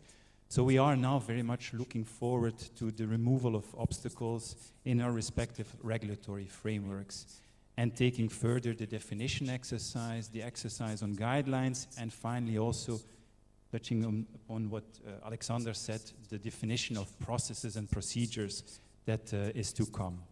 Now, one element that we wanted to warn here for is that indeed, if we all go about in our own national or regional systems in adapting the frameworks, that we would create additional asymmetries. So this coordination is very important, that we do not lose out on this potential now of coordinating our systems, while of course always respecting the individual identity of our national or regional systems. For all that we can say is that indeed we want to have jointness in our joint programs, but we believe that we cannot achieve this without also achieving some level of jointness in our systems. That's very important. Now, it has been mentioned, the label or the degree as two different pathways. Also with ED Lab, we believe very firmly that the label in itself holds also a strong value, especially when it comes to creating a level playing field for all our systems that are affected by this exercise. So we also would like to stress that we are very much looking forward to the end goal, the creation of the European degree, but we think that the label is a very important intermediate step towards it. Now, what sometimes we still see is that the label itself is somewhat still being confused with one of the outcomes, a label certificate. So what we want to point out here is that it is the joint programs that, when they meet the criteria through an approved procedure, receive a label, and it's in the end the students that participated in the program that will be awarded the label certificate. And this is something that we worked on with our ED Lab project in actually piloting the awarding of the label certificate. And we also feel that this was a worthwhile exercise, also coming towards common understanding of how diplomas currently, joint diplomas, look like, and what is the potential of actually aligning the way these diplomas look. Now, some of you might remark, yeah, what is this old-fashioned talk about paper diplomas? Of course, we are working on digitalization. We are living in an era of increased speed of digitalization of everything. Yes, this is, of course, a very strong opportunity also in digitalizing certification and certification procedures. But also here we would like to give one important warning. We are talking here about the context of joint programs with joint degrees, so with joint awarding. Any exercise to digitalize the certification of programs, and in particular joint programs that come with their particular difficulties, should from the very beginning take on board the particularities of joint degree awarding. Otherwise, we will need to do this at a later stage again, and it will come then afterwards, and we should now really take this momentum to do this from the very beginning. Now, it has been briefly already discussed today, the issue of funding. We are, of course, also very happy that indeed there has been listening to the calls from our projects to foresee some mechanisms for funding both the development of joint programs according to the criteria or adapting existing joint programs. There's, of course, also the issue of funding the mobility of students and staff within these joint programs, which is an important one that should be considered. Now, what we would really like to avoid is that there would come somewhat of a juxtaposition between different types of funding for different types of mobilities. We would like to avoid that the whole European degree initiative leads to a juxtaposition between mandatory mobility and its funding and optional mobility and its funding. Really, we want to see this looked at from a holistic perspective, and we believe that the European degree initiative is an additional boost to keep up the funding of internationalization, of cooperation in higher education in Europe. That's an important element. Now, finally, before I end my contribution here, is one important point that we should not forget. We have called upon contributions of joint program coordinators and their administrative support over these last months. We've been working on these projects. We've done a lot of survey work. We also took on board some joint program coordinators in an exercise to really look into depth into the criteria and also award pilot certificates. Well, we should not lose at this moment this momentum. We should really deliver at what we promised to them, facilitating their work, because they are our champions. Thank you.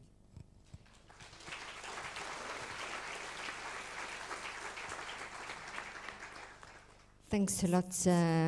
Very important points that you made, Andres. The jointness in the systems are very important to reach the common goal, the digitalization that needs to be well thought from the beginning, and we are working together on the European Student Initiative, so we know very well the importance to think about it from the start.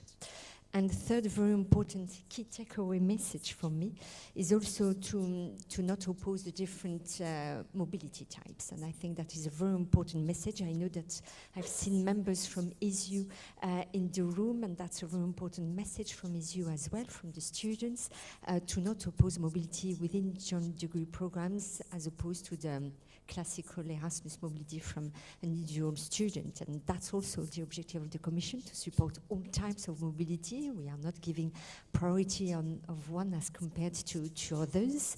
In the coming weeks, the Council of the EU is going to adopt an important Council recommendation, Europe on the Move, with a new target for higher education mobility, 23%. Of students being mobile during their studies, and it encompasses all types of mobilities. And of course, for this, funding is essential. And of course, Erasmus Plus is there to provide funding, and we hope that ministers will understand the importance of mobility when deciding on the funding for next programs. But of course, it's not only Erasmus Plus that can fund this mobility. It's really a joint endeavor also with the national member states. But thanks a lot. Very important takeaway messages. Now I will turn to Manuel José Damasio. So you are Associate Professor and Head of the Film and Media Arts Department at Lusofona University in Lisbon. You represent Etiqueta. Now everybody will know by heart the acronyms of the 6 projects, I'm sure, at the end of the day. So some of the recommendations from your project emphasize the importance of involving all key actors in this process. So could you tell us more about it? Thank you very much. In Etiqueta, we looked at, and this was already mentioned in the previous talks, basically at value. And our main conclusion and our main recommendation on how are we going to do this, because at the end of the day, it's what we are talking about, is that we need to engage all stakeholders. We need to do it in a manner that also benefits institutions, benefits society, and at the end of the day, benefits the students. And in order to do that, we identified what we consider to be core aspects, or 4 core domains that we need to address. The first one is precisely to do with the digital domain, and we are not only talking of the format of the label or the certification of the degree. We are talking of the entire process. And here, another aspect we would like to highlight is also the importance of the Future Policy Lab, because if there's something we know, is that if we want to do this, we will need arrangements, agreements, and they need to be facilitated by the Commission. There was already mentioning of a large number of projects that are dealing with digital identities, but at the end of the day, interoperability involves reaching agreements, and that does not exist at this moment in time. So for us, this bringing the stakeholders on board needs a facilitator, and we are convinced the Policy Lab could be such facilitator. A second aspect has to do with communication, and again, we are not talking only of marketing, we are talking of the value of the degree for the stakeholders, and here, differently from what was already mentioned, in our case, the degree is clearly what the stakeholders can understand. The label is often extremely confusing, and that was, in our case, one of the conclusions we reached. So the clear communication of the benefits is absolutely crucial. Another key aspect to involve the stakeholders, and that was also already mentioned, is quality assurance. And here, again, we need to find a common language, and I think that the very bold idea of an institutional framework for quality assurance is clearly a way to engage stakeholders, because it would also allow across the institutions, and I think it's important to mention that often the understanding of what the degree, a joint degree is not something that is common across the institution in itself. So to engage the stakeholders, we think that this common quality assurance is crucial. And last but not least, I would say that our overall recommendation is that we take an holistic approach. That means we do not leave any disciplines behind. We are always talking of interdisciplinarity, but we've had here engineering projects more in the domains of the arts and the humanities. So it's important we reach out to all disciplines so that the European degree covers all domains. And this also implies that we are able to be inclusive in terms of the types of institutions, the type of countries, the diversification of students, and how we enroll them. So those would be 4 core domains we recommend that are considered. Thank you.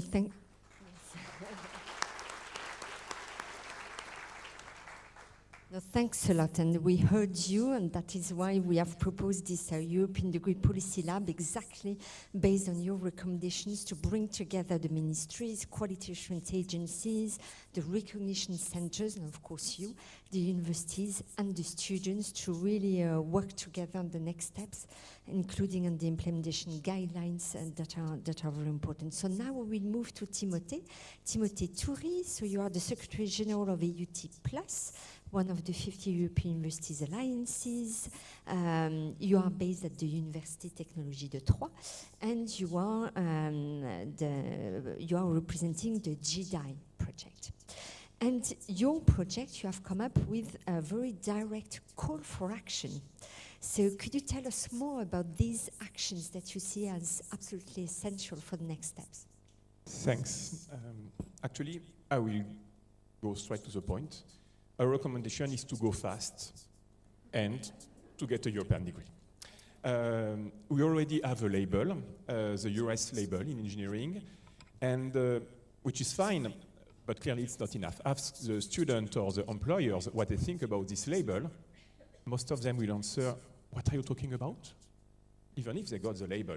And I will quote one employer, actually the CEO of a big supplier of electric automotive company. I'm just quoting. I employ and pay engineers. Which competency should be demonstrated by a degree? Labels are for chicken in supermarket. That's it. And I think actually it was not provocative. This is just how he sees the situation.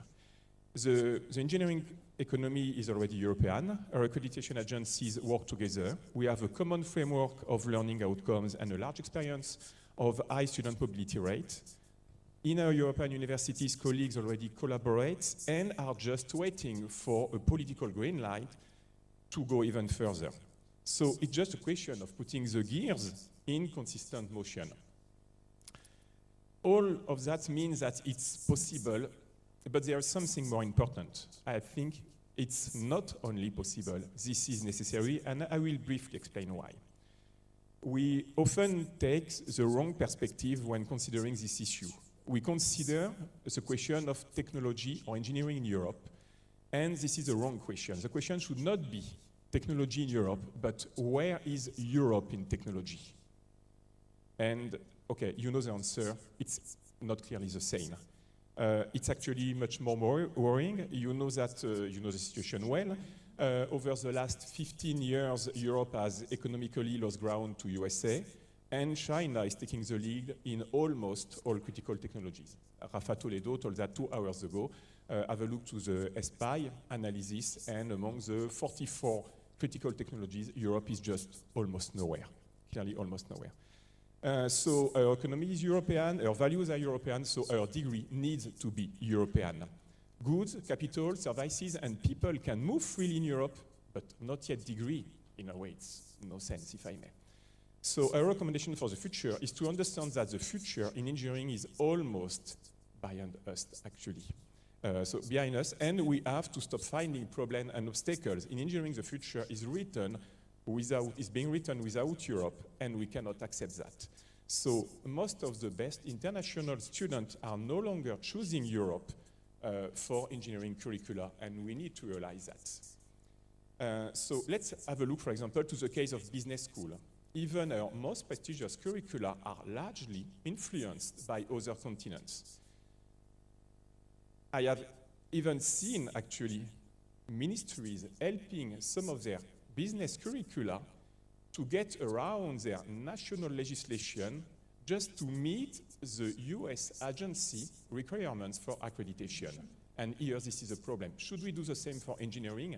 Clearly not. If we stay divided, engineering in curricula will not be designed by Europe anymore, and this is what we need to think now. So our message is crystal clear.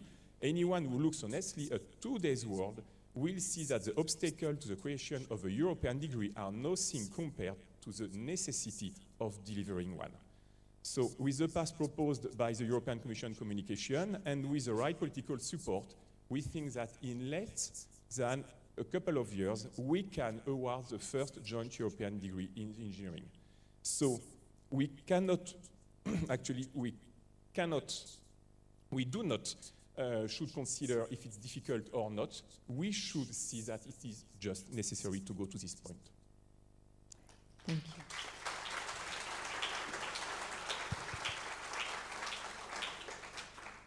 Thanks a lot, Timothée. We share the objective so that in a few years you can deliver a joint European degree to engineers. My son just started his studies of engineers, so let's hope he will get a European degree.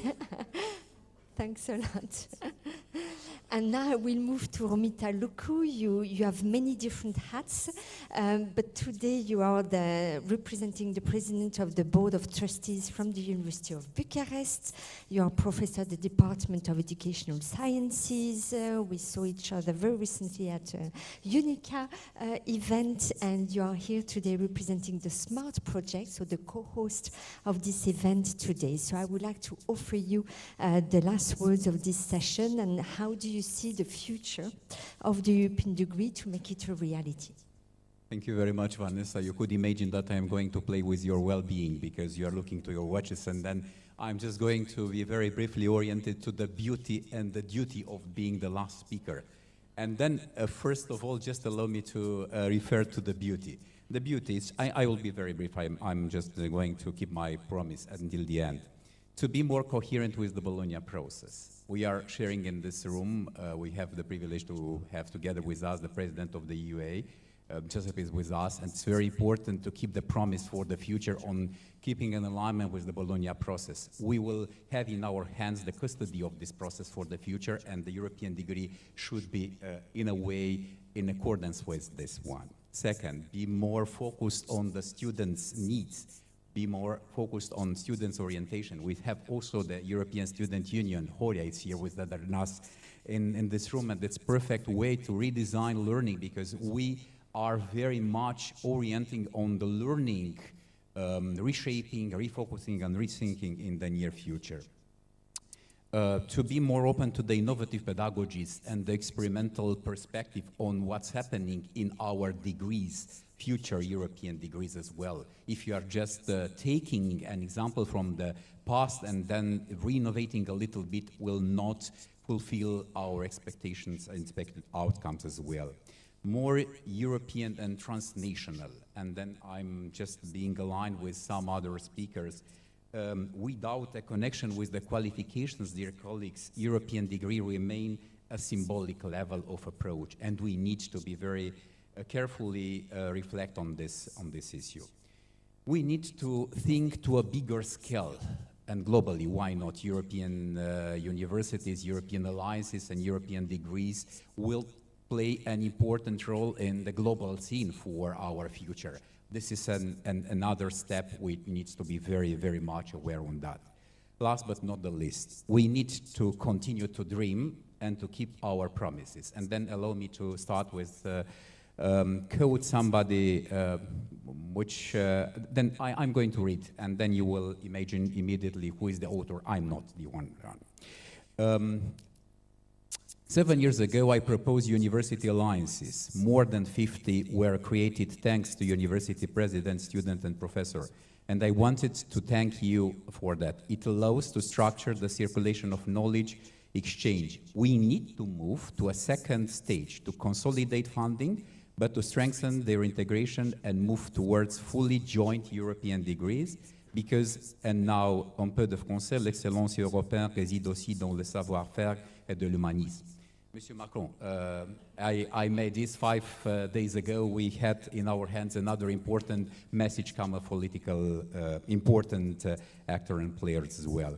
And last phrase from Monsieur Macron was that the best way to know the future is to keep promises. And dear colleagues, being here together in this room, this is a proof, a real one, that our promises has completely kept. And now the duty of the last speakers. This was the beauty, I told you, and now the duty. I'm coming here with another hat, a very important one, and I have a privilege to representing here also the European degree subgroup from the 4EU. A player, very trusty and confident supporter for this process, and together with Jan Mael, monthly on Friday at 9 o'clock, we had a meeting. And it's very important to mention also here, Neringa, it's here, Mirko, the coordinators, the co-chairs of the 4 group. I'm very grateful to Olga. Olga isn't here. Ludovic, it's here, and I'm deeply grateful the people who are just encouraging this process, because European degree, it's a long journey, and we are here to keep the promises for the future of this journey. Thank you very much. Thank you.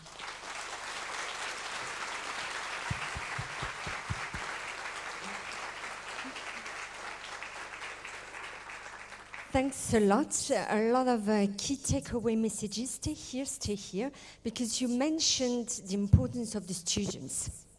So I would like to call 2 representatives of the students on the scene. I've seen that Rita Diaz must be there, president of ESN, so please come in. And I am calling Horia, president of ISU, because I would like to give you the final words, because all this work is for the students. You represent the students in the room. So I take them by surprise. It was not prepared at all. I like to improvise, you know me.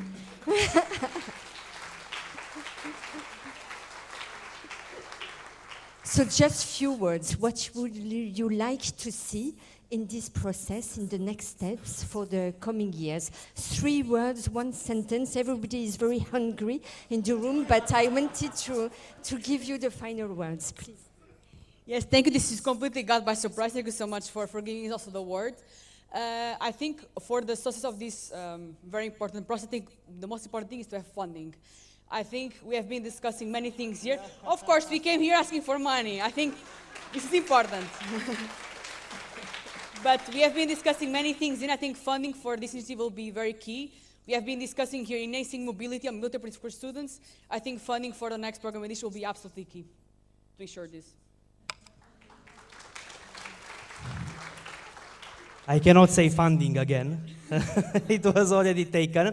I think looking back, the most important thing is to keep the ambition. And I would point that into the following sense. We have a very strong ambition now. How will this actually be materialized at the level of higher education institutions? With the students, with the student unions, with the academic senate, so on and so forth, and how we build this a truly European project. Now here we have the leaderships of the European University Alliances, of universities. The question is how we make this inclusive for students, how we make it sustainable, how we ensure student participation in the design, and we actually have the tools for that in the future. We want to go to the moon. We have a bicycle so far. We will need to convince the member states to give us at least a train, a high-speed train to connect Europe.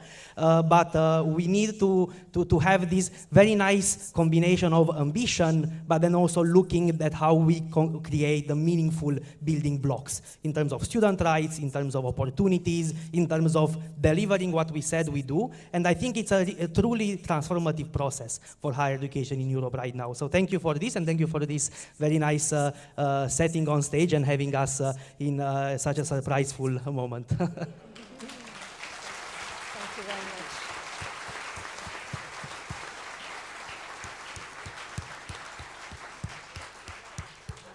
And big thanks to the 6 projects. We will never repeat it enough. You have done a wonderful job in only 1 year. It was highly ambitious. I remember the first meeting that we had. You say, are you sure, Vanessa, that you want us to do all this within a year? But you were there. You have worked very, very hard. And big thanks to all of you and all your colleagues.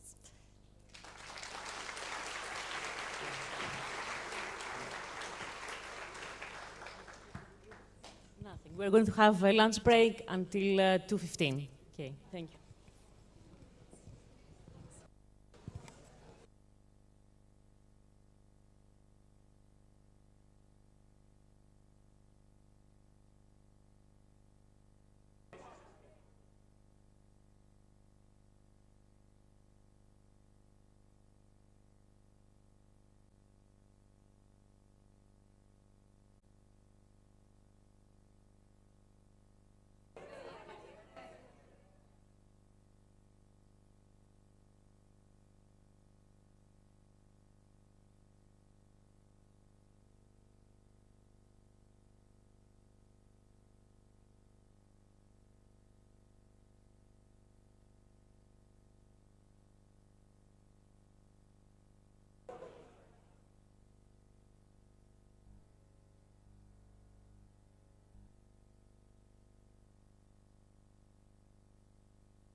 We are back.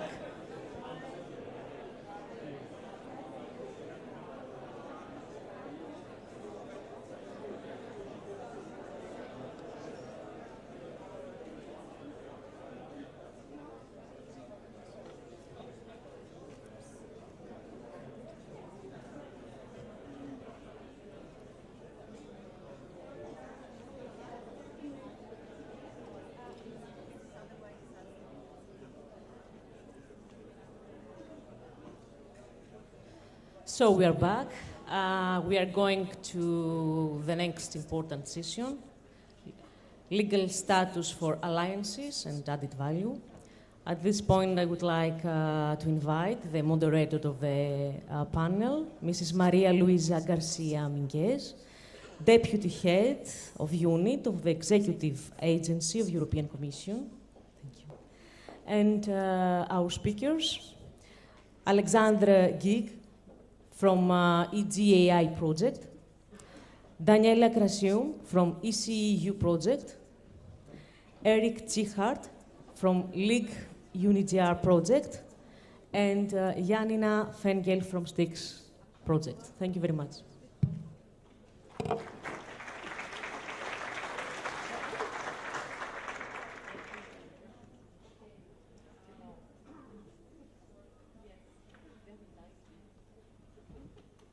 It's working now? Yes, yes. Okay, so thank you very much for continuing with us, just in the second round of this important event. And we changed the topic, but not really. We don't change the topic. We just go through the second main issue that has been tackled by the project, the 4 projects that were working with us the last 12 months. We repeat not enough that is very, very short time for getting conclusions, but it's impressive because we were following you from the beginning, from the executive agency as well, and it's impressive the lot of things that are going to the surface and that you are going to explain to us. Well, I'm going to take the message from this morning on the multilingualism, and I'm not going to say wrongly your family names. I'm passing to you the floor, and you introduce very briefly yourself. Okay? Thank you.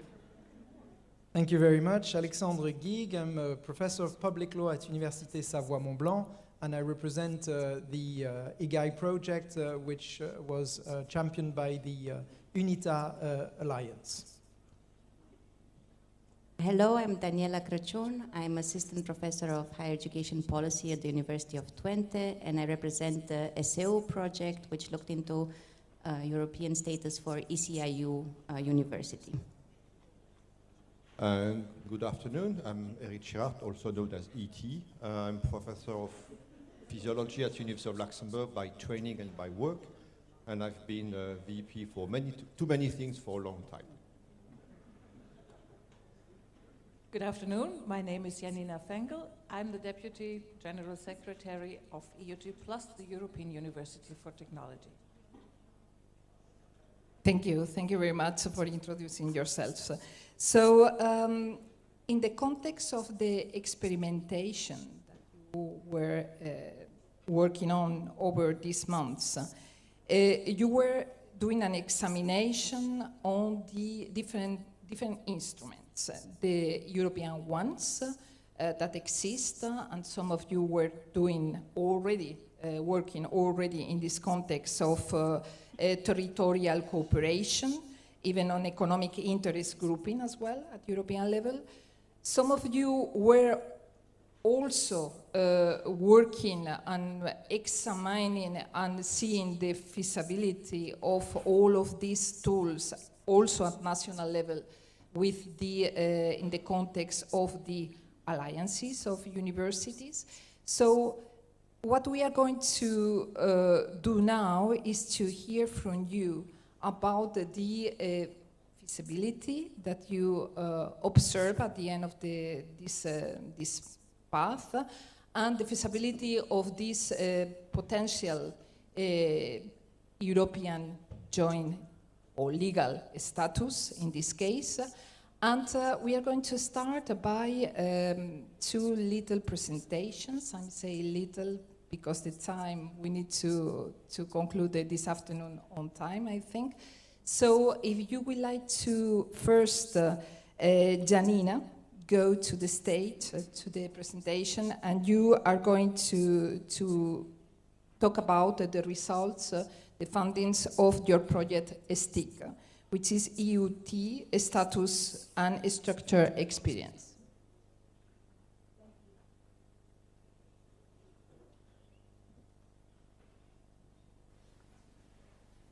Is it up here?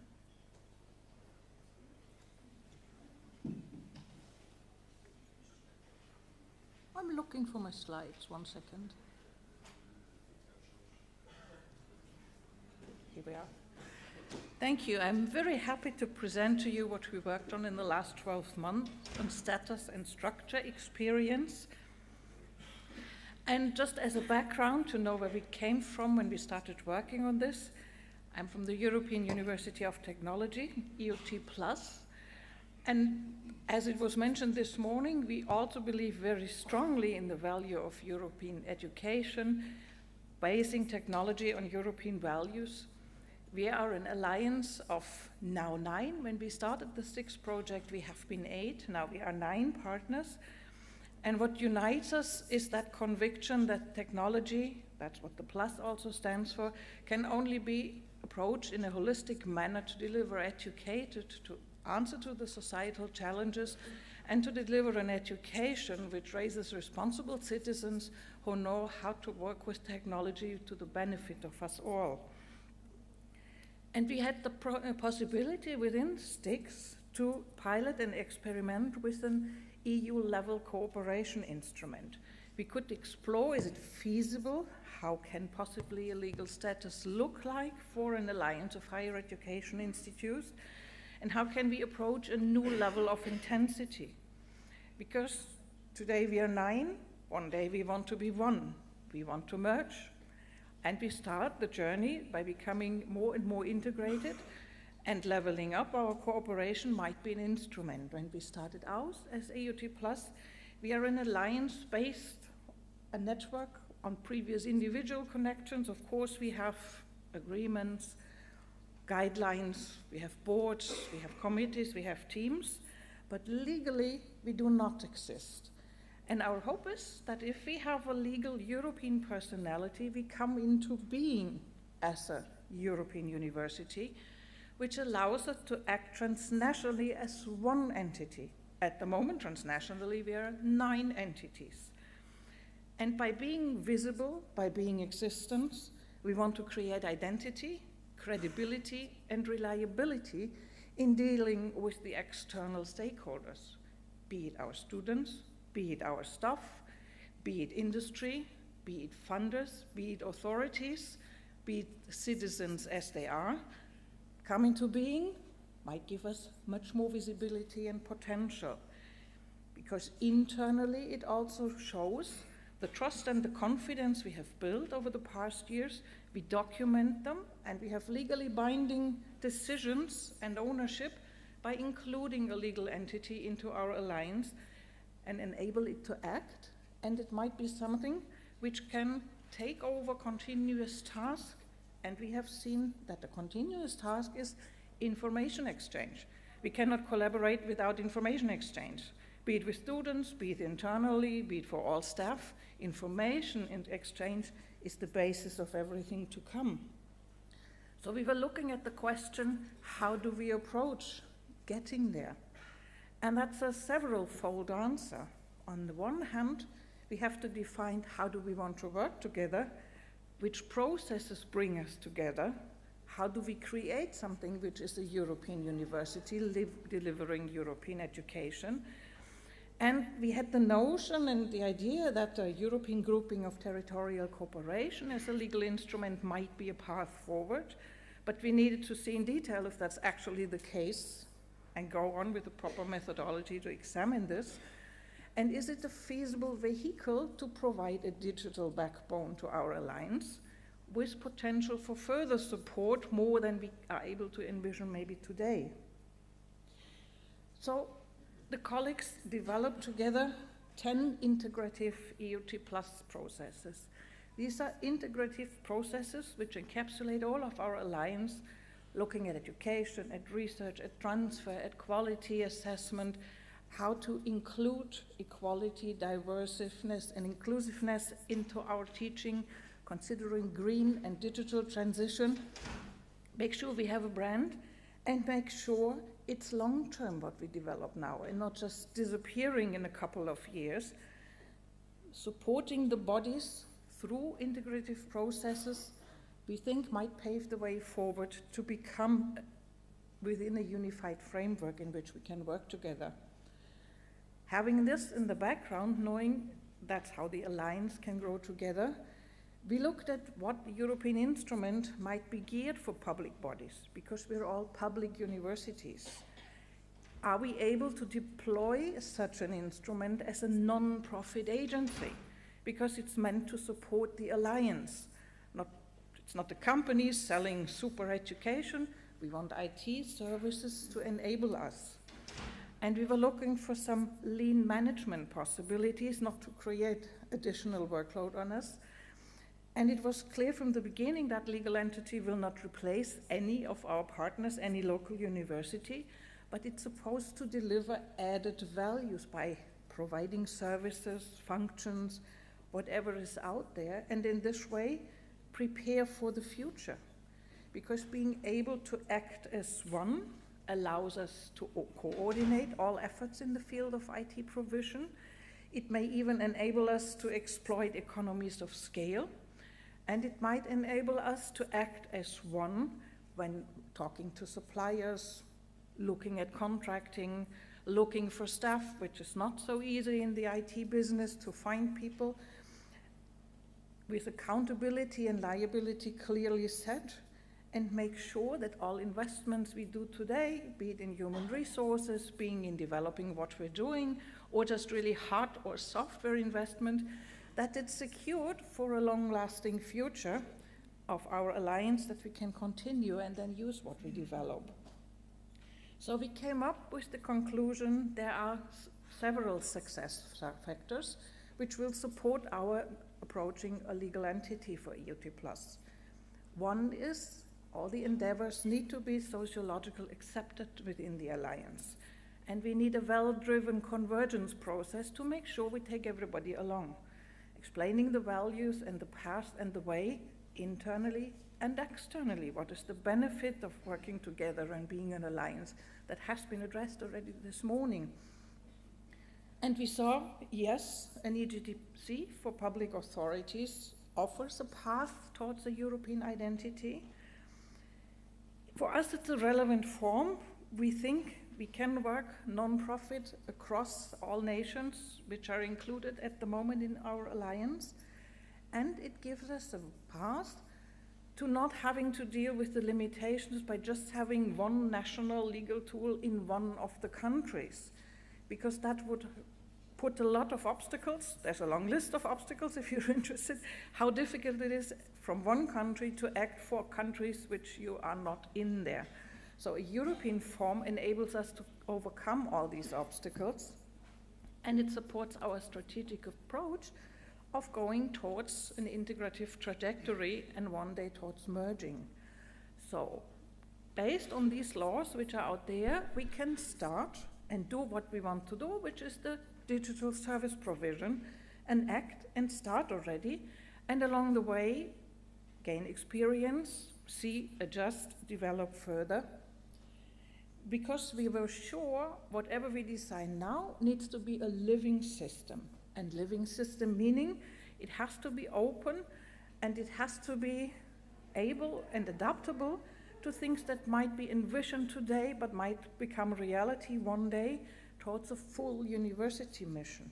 Because with this tool, like none of the others, is offering us not the possibility to work as a university. It would not be, the EGTC would not be recognized as a higher education institution, There we would need more room, more experimental space. So we were thinking, we could imagine maybe something for university cooperation or academic cooperation, but it means for us we can start already and develop our alliance further and bring it into existence and do the service provision in a consolidated, simplified manner. And along the way, be open to change, further developments, and we would be very happy to share with you and exchange with you and keep in touch how things are going, what is happening, and support and preserve all the works that have been done yet to see what might become possible in the future. And if you're interested and want to get in touch, there's a little QR code, or we have a nice blue poster out there in the coffee break. Thank you.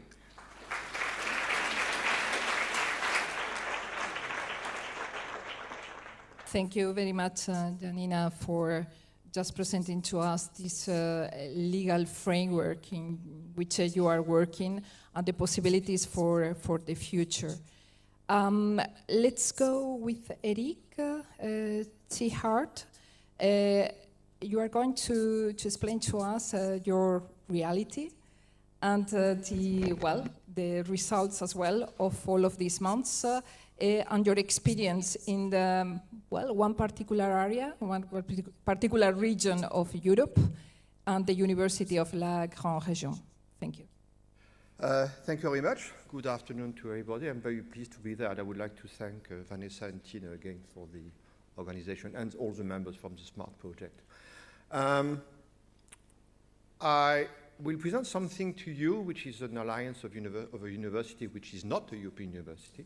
It's probably the only one from the pilot project, even if I'm part of Université, which is a European university. So the Greater region is a political region between Belgium, France, Luxembourg, and Germany. The alliance is 7 universities. We have Kaiserslautern, Landau, Saarbrücken, Trier, Nancy, Metz, Lorraine, Luxembourg, and Liège. So 7 universities which are working together since quite a long time, almost 15 years now. And it's also a very special region because since 1870, as Bismarck wanted to change Europe, it was a very, very troubled region. For the oldest dogs like me, we all had families which were separated by borders which are moving. And the existence of Niger is also based on that we're exchanging a lot because we have cousins, we have sisters, we have wives, we have girlfriends, sometimes also, which are moving between the borders. And this is extremely important because it gives a culture of cross-border cooperation which is absolutely enormous.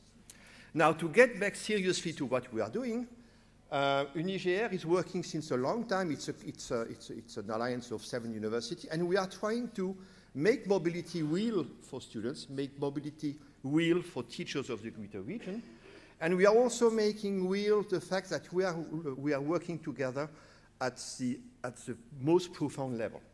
And the idea of Leg UNIGR was to start from a small association from a Luxembourgish law, almost like a sort of buvette in your local football club, as a ASBL, which also exists in Belgium, and to consider 3 main points. The thing is, why do we want to change? And if you look at how we are functioning as a university, we have the knowledge square: education, research, innovation, and service to society. That was the first asset. How?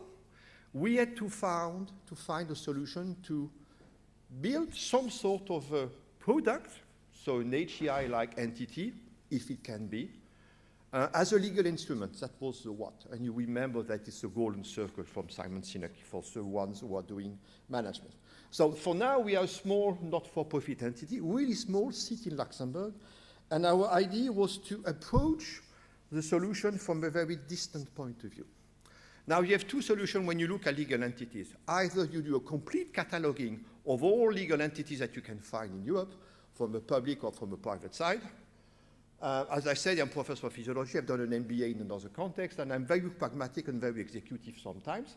And we had 3 actions during Leg UNIGR. The first one was to document how do we work together between the 7 universities. How do we communicate? How do we fix objectives? How the strategy is set? and how we produce results. That was some sort of a hassle, because culture is one within the greater region, but still there are differences. You take a Belgian guy and somebody from France, you put Luxembourgish in the middle, that's also different. So the second point was to identify what could be the legal structure in correspondence to the documentation of the working conditions. And thirdly, it was to find the instrument. The two last points are extremely critical, because first you have to talk to your president and rectors, which may be prudent or maybe not too responsive. And the last point concerning the instrument, you have to talk to your legal services. And you may know, like me, that most of the time, if not all time, the basic answer from the legal services is no. And for me, a no is not the correct answer. And at the end of the day, there is one solution, which is extremely working fine, is that you pick up your phone and you call them. Because exchanging email with all these people is something which is a waste of time. Call people, go to see them and convince them.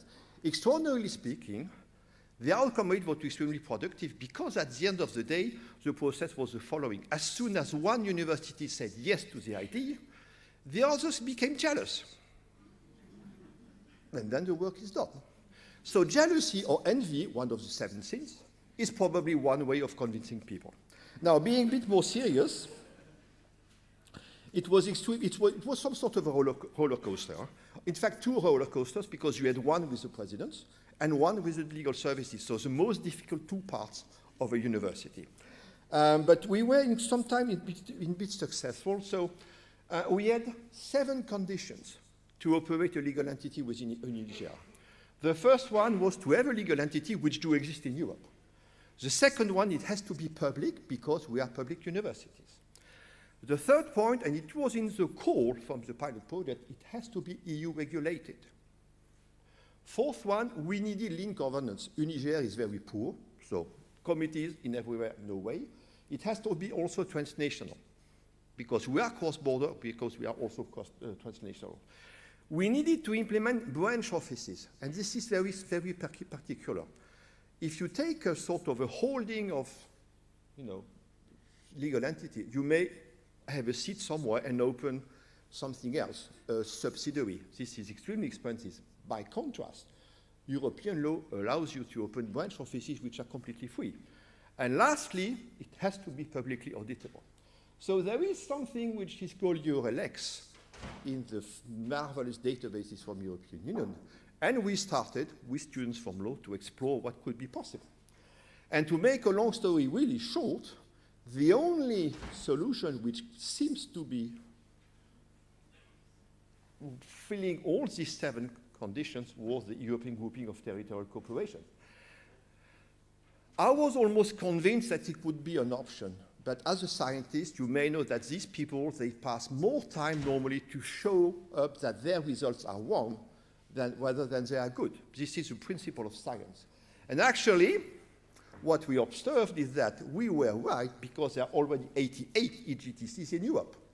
There are small ones for very local collaboration, and there are also very big ones with a lean governance model. If you take the wide Alpine EGTC, which regulates all traffic between Genova and Aachen, it's something which is absolutely huge, and it's just a 3% committee.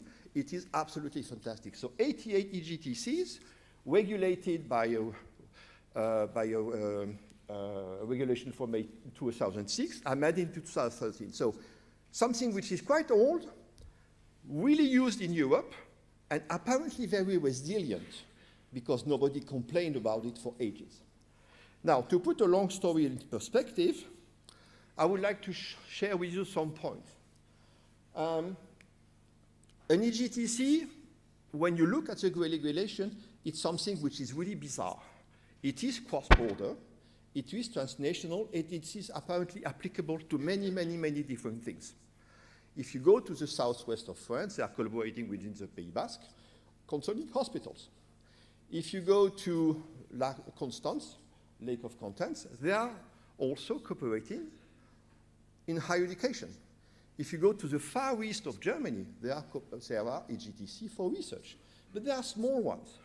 The difference now is that some people already tested functionally since years the fact that an EGTC can be adapted to education and research, and possibly also innovation and service to society. So we are not the first to think this way. The second point is the following. EGTCs, if you read your regulation, it's not absolutely 110% fitting our ideas of a European university. But still, it feels the need of a legal entity. It feels the need of a legal entity for a grouping of university, whatever it is. Many things can be done together. If you look at the knowledge square, it's working pretty well. If you look at IP, which is generating money or value, to be correct, it's something which can be also inserted into an EGTC. If you want to sign with very big companies for collaboration, for Uniger, for example, we are discussing with ArcelorMittal. ArcelorMittal is not a small company, but what they told me is something very simple. I'm not going to sign with seven institutions. I want one single point of contact. And this is something which is absolutely key. If you are grouping yourself together, you are a single point of contact and you can discuss with big players. Thirdly, it's a way also of having access to mono-beneficiary programs. We are discussing money. I heard the bad term this morning from the students. Very correct, by the way.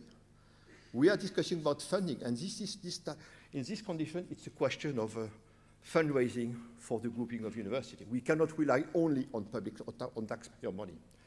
And last point, if you want to change higher education in Europe, we have to find a way of changing it. And the change of legal status for alliances is a solution. Also, if you want to change higher education in Europe, you have also to motivate yourself to be the changer, to be the game changer of the day. If you look at the paysage of European university, we are already 11 or 12 who do have a legal status. There might be another 7 or 8 by the end of this year, so 20-something at the end of this year, which is extremely nice. These 20, by no way, they will be the last. They are the game changers of higher education in Europe. And if you think about your children, if you find ways of putting these big alliances together, we will be able to compete with others. Now, last point, stairway to heaven or not. I like Led Zeppelin. The thing is that when you discuss with presidents and rectors, it's very difficult. Emotionally speaking, because we discussed this morning of the diploma, you know that the president and rectors are the gardien, the owner of the seal of the university, the owner of the seals that you put on diploma. What about alliances? How do we treat like that? We have to talk together. If we talk about legal entities, we have to talk also about European diploma. It's something which goes together. We cannot progress if we separate the two entities of reasoning. And it's something that I would like to insist on that. If we want to make a higher education in Europe progressing, we have to consider legal entities and we have to consider European diploma together. And I guess that's what I wanted to say this afternoon. Thank you. Thank you.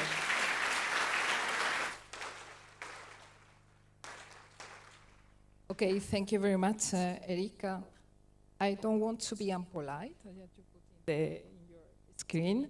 And I'm going to give the floor as well to our two other panelists, to Daniela and Alexander. It's important to hear now the voice of the European University Alliances and their experience. We know that so far we have, counted, I think, around 12 European Universities Alliances that set up already their own legal status for functioning, for pulling forces together. And others are thinking about. So, Daniela, in your experience from the ECU Alliance, what are the outcomes of your work in this?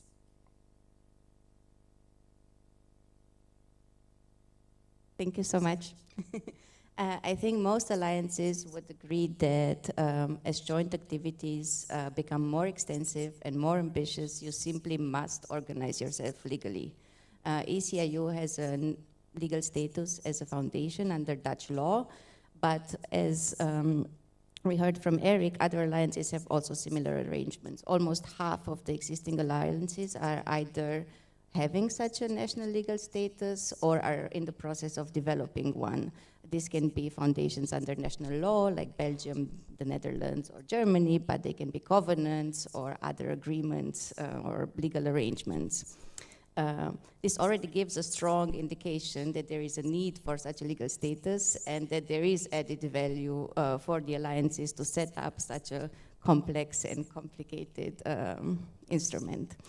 For instance, ECIU Alliance, the one I am representing, would not be able to issue joint micro-credentials together without such a legal status. Yet, what we have noticed is that while these national statuses are helping solve some of the problems, there's also limitations when tested against, the ambitious visions that we foresee for the alliance. And let me just give you two examples that I think will resonate with many, if not most, of our colleagues working in alliances. First, hiring staff jointly. ECIU has a central office of 12 employees from 7 countries. For this purpose, it has had to set up 3 legal entities, one in the Netherlands, one in Belgium, and one in Italy. Now, this is 3 legal entities for 12 people. So you can imagine this is not very efficient. It increases the complexity of the organization. And it also shows how difficult it is to build a truly European organization in this context. Another example would be buying services together for the alliance. For instance, when you need a software, the most random software like Microsoft for your office needs. We do not want to purchase 14 Microsoft softwares for the 14 countries in which our alliance is based. We would like to purchase just one, but Microsoft would not recognize ECIU as one or a single entity. This makes cooperation very expensive and very impractical for the alliance. These are just 2 examples, and I'm sure you have many more that come to your mind when you think about your cooperation. So in our project, we thought about the needs of the alliance in this direction, so hiring staff, but also receiving public and private funding, providing flexible learning paths at the European level for our students, creating private revenue on continuous education, investing into facilities that are held jointly, but also into intellectual property rights and data related issues and other goods and services that we want to buy together. So nothing earth-shattering, things that we do on a regular basis when we cooperate. So these were our use cases. And we looked at existing European instruments, including the EGTC that you just heard about, but also other instruments. And to make a long story short, what we found was that while they cover some of the needs, they are not perfectly suited for all of the needs of the alliance. So they are not performing much better than what we have at the moment, even though they do cover some things in a more consistent way. And I will talk in the next session about the recommendations we have for adapting these legal instruments, because while they might work if your universities are set up, in a cross-border region where it's easy to transfer stuff, it doesn't work so great when your alliance is in 14 countries around Europe. So our analysis shows that there's a clear added value for European legal status for all alliances, and this is not just at the operational level, so not just for pooling resources like human resources or technology or data or education or research and innovation, but also at the strategic level. So there's a clear added value strategically for alliances because it enables them to act strategically together and make strategic decisions together, and as a result, broaden and deepen their cooperation and achieve the ambitious goals that they have set up when they applied to be part of the initiative. Thank you. Thank you, Daniela.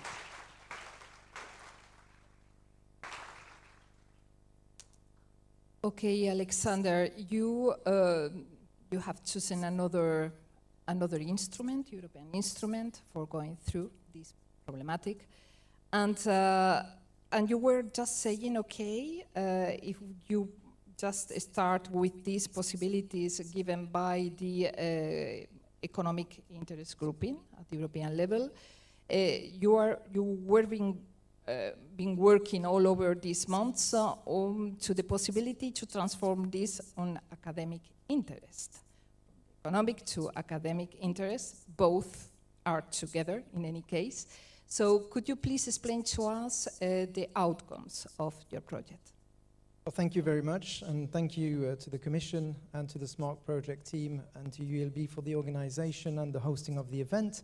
I want to say I'm speaking on behalf of all the colleagues involved in the EGAI project, and I wanted to say hi to them and to thank them, because otherwise I wouldn't be able to talk about this. EGAI stands for European Grouping of Academic Interest, which is a legal entity that doesn't exist yet, and that we will be talking about over the two panels, this one, and my colleague Barbara Gagliardi will give a presentation on the A aspect, how to go from economic to academic. I also need to say that the UNITA Alliance, which is the basis for this EGAI project, is composed of 10 universities now and 2 associate members, which are from third-party countries to the EU, Switzerland and Ukraine. We have in common the fact that we speak Romance languages. We're located in rural, mountainous and cross-border regions across southern, western and central eastern Europe. I just wanted to clarify this.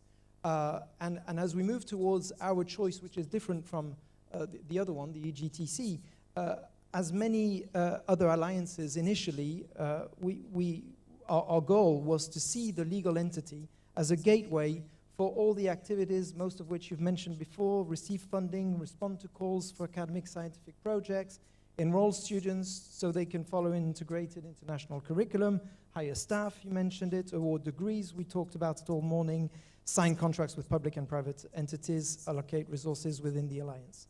So when it came to choosing which tool, we first decided on an existing European entity, rather than going with a national one, because we always saw this kind of entity as a stepping point towards a European university.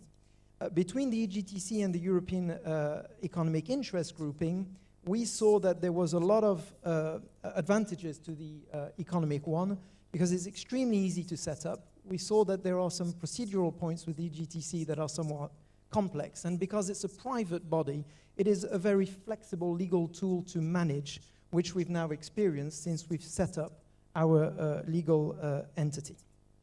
On the downside, however, the activities have to be economic, which is a limitation and the reason why we wish to move towards an EGAI, which is yet not in existence. The other problem is the economic grouping is limited to institutions that are in the European Union, which poses a problem with our associate members. So we now have our legal entity. We drafted the statute in the academic year 21-22. It was approved in the summer of 2022 by all member university, and then the statute was registered at the Turin Chamber of Commerce in January 23. So now it's fully operating. And now the key question is how it contributes to our alliance and what it does. So the main limitation is the fact that we have to identify economic activities that were already offered by member universities, and we surveyed through the different member universities, and we identified a number of activities within education that require the payment of fees, various courses, services, workshops, apprenticeships. In the field of research, such things as exploitation of patents, expert appraisals, publications, promoting startups that might be developed within the framework of the Alliance, and also creating academic chairs. And of course, there are other economic activities like renting facilities, selling official products, etc. We have experienced during this project a lifelong learning activity, and in the autumn 23, the University of Beira Interior in Portugal, one of our members, organized a workshop on interpersonal skills and sustainability, which was performed by the legal entity, and it was the first activity that was carried out. In the future, the grouping that we've created is going to prolong the activities of the universities, help us develop a unique platform to offer online courses, which requires the recruitment of an IT team that was discussed before. IT teams both from member universities but also from the EIG, so the grouping which will prolong the work done by our member university IT teams. The goal is also to internationalize the curriculum of students so that they can benefit from courses throughout the entire alliance. And once they enroll at one member university, the idea is that they're part of a wider European university. These economic academic activities are only one part of the academic activities of our alliance, and we've always seen it as a first step to expand the operation of a legal entity, and we hope that we will be able to transform legally. There are barriers, but we can say yes, even if we're a law professor, which is my case. We can find solutions to go beyond these difficulties and transform it into a European grouping of academic interests, we hope, and this is something that Barbara Gagliardi will tell you about later. We also have two posters in the main hall prepared by postdocs that I want to thank Florian Gaillard and Louis-Marie Chauvel. Thank you very much. Thank you. Thank you. Thank you so much to the four of you. You just explained to us very concrete examples of things that are currently occurring, so they are just now.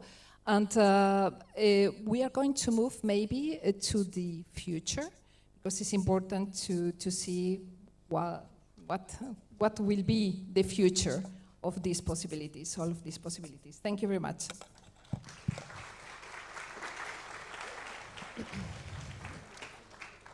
Thank you very much. Next panel is legal status for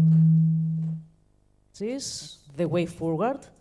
I would like to invite dear Tine Delva, which is the moderator of the panel, Deputy Head of Unit Higher Education in the European Commission. Eric Zichart and Daniela Krajounis will be with us in this panel. And Barbara Gagliardi from EGAI project and Timothée Toué from STIX project. Thank you.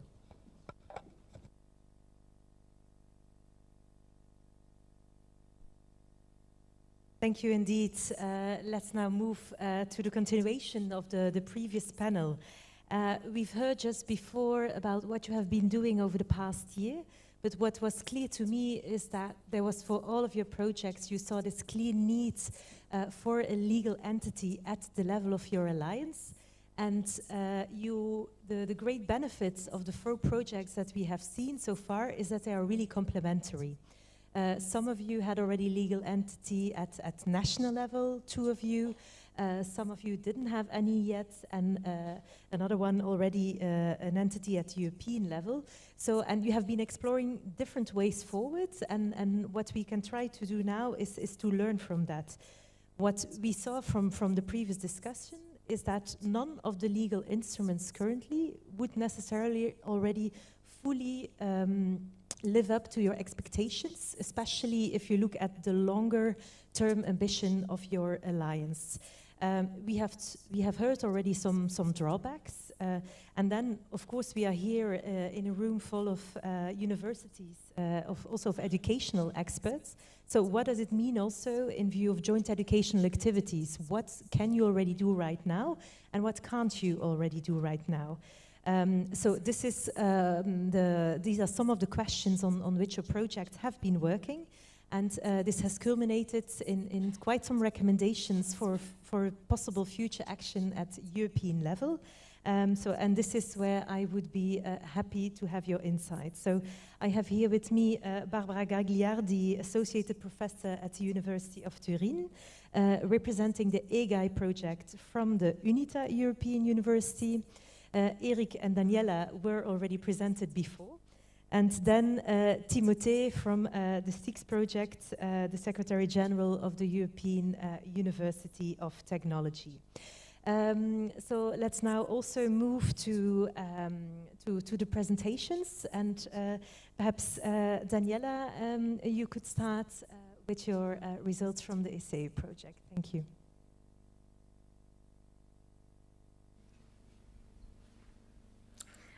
Thank you very much. Yeah, I'll try to quickly summarize, as all the others did, 1 year of work in 10 minutes.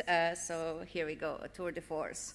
We are very much aware that a European legal status will not be a solution for a single problem, and it will also not be the solution to all of our problems. Yet, as I have mentioned in the previous talk, we think that it is still very important to work towards it because it will deepen and broaden the cooperation that we can achieve in our alliances and the kind of the activities we can do together. This project tried to look not just what would be the advantages for ECIU, but also for other alliances, in that it would give us opportunities to act together, to do joint activities in research, in teaching, in engagement with society.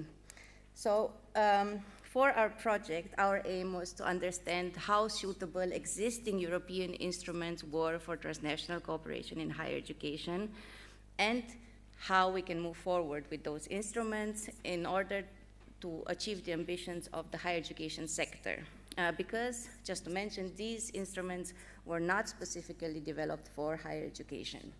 So what we did in our project was to develop these use cases based on the needs of our alliance, which I presented previously, and then we analyzed how these 4 European instruments that exist for cooperation would fit those needs. And also we tested them against our national legal status so that we see whether one of them is performing much better. To do this, we gathered insights from alliance members, rectors, institutional coordinators, but also other alliances that were associated with our project, from stakeholders, from national ministries. As I said, ECIU is the biggest alliance. We have 14 members, so we talked to the ministries of our member universities, but also to other users of these instruments, so that we see what are the challenges that they are facing when implementing these instruments for higher education. And this is basically the legal analysis that we did for the project, looking at whether these legal instruments meet the needs of the alliance. As you can see, I'll not go into the details because we will be here until tomorrow, but you can find this report on the project website. Suffices to say that as they stand, for us, no existing European instrument was performing so much better than the national legal status that we were willing to switch. So in facing this uncertainty and complexity of the changing policy landscape, we actually decided to stretch the mold of what is legally possible with our national instrument, and for now keep the foundation under Dutch law.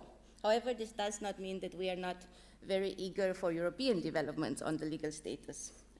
We really want to see the instruments that we already have being fit for purpose for higher education.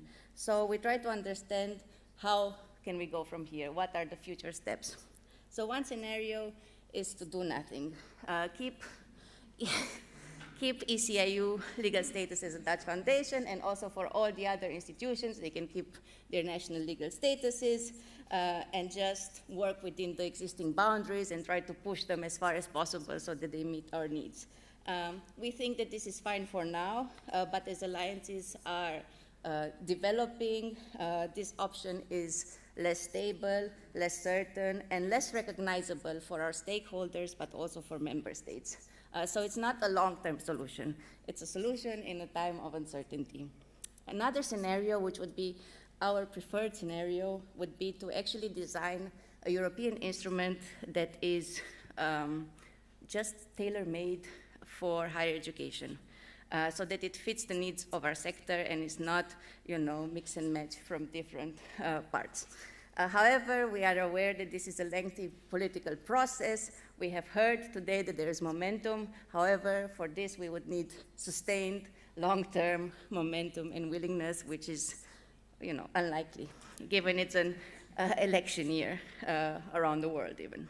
So, third scenario we think would be the most feasible, which would be to adapt an existing European instrument. And now we heard from our partner projects on the EGTC and we will hear from Barbara on the European grouping of academic interests. We focused on how could we adapt the EGTC to fit these needs of the ECIU Alliance. And here are 8 recommendations. Tina already warned you that you will hear a lot of recommendations. However, here they are. We would like to remove the need for an explicit consent for all member states every time an EGTC is set up. This is an inefficient process.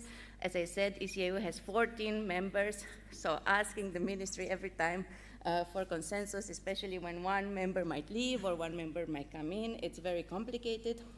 We would like the EGTC to be recognized as a higher education institution if an alliance would set it up. This is very important because it would help overcome some of the administrative issues that universities are facing, but also they could jointly apply for funding, which would make them more sustainable, which is something that we hear all the time. How can we make this initiative more sustainable, and how can we make institutions and alliances fit themselves with the fishing rod rather than always providing some fish. We would like some clarity on the provision of staff, but also on the hiring of staff. I think the example I gave previously makes this point very clear. Make sure that staff know how their social security will work wherever they are set up there. We also have a strong preference for limited liability of this instrument because not all higher education institutions are able to take on full liability. So this is just a practical issue. And then we would like to allow for a private dimension on continuous education for higher education institutions, because this again would make universities more sustainable in the long term. And finally, but most importantly, it is very important to increase the European dimension of this instrument. Currently, the EGTC is strongly rooted in national law. This means that wherever it is set up, national law takes precedence. It is very good to think about how can we make this more European in outlook so that it becomes leaner, more efficient, but also fit for purpose, because we want European university alliances. Why should we do all of this? I think there's a lot of benefits to be had for higher education institutions, but also for staff and for students. For higher education institutions, it could help them improve their financial health by pooling resources, pooling their capacities, having joint access to funding. It could help ease their governance by making strategic decisions easier, establishing who is responsible for what, which makes also for a good tool for building trust between institutions and having some legal certainty about how to move forward. And also it could help with their internationalization because it would facilitate their collaboration, but also increase their attractiveness if they can issue European degrees. And it also helps staff. We heard today how important staff is in this process. Their employment is very important. Their careers are important. So it would also provide improved employment opportunities, provide them with clarity on tax and social security, and give them access to the ecosystems of their partners. So research ecosystems, but also education. And it could help increase internationalization for staff, which is also very important. We want to improve the mobility. And last, but definitely not least, for students.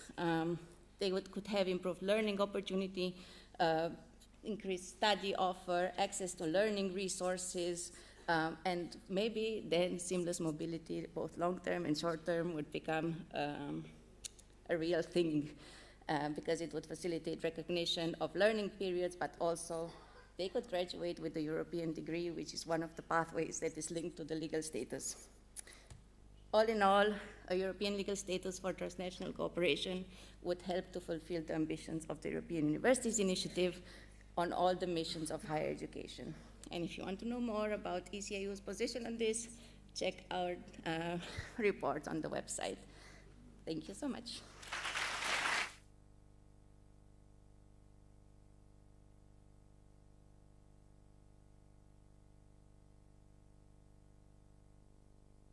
Daniela, for this insightful presentation. Barbara, perhaps now you can complement how you want to go to the economic, from the economic to the academic interest grouping.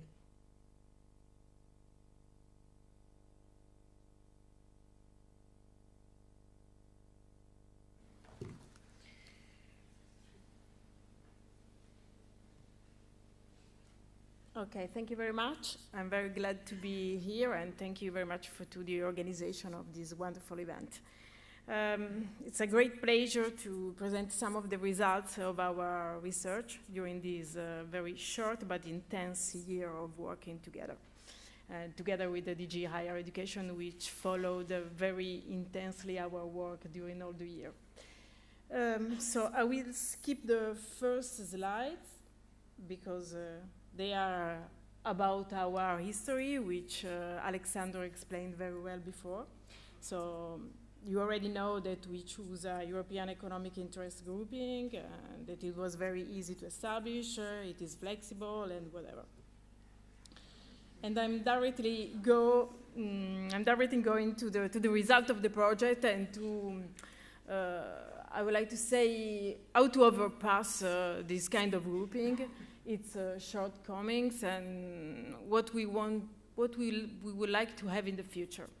I think that my purpose now is to advocate for the second scenario recalled by Daniela, because both the EIG, the European Economic Interest Grouping, and the EGCT, the European Grouping of Territorial Cooperation, are not really conceived for academic cooperation. And it is possible to use both of them. We can achieve some results in using both of them. But it is true that they are being conceived for different utilizations.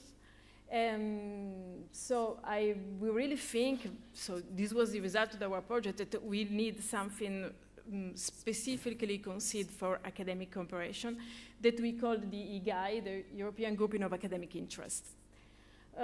We can use the EAG, the European Grouping of Economic Interest, for support services delivered to the partners and also to the academic community as a whole. But considering its limited object, economic and ancillary activities, it is not possible to use it to replace the core activities of universities. And also to deliver, I don't know, to deliver diplomas or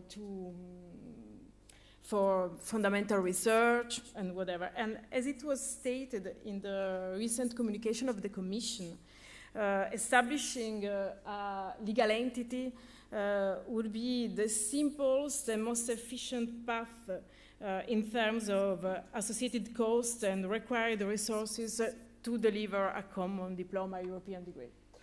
So this is the reason why we try to imagine how this kind of grouping should be. Our work was based on an analysis based on Portugal, Spanish, French, Italian, and Romanian legal system, because the partners come from these countries. But so, of course, it should be completed by a legal analysis on the 27 national legal systems. First of all, this grouping should be based on the European legal system. This has been said several times, but I think it is important to underline it, because other alliances choose from a national entity, choose an entity based on national law. We are really convinced that the European legal framework is very important for several reasons. First of all, for a technical reason, because we have a European legal common legal framework, which is very useful, even if you have to have very clear in your mind that this legal framework won't never be exhaustive. It will be always necessary to look at the national legal system for staff regulation, taxes, and whatever.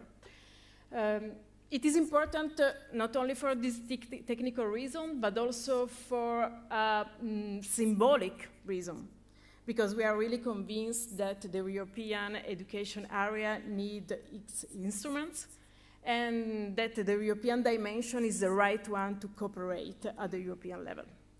And it is very important for a psychological reason, which is common to all the legal instruments conceived at the European level, because normally the stakeholders are more comfortable in dealing with an instrument based on European law instead of national law. And how should it be? First of all, it should be explicitly devoted to academic cooperation. Because university is not administration like any other. It was the title of an article that I wrote several years ago with other two professors of my university. But I think it is very important because we have very special founding values which are not common to other public or private entities, like academic freedom and institutional autonomy. And I think that all of us are very jealous of our founding values. Moreover, from a more concrete point of view, having a grouping devoted to academic cooperation, explicitly devoted to academic cooperation, could make it easier the access to international, EU and national funding for higher education. We can face problems in using a grouping of economic instead of territorial cooperation. It could make easier the recognition in academic staff career pathways. And this is also important. This has been really well pointed out by the recent communication proposal for a council recommendation on attractive and sustainable careers in higher education. Why? Because we know that all the transnational activities need high-level staff, academic staff, which is supposed to devote additional time to these activities up to research and careers. All of us know that these activities are not very well recognized in career path. And so it is very difficult to involve people, and people are stressed or are at the risk of burnout and whatever. But imagine working for a grouping of economic interest. I mean, your career path won't be recognized probably at any level. So it is important to have the label of academic activities if we want this work recognized for the upgrading or for salary advancement and whatever. We need it because we need a kind of grouping under the responsibility of the higher educational national ministers. Currently, the European grouping of territorial cooperation is not under the responsibility of higher education national ministers. I think that we are not so comfortable in dealing with the Minister of Economics, like I think it's the case in Italy for the GCT, because it's not a competent minister. So for all these reasons, we really need something which has the label of academic cooperation. Moreover, how should it be? Should it be easy to establish? Possibly. Not requiring a formal authorization, possibly, difficult, but possibly. Very flexible and adaptable to academic needs. And this should be coherent with traditional university autonomy. Secondary, having a public law nature. This is because the European grouping of economic interest has a private law nature. And with our analysis, we found out that it could cause some problems, for instance, for the secondment of academic and non-academic staff. Because in our countries, it's not possible to second people from a public university to a private one. So we want something having a public law nature. Moreover, it should be explicitly open to non-EU partners. This is important to increase academic cooperation at the global level. The EAG is not open to non-EU partners. And it should be also explicitly open to private universities and other private higher education institutions, which is not the case for the European grouping of territorial cooperation. It is open to some private institutions, but it is not so clear, and so it could raise some problems. It should be explicitly stated, because if it is not the case, we can have problems to comply with public procurement rules. This is too technical, so I won't explain it. But so, in a more, finally, those are the paths that we are imagining for the future in a long-term perspective, because we know that there are some issues related to the competence. But we really think that it is the case to advocate for it, because we need it if we want to enhance our cooperation at the international level. Thank you very much.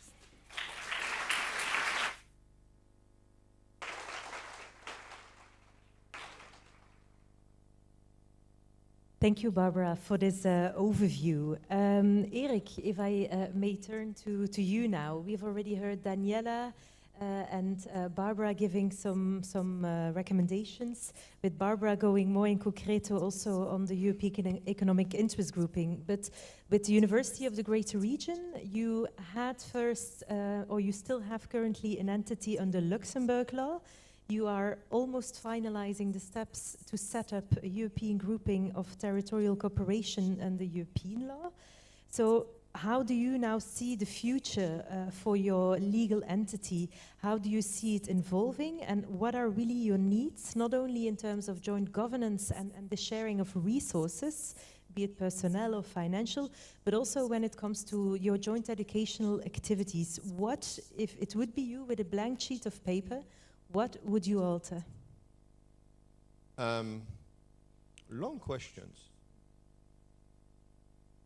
To give you, I just would like to go back to the principle of need. The question of what do we need as alliances or grouping of alliance of European university is very simple. And you can represent it as a sort of pyramid of Maslow, if some know what it is. You go from your basic needs to the nice to have when you complain at a very high level.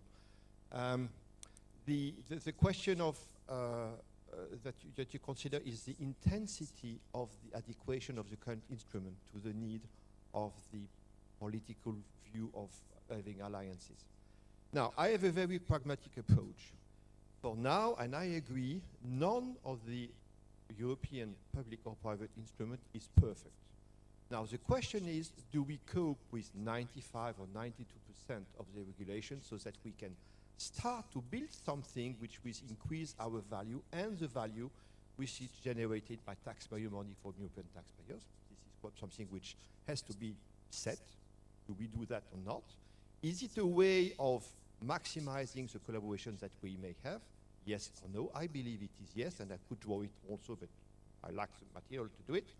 And thirdly, is it satisfying the need of the students? Because at the end of the day, what we are talking about, it's very nice of talking of governance, funding, and so on, but our primary client, and I use the term client, are the students.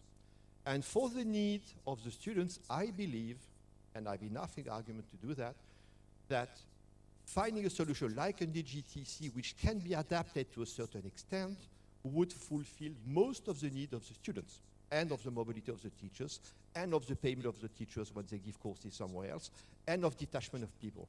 What I showed you very rapidly before is that when you have a seat in a country somewhere, you can open a branch office. It's not a legal entity, it's a branch office, like your current carpenter that you know that operates cross-border.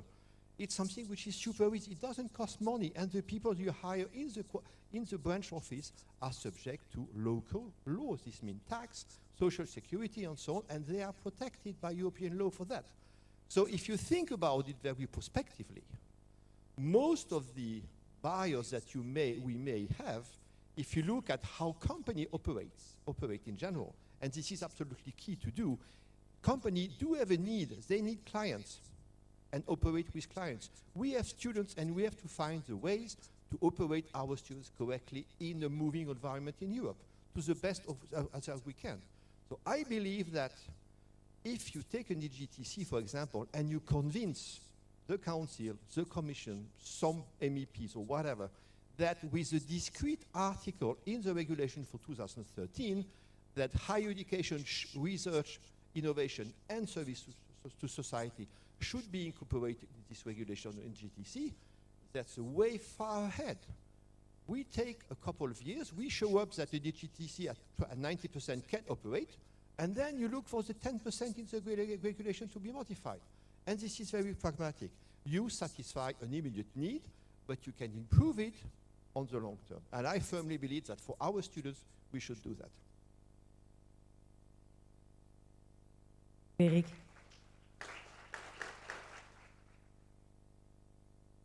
Because indeed, it's for the students that we are all here today. But Timothée, with the European University of Technology, you have been investigating both the legal and sociological requirements for institutionalizing further and deeper your cooperation. So based on your analysis, what would be your recommendations to your fellow partner universities, to member states and the European level? Yeah, thanks. First of all, I fully second actually the conclusion of Erik, or the temporary conclusion maybe. Clearly, no national instrument or group of national instruments can provide us a solution really to go ahead. And so far, amongst the European instruments, we need to tune some of them. That's true that European universities open up a wide range of questions, well beyond actually their initial ambition, which are very useful in terms of pedagogical qualities, academic framework, careers, and so on. And we wonder why, actually. Why is this question, could you build European University Alliances, open question beyond the initial subject?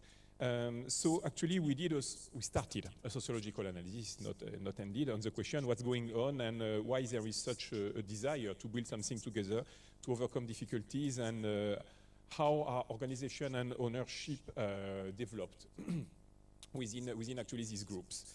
And the first results show that there is a very, very strong homogeneity in the structures that are created, just different degrees of progress between alliances.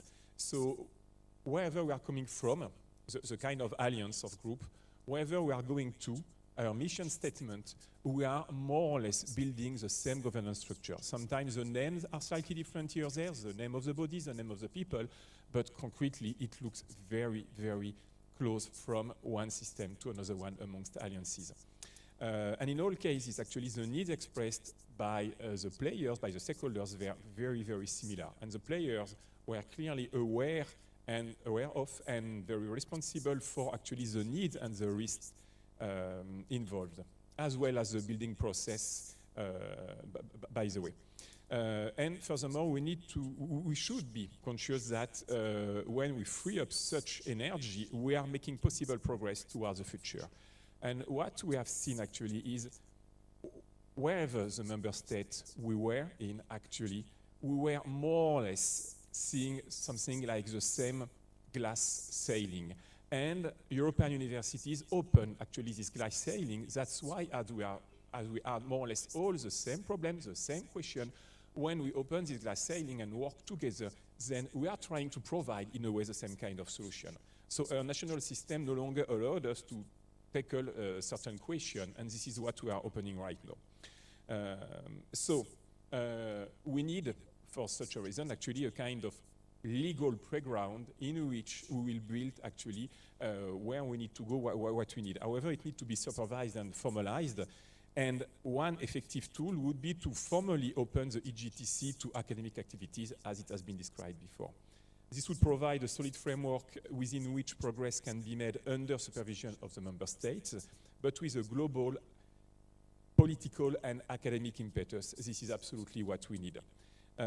We can collectively decide on the internal structure, the level of delegation and responsibility that is given, and allow it to evolve regularly with very strong safeguards and guarantees. This solution would both provide security and the development that we need. So we need to build it with the member state, with their support, working hand in hand. Thank you, Timothée.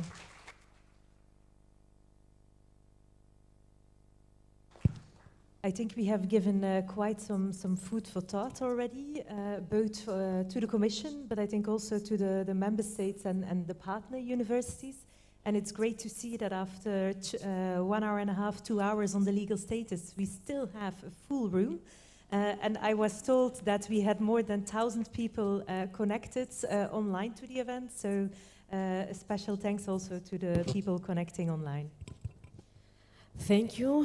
It follows the poster session together with a coffee break. So there will be a 20-minute break, during which you will have the opportunity to see the posters of the pilot projects and to have short conversations with the pilot projects teams. So we'll be back at 4 o'clock.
Però volendo, io voglio chiedere a Gotham, non vogliamo contattare il ministro ovviamente senza passare da loro, anzi poi magari loro hanno contatto un migliore.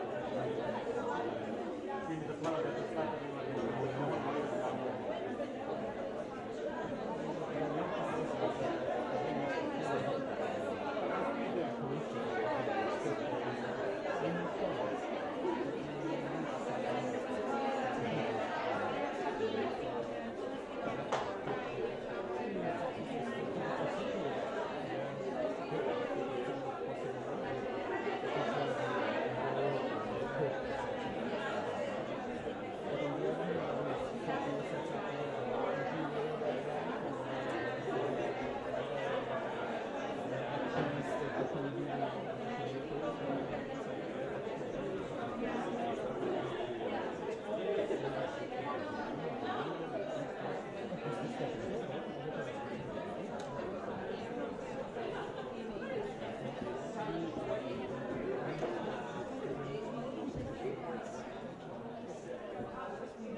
Ouais, mais elle est occupée, mais elle est pas tout le temps occupée.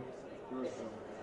Il y en a une, bah, en fait, il y en a d'autres là-bas plus loin. Ouais, mais là-bas, c'est porte ouverte. C'est un peu trop près de la scène.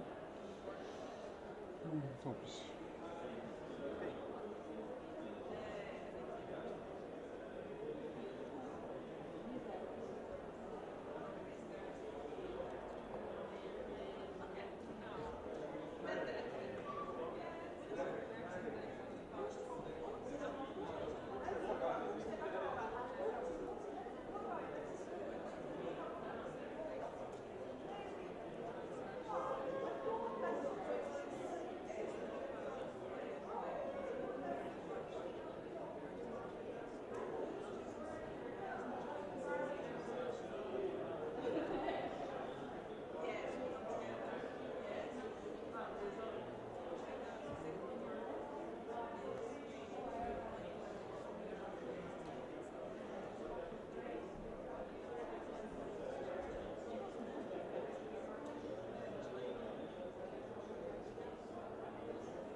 We're here again.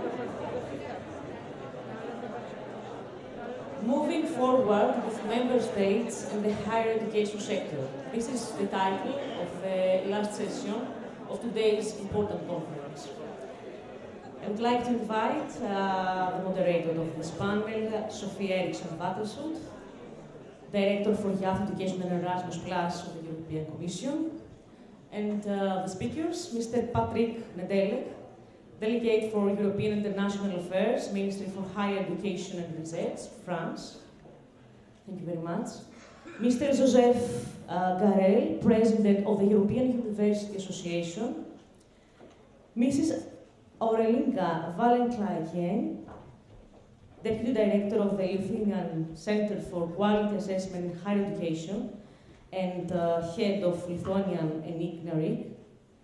Mrs. Dana Reitler Teja, student at the University of Amsterdam.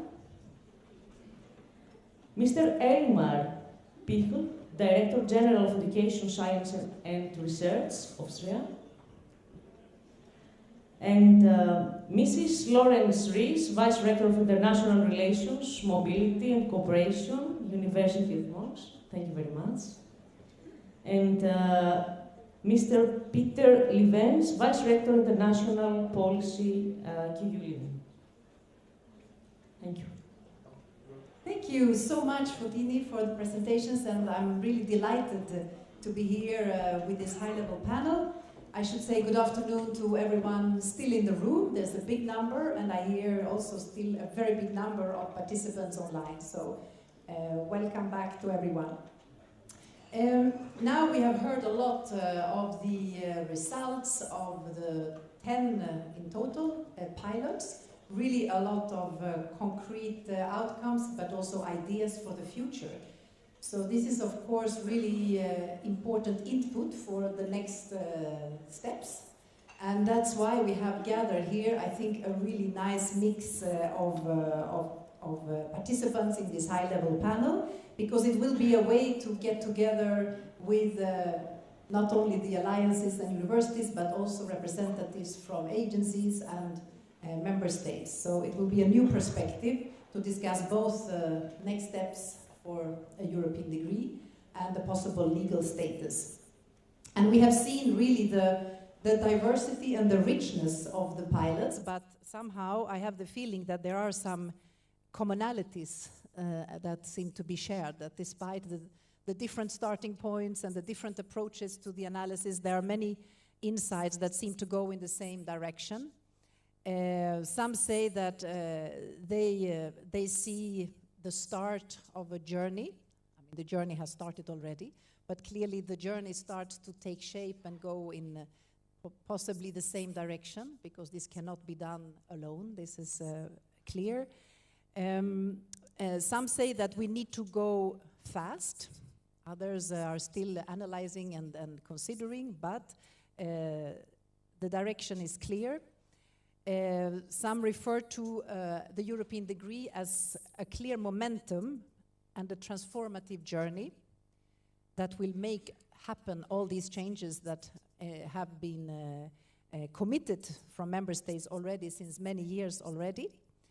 I liked a lot what our student representative said, that we only have a bicycle, we need a train for this journey. And it was really interesting also to hear on the outcomes of the legal status, that not only that it actually has a clear added value, but also ideas for how to take the next steps, actually amend existing instruments out there as a way forward. So in this discussion now together, we will put all these ideas and these preliminary conclusions to the test. And it will be very interesting to hear the views of these results on the pilot, and the panel participants' ideas of those next steps. So I have the honor here with me a really rich panel. I would like to briefly present, just so people know who you are. You've heard the names. So Mr. Patrick Nedlec, you are Delegate for European and International Affairs in the French Ministry for Higher Education and Research. Very welcome. And Professor Josep Garel, you are President of the European University Association. And of course, you have a long former CV, former rector of Ramon Llull University in Spain, etc. We have Ms. Aurelia Valeikine, your Deputy Director of the Lithuanian Center for Quality Assessment in Higher Education and Head of Lithuanian ENIC-NARIC. I jumped one step, sorry. Back, Laurence Ries, you're Head of the Department of Neuroscience and Vice Rector for International Affairs at University of Mons in Belgium. Welcome. And I'm really happy we have Dana Regner-Teidler, a student at many places, but I think if I'm right, at University of Amsterdam. And then, of course, happy to have Peter Levens here, Professor in Experimental Physics in the Department of Physics and Astronomy and Vice Rector of International Policy and Interculturality at the KU Leuven, also in Belgium. So, very welcome. The choreography for the panel, we'll try to, you'll have one question each. If we have time, we'll see if we can come in with questions from the audience, but we've seen the timeline for these panels are quite tight. So, but one question each, and of course you can give your unique perspective from where you come from. I will start with you, Mr. Nedlec.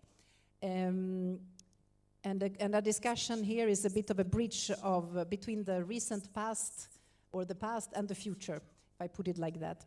I'm thinking here of those of us who remember the French President Macron's speech back in 2017, which gave a very strong impetus to the European Universities Initiative, and also mentioning the idea of the importance of working together towards a European degree already at that time. And we heard already one of our panelists referring to the speech last week of President Macron, and referring actually to the great results of the 50 alliances and the importance to work towards a European degree. So my question for you here is, what are the main benefits that you would see for such a degree? And from your perspective, what would be the next steps we need to take? Thank you very much. Thank you for inviting me for this event. It's true that our president gave a speech on 2017, but 2 days ago, or last week, we had our president gave another speech regarding his vision regarding the future of Europe. And we are very glad to see that there is a continuity in the speech of 2017, continuing to support the emerging of university alliances at European level, thinking about the sustainability model for our university economic model, as well as toward the European degree. So for us, the speech on the 2017 was a strong momentum for our community to engage themselves toward this vision, and we are very pleased to have seen this mobilization of all of our higher education to be part of the creation of these alliances, having quite a lot of universities that some of them are present today to have been strong leaders with our colleagues around Europe to promote this model. So it has a strong impact, of course, also during the French presidency, where we had chance to work for specific recommendation to follow up on these alliances, also by diffusing these principles and values that we want to promote at EU and at global impact. So indeed, the commitment of this from us is very important, and it's a real challenge for all of us to think about the future of the higher education in Europe, and the alliances is a fantastic tool to work on this model. And of course, the challenge we have ahead of us is the question of mobility of students within the different universities in Europe and also abroad. Also, it's the challenge of having internationalization of our universities and of course developing new scientific cooperation that is actually the same higher education and research or compare together. And also we have seen that just before during the last panel regarding the governance of these issues. So of course for us the degree, which is the question today, is more than a symbol. It's first of all a symbol because for us the degree is some kind of a recognition of all the efforts that the students is made during their beginning of their career. It's also a question for each of our higher institutions because this diploma, this European degree is somehow a new brand that you could promote for attractiveness for our universities. And finally, it is something also very important to keep in mind that the European degree it will bring also quality insurance for the future employer of the students, but also for the academic staff. So it's three very important points that the degree will bring in the future. Of course, this is the idea, but there is several steps to go further. And we know that there is also difficulties that we have ahead of us for realizing such European degrees. So we are today in France looking at the legal impact of such degree. The first one that we have identified right now is the question of fees. Of course, we do not have the same approach regarding fees. Within French constitution, as we know, we have through the constitution a guarantee that higher education is as much as possible inclusive. It means that we pay strong attention to low-income students to be able to access to higher education. It's a really important step. We have to think of the inclusiveness of our universities. But of course, it's not the only thing that is different between the universities in Europe. There is also the question of the accreditation. We do not have the same accreditation model, so we have to think and we have to look all together how to adapt our system to be able to have a European degrees at large. And finally, we also know that higher education institutions, some of them would not like to have a specific joint degree because they feel that their own branding may suffer from this. So we have to also discuss this point and to see how a branding of a very high level comprehensive universities will be impacted or not by having a new layer, a new branding that could be a European degrees. My personal feeling is the two could work synergically and not competing each other. So of course it means that for us we are working to look of the different aspects, and we hope to be able to go further and to see how step by step to move forward regarding this. But I think to finish on the future of these European degrees, I would like to say that somehow the question of the European degrees, by looking at the fees, at the accreditation, I should have mentioned also the difference in the evaluation system. Behind, there is another issue. The issue is, what is the European higher education model?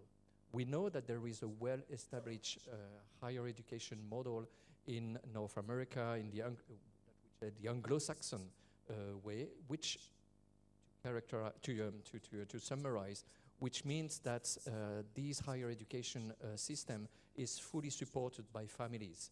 Of course, France has developed a project where government is investing a lot for higher education, for inclusiveness of low-income students. It's very important for us. But I think we should find a way to promote and to promote a European higher education model that could be a counterpart of the Anglo-Saxon model, which is a good model, but I think inclusiveness is something that is missing in this model. So I think that we are working for the future to better define the higher education European model. So I think we have a lot of work in front of us, but we are completely convinced that the European degrees is one of the issues that help us to address the appropriate question to move all together towards this direction. Thank you.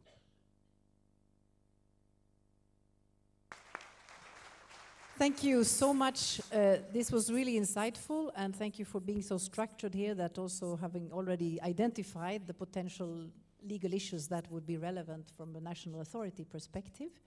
And I'm sure that people in the room will feel, we can't open the floor now, but I'm sure this idea of yours of what is the European higher education model is triggering a lot of reflection and inspiration. Now, let's talk a bit about future-proof skills and teachers. We know that future-proof skills are really important for our students, and we know that this is a way to strengthen Europe's competitiveness. But this requires both robust university systems and excellent teachers. So I'm turning to you, Professor Garel. The EUA brings together almost 900 universities and national rectors' conferences in 49 countries, European countries. And to make the European degree a reality, quality assurance and academic careers are two cornerstones. We've heard it mentioned during the day. So how can universities across Europe move forward on this front? And perhaps more importantly, what support do they need from member states? Good afternoon. Thank you very much for the invitation to be here today, and thank you very much for your questions. I need to share with you that I changed at least twice my script today while the event evolved, but that's good news. We learn from the experts about their experiences, about the challenges, about the opportunities, about obstacles that we all are facing. I mean external but also internal obstacles. We have been told about silos, for example, and we also listen many recommendations. So no need to include in my answer any attempt to make a long list of proposals, any technical roadmap. I will try to answer your question in a more general, from a more general point of view. But first, let me stress a couple of things about the context, the current context that we are living. The first one is about transnational cooperation. I could say that international cooperation among universities is on the DNA of our universities. If you take a look, for example, to the vision document that we at the EUA published back in 2021, the title is University Without Walls, a Vision for 2030. The concept of cooperation, the concept of international cooperation is, let me say, embedded everywhere in the document, in every mission of universities. I don't have enough time to talk about the many benefits of this cooperation. So, and I think that there is no need to talk about that in front of this audience today. It is well known that universities in Europe have invested very much in European cooperation in many different forms, reflecting the diversity, the different models of each university. I am talking about smaller scale Erasmus Plus projects, bilateral student exchange, research projects, sometimes of joint education provision, etc. But also I am talking about strategic cooperation such as the alliances promoted under the umbrella of the European University Alliance Initiative, etc. The second thing I want to stress talking about the context is that we welcome the higher education package proposed by the European Commission at the end of March. Probably the package itself is not going to solve all the issues linked to joint programs. Probably this is true. But it brings to the table, it brings to the political arena the topic, the objective, the goal. It is an invitation to talk about that. The package makes concrete proposals to member states on how to move forward.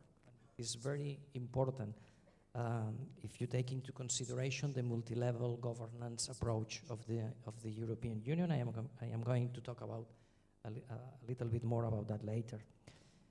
During the opening session of today's event, the Director General mentioned President Macron. Let me add to it the final report from Enrico Letta, too. She talked, the Director General talked about the momentum, I agree, but we are in an election year. We also heard about that, and I will also talk about that later. Let me also mention the important topic of the academic careers. We also mentioned it. We are more than happy that the package includes the concept of the parity of esteem. I would say let's put on the political agenda the need to assess academics and also academic institutions using and taking into consideration all the things that the academics and the academic institutions are doing, learning and teaching too, as the first mission of universities. UA included this in many, many documents in recent years, and we have been strongly pushing in this direction, and we will continue pushing and advocating for this. So, we are moving forward. We think that universities are ready for the next step, and now comes to your question. What support we need, how to proceed? I will mention 5 ideas. The first one is that the first thing I need to say is please always keep in mind the multi-level governance framework, the reality of the European Union. Let me add that we should put on the agenda the different political landscapes of each member state. Those landscapes are diverse, not always aligned with the European project. This is not new, but it is about reality. Second thing, the second element to take into consideration is don't forget the Bologna process, the Bologna area, the European higher education area. Romita this morning or this afternoon reminded this concept to all of us. We are waiting for the implementation or for the full implementation of already existing tools. That's the reality, still waiting after many, many years. So probably many political takeaways of this long waiting process are on the table. The third thing I want to share with you is that we need to take into consideration the diversity of the European university landscape. Diversity always means richness, always. It implies some difficulties, for sure, but always means richness. Don't forget to put on the equation this diversity and the different approaches to transnational cooperation that the universities are using right now. If we want to bond the sector together, let's promote the inclusion of this diversity in all our approaches, the inclusion of these different transnational models of cooperation. The message is clear. One size does not fit all, and we need to work on that. The fourth thing I want to share with you is that we need to advocate for the required legal reforms. So we need to increase the political pressure, mainly at the level of member states of the European Union. Universities require one regulatory framework that enables the universities, enables them to do what they are required to do.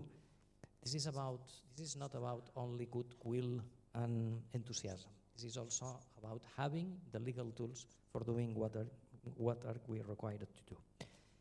Legal reforms, as I said before, must take place at the national level first. Let's see what happened then at the European Union level. So let's begin with the member states.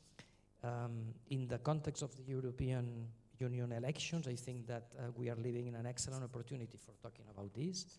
In fact, the UA already published some proposals ahead of the elections, and I invite you all to review it. And last but not least, the last thing I want to mention is a clear message. Let's do it together.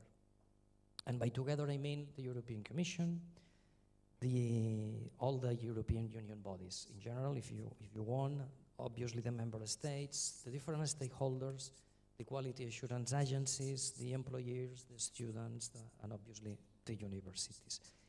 We cannot ask universities to embark in this new frontier and do it alone.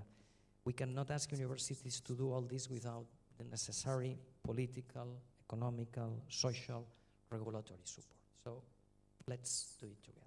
And I am going to stop. Thank you.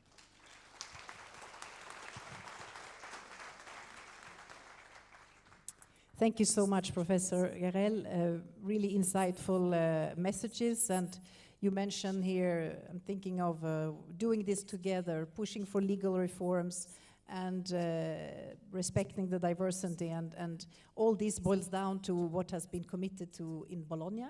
And what better knowing that we have the upcoming ministerial very soon. So this hopefully will be a message also that ministers can make, that let's go in this direction. Thank you very much.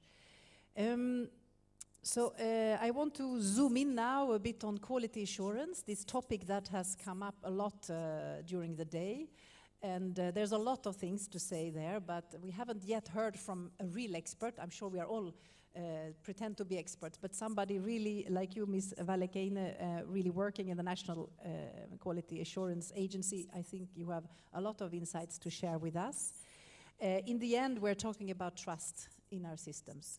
So, but how do you get to that trust and trust between systems? I think that's where we have the clue. So how do you see the role of national quality assurance agencies in this process? And again, important, what support do you think you need, or broadly other agencies and other member states, from member states to make it happen? Thank you for wonderful questions. Quality assurance might be seen as a technical thing, just to get the stamp, to approve, to guarantee that the public can trust and students can trust in education and the outcomes. But I would like to see at quality assurance as having a bigger purpose for that. And therefore, I would like to talk about the meta level of quality assurance. And this is the question why we need quality assurance and which sort of quality assurance and what exactly needs to be there. And to me, the first point to start is really to look for the cooperation and for more of Europe. And when I talk about more of Europe, I mean having synergies between the European Union initiatives and the Bologna process. And absolutely achieving implementation of what was agreed in the Bologna process. It looks like we are behind our targets and we need to accelerate that and really look how we can build bridges and close those gaps available.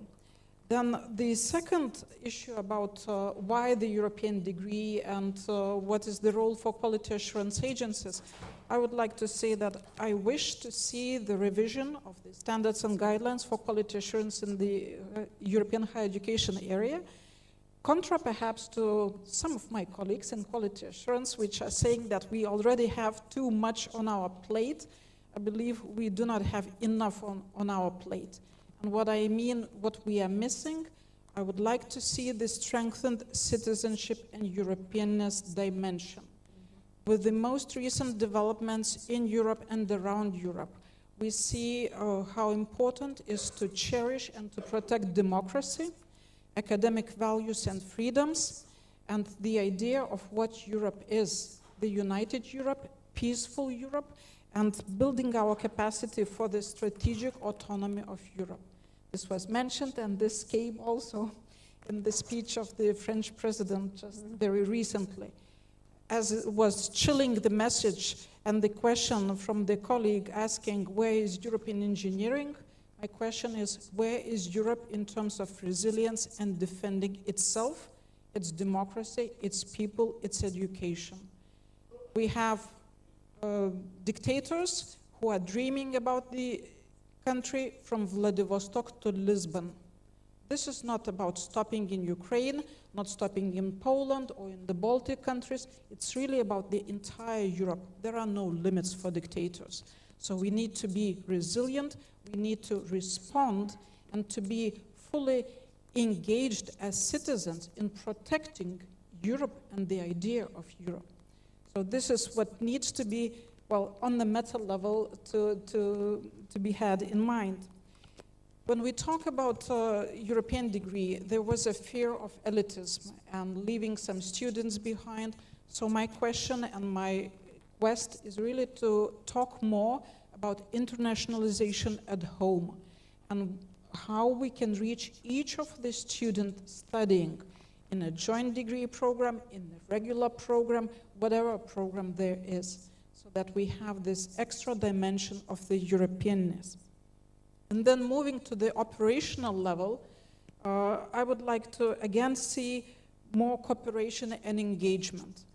And with the leadership of European Commission, with the funding available and the vision that is put forward, we really need to look at the continuous onboarding of the stakeholders. The universities, ministries, other public authorities, quality assurance agencies, recognition authorities, and the ENIC-NARIC centers working hard for recognition of those degrees, students, employer representatives, everybody. So we need this continuous dialogue. And this really requires investment in that and proper support in funding allocations. We are drawn to very many places, and in a way, even if I'm asking for more to be delegated to quality assurance agencies, we are overburdened.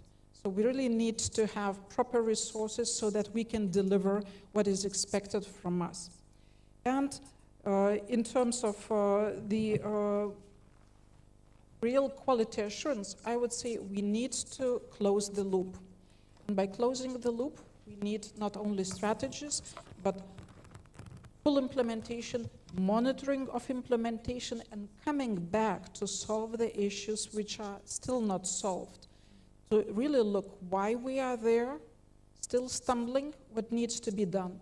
And I wish that more dialogue is held between the European Commission and the national authorities regarding those issues, as this is really important.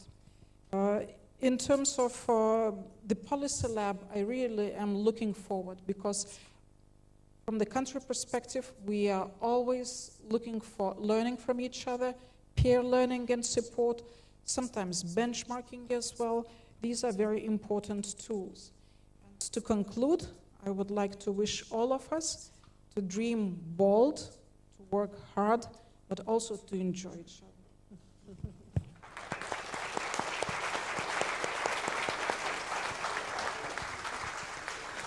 Thank you very much. I think that's a very good reminder, also coming back to the basics. Sometimes we forget perhaps on the resilience and the democracy and the role of all of this, and including quality assurance. So thank you for bringing this up. And indeed, we look forward, of course, now the Commission has come forward with this proposal of European degree, quality assurance, academic careers. Of course, this is now up to member states in the Council to take it forward. So we are not, we don't know, of course, but what we know is that the current Belgian presidency will have an interesting meeting, informal meeting, where all the Directors General of higher education will meet mid-May. So we are all looking forward to see it from there. Now, I'm actually turning to you now, Dana. It's time for the students' perspective. And you are studying in a European University Alliance. I mean, you can have many hats on, but you're definitely a student that can benefit from this new in-depth cooperation. So we're curious to hear, what benefits do you see in a European degree for students? Basically, what are your expectations of all this? Yes, thank you very much. I'll try to be as clear as possible, as it's been a bit of a long day and I'd like to get my point across here. So thank you for allowing me to voice my opinion as the student of this panel. Of course, the views I'm showing here are my own. However, I'm not the only student who really is interested and sees a lot of benefits within these future European degrees. In fact, the European Student Assembly, of which I'm a board member and an alumni, has produced a policy recommendation last year on the creation of joint European degrees at the bachelor level. So there are many of us who wish to see these initiatives take place. So in terms of benefits and expectations, I kind of separated the two. So for the benefits, the first one is quite self-evident in my opinion. It's multilingualism. So of course these joint European degrees would be surely taught at least in English and if possible in multiple other languages. This would be a very strong benefit for students as they would be work proficient in multiple languages that hopefully would not only be English, and that's quite an advantage in the workplace. That goes hand in hand with it, but also multiculturalism. So this is something that is obviously very linked to the Erasmus Plus programs that we have at the moment, which are wonderful opportunities. And I don't believe that these joint European degrees should be competing with Erasmus Plus programs. On the contrary, they should be complementary to them. I think these programs, by adding a systematic cross-border component to them, would allow a broader amount of students to have access to these opportunities of studying abroad. And unlike most Erasmus Plus programs, these degrees would allow for students to not only study in 2 different countries, but maybe 3 or even 4. Then while we stay on the multi things, I would say multidisciplinarity. So I know that quite a bit of pilot projects are already looking into this as well, but when conversing with fellow students, I had particularly a friend of mine who is specializing in biomedicine in the Netherlands, and the specialization he wants to have is not available in the Netherlands, it's in Germany, because there is a very specialized professor there. So having a joint European degree could allow for each university to bring something to the table, that being their area of specialization, if they have any.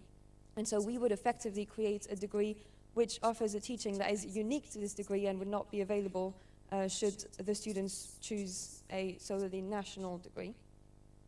I know that European University Alliances, some of them are already experimenting with this by offering, for example, online classes from their partner universities who have very specialized professor, and it's a wonderful initiative. And so maybe doing it with a European degree could broaden these opportunities for students. Then still on the benefits, I would say we will have very adaptable students. So we're going to have a wave of students who studied, lived, and even perhaps worked in several countries, who are able to adapt to different languages, different methods, different standards, different ways of teaching, cultures, and so on and so forth, and are potentially also employable in different countries. So that's an immense advantage for the workplace, as you have very autonomous and adaptable people. But even for personal development, I think it's very important to be able to live in all these different countries and adapt to them. And finally, for the benefits, I also saw the ability of having a very wide and qualified professional network. I know that I, as an international law student, would love to be able to have a network of hundreds or even thousands of students from all across Europe who are very qualified and just as passionate as I am about the exact topic I'm studying. That would be a wonderful opportunity, and I think this is something that the students can definitely take advantage of beyond the degree, just really creating a community of students who have had the same experience. And now for expectations on a bit more of a practical side, there's the geographical disparities, so maybe ensuring that these joint degrees are available throughout Europe. So this is something that's already on the right path with all the pilot projects that are quite well around Europe and universities around Europe, but to ensure that should new joint degrees appear, we would not have them all focused, for example, in Western Europe. We would not end up having only joint degrees in France, Germany, the Netherlands, Belgium, and so forth, and have degrees that are in Eastern, Central, Northern Europe, for example, as well. Another expectation would be maybe professionalization. So I know that these students will be only staying for a short amount of time in every partner university, maybe a year or so. And as I am doing a master's degree that's only 1 year in the Netherlands, for example, I see that I am not very adapted to job markets and I don't know much about it. So this could be a concern of students. How am I going to know about the job markets of the countries I study in? How am I going to be able to be integrated in it?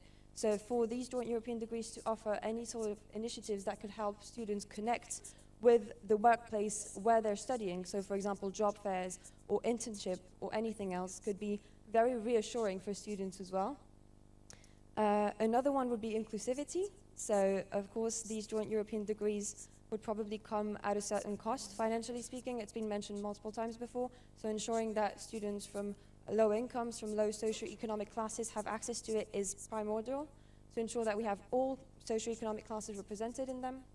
And from beyond the financial perspective as well, just to have accessibility in the way that some people have never traveled abroad, especially from, for example, lower socioeconomic classes. They've never have the opportunity of just going abroad for a holiday with their family. And so effectively asking them to leave their family and live in 3-4 different countries 1 year at a time, all of a sudden could be very stressful for them. So accompanying them and including them in this program would be very helpful to reassure them and show them it's possible.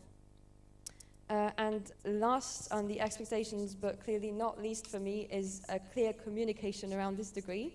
So within the degree, but also outside of the degree. What I mean by outside of the degree, for example, is showing that these opportunities exist. So ensuring that students know they can apply to these things. I know that as someone who's studying international law, but also people who study European studies or international relations and so on are very aware of these opportunities, usually because they want to seek them. For example, students in other fields, it was said by someone from the JEDI project before that the USA could be very attractive. Maybe these people are not aware that European degrees on engineering are being prepared, and we need to show them that these opportunities are available for them. They don't have to go 5,000 kilometers away to have an internationally recognized degree. They can stay right here in Europe and they can pursue these.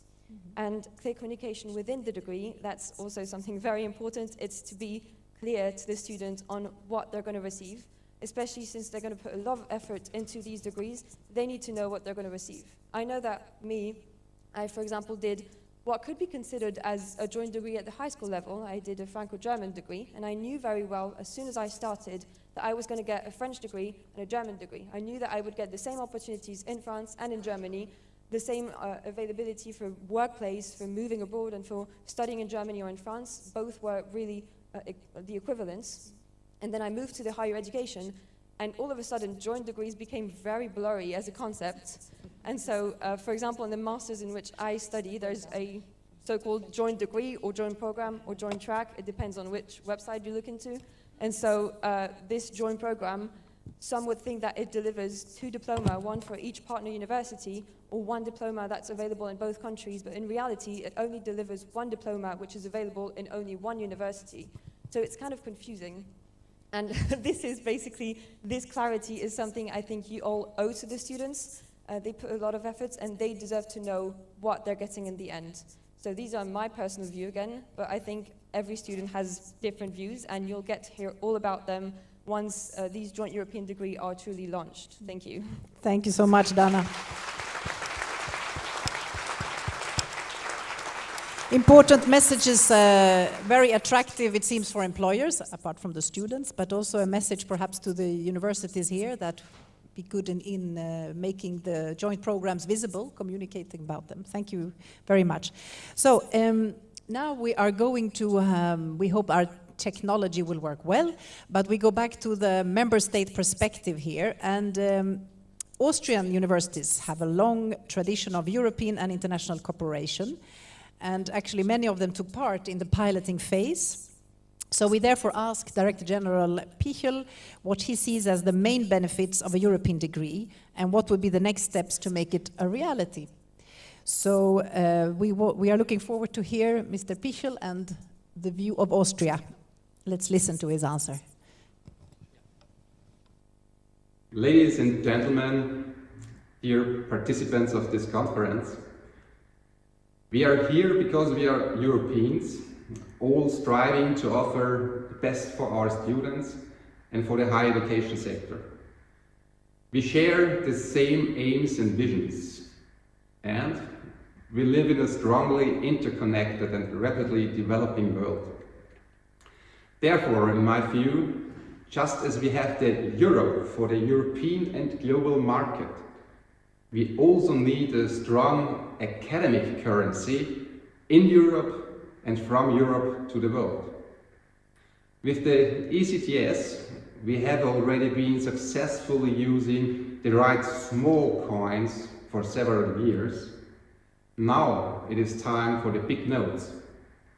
From my perspective, the European degree would be a potent symbol of our European identity, which is especially important in today's world. Furthermore, our students would benefit from intensive and high-quality learning mobility opportunities. Such a European degree would enable higher education institutions from different countries to cooperate seamlessly across borders and would remove barriers in cooperation. It would equip students with future-proof skills and enhance their employability. This new type of joint degree program, delivered voluntarily at national, regional or institutional level, using existing structures and based on a common set of criteria agreed at European level, aims to boost the implementation of existing Bologna instruments. I'm familiar with the Erasmus Plus pilot projects regarding the European Joint Degree label because my Directorate General was involved as associated partner in the EDIFIS project. Therefore, I'm aware of the legal barriers existing in the transnational cooperation. We are now learning about the results of the 6 Erasmus Plus projects related to the European degree label, which represents the initial stage towards the European degree. We need to analyze the outcomes of these projects and then to decide on the next steps. I would like to recall that in the Council recommendation on building bridges for effective European higher education cooperation, the Council requested preparatory work for the establishment of a joint European degree label. This label would be issued as a complementary certificate to the qualifications obtained by students graduating from joint programs. The label has to be seen as a possible first step towards a European degree. However, reaching the goal of a European degree and remove the barriers in higher education cooperation will require more time for intensive discussions. The European degree is linked to fundamental political and legal issues that must be thoroughly discussed in detail in meetings at all levels. We would greatly appreciate if the Hungarian presidency would include this topic on the presidency agenda and provide opportunities to debate the European degree in formal and informal council meetings so that the council can take in due time the necessary decisions. This way, we can take a significant step forward toward the European degree to support higher education alliances involved in deep transnational cooperation. And as I said, we need a strong academic currency in Europe and from Europe to the world. Now it is time for the big notes. Thank you. Ladies and gentlemen, dear participants of this conference, we are here because Thank we you, are Mr. Europeans, Pichel. We'll see if all striving to offer the best for our students. I think it's interesting, Mr. Pichel highlighted the word academic currency at the end, but also highlighting very much the need to take the time and analyze in the details before taking next steps. So thank you, Austria, for that. Now, I'm again conscious of time, so it will hurry up a bit here, but now we really want to turn again back to where we started, to the universities themselves. And I'm really glad I have both Professor Ries and Professor Lievens here. You've now heard maybe the whole day, have been inspired or wondered how are you going to do it, what's the next step for you? But clearly we've heard a lot of building bridges, the cooperation between universities, between also now quality assurance accreditation agencies and member states. So, but as vice rectors responsible for internationalization, could you share with us how the blueprint for a European degree can help your universities to realize your internationalization strategies and how it can help your European university alliances? And of course, if you want, you can always ask the questions that I've asked everybody else. How do you think you need, what is the support you need from member states in this endeavor? Mr. Rees, Professor Rees, you want to start? Yes. Thank you. Thank you very much for the invitation. Thank you very much to the audience for their presence today, but also for all the work performed during these last years in the pilot experiment. Because of course, when we are at the position of vice rector, we have dream, and then we ask you to work hard to try to make this dream happening once. So thank you for that. So what can do the European degree for us? I think it's really a matter to have a common base, common values to share, and to be sure that students that arrive in our university can see this, so visibility and also a kind of sharing special value. We have talked about accessibility. We have talked about inclusivity, opportunities, and I think it's really important for us because, of course, we need to provide to our students a lot of opportunities, but we need to provide this to all students.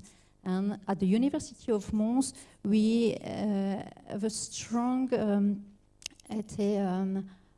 we take care about the student because we would like them to have access to higher education, but also to be able to do it in a human-sized way and with a regional anchoring.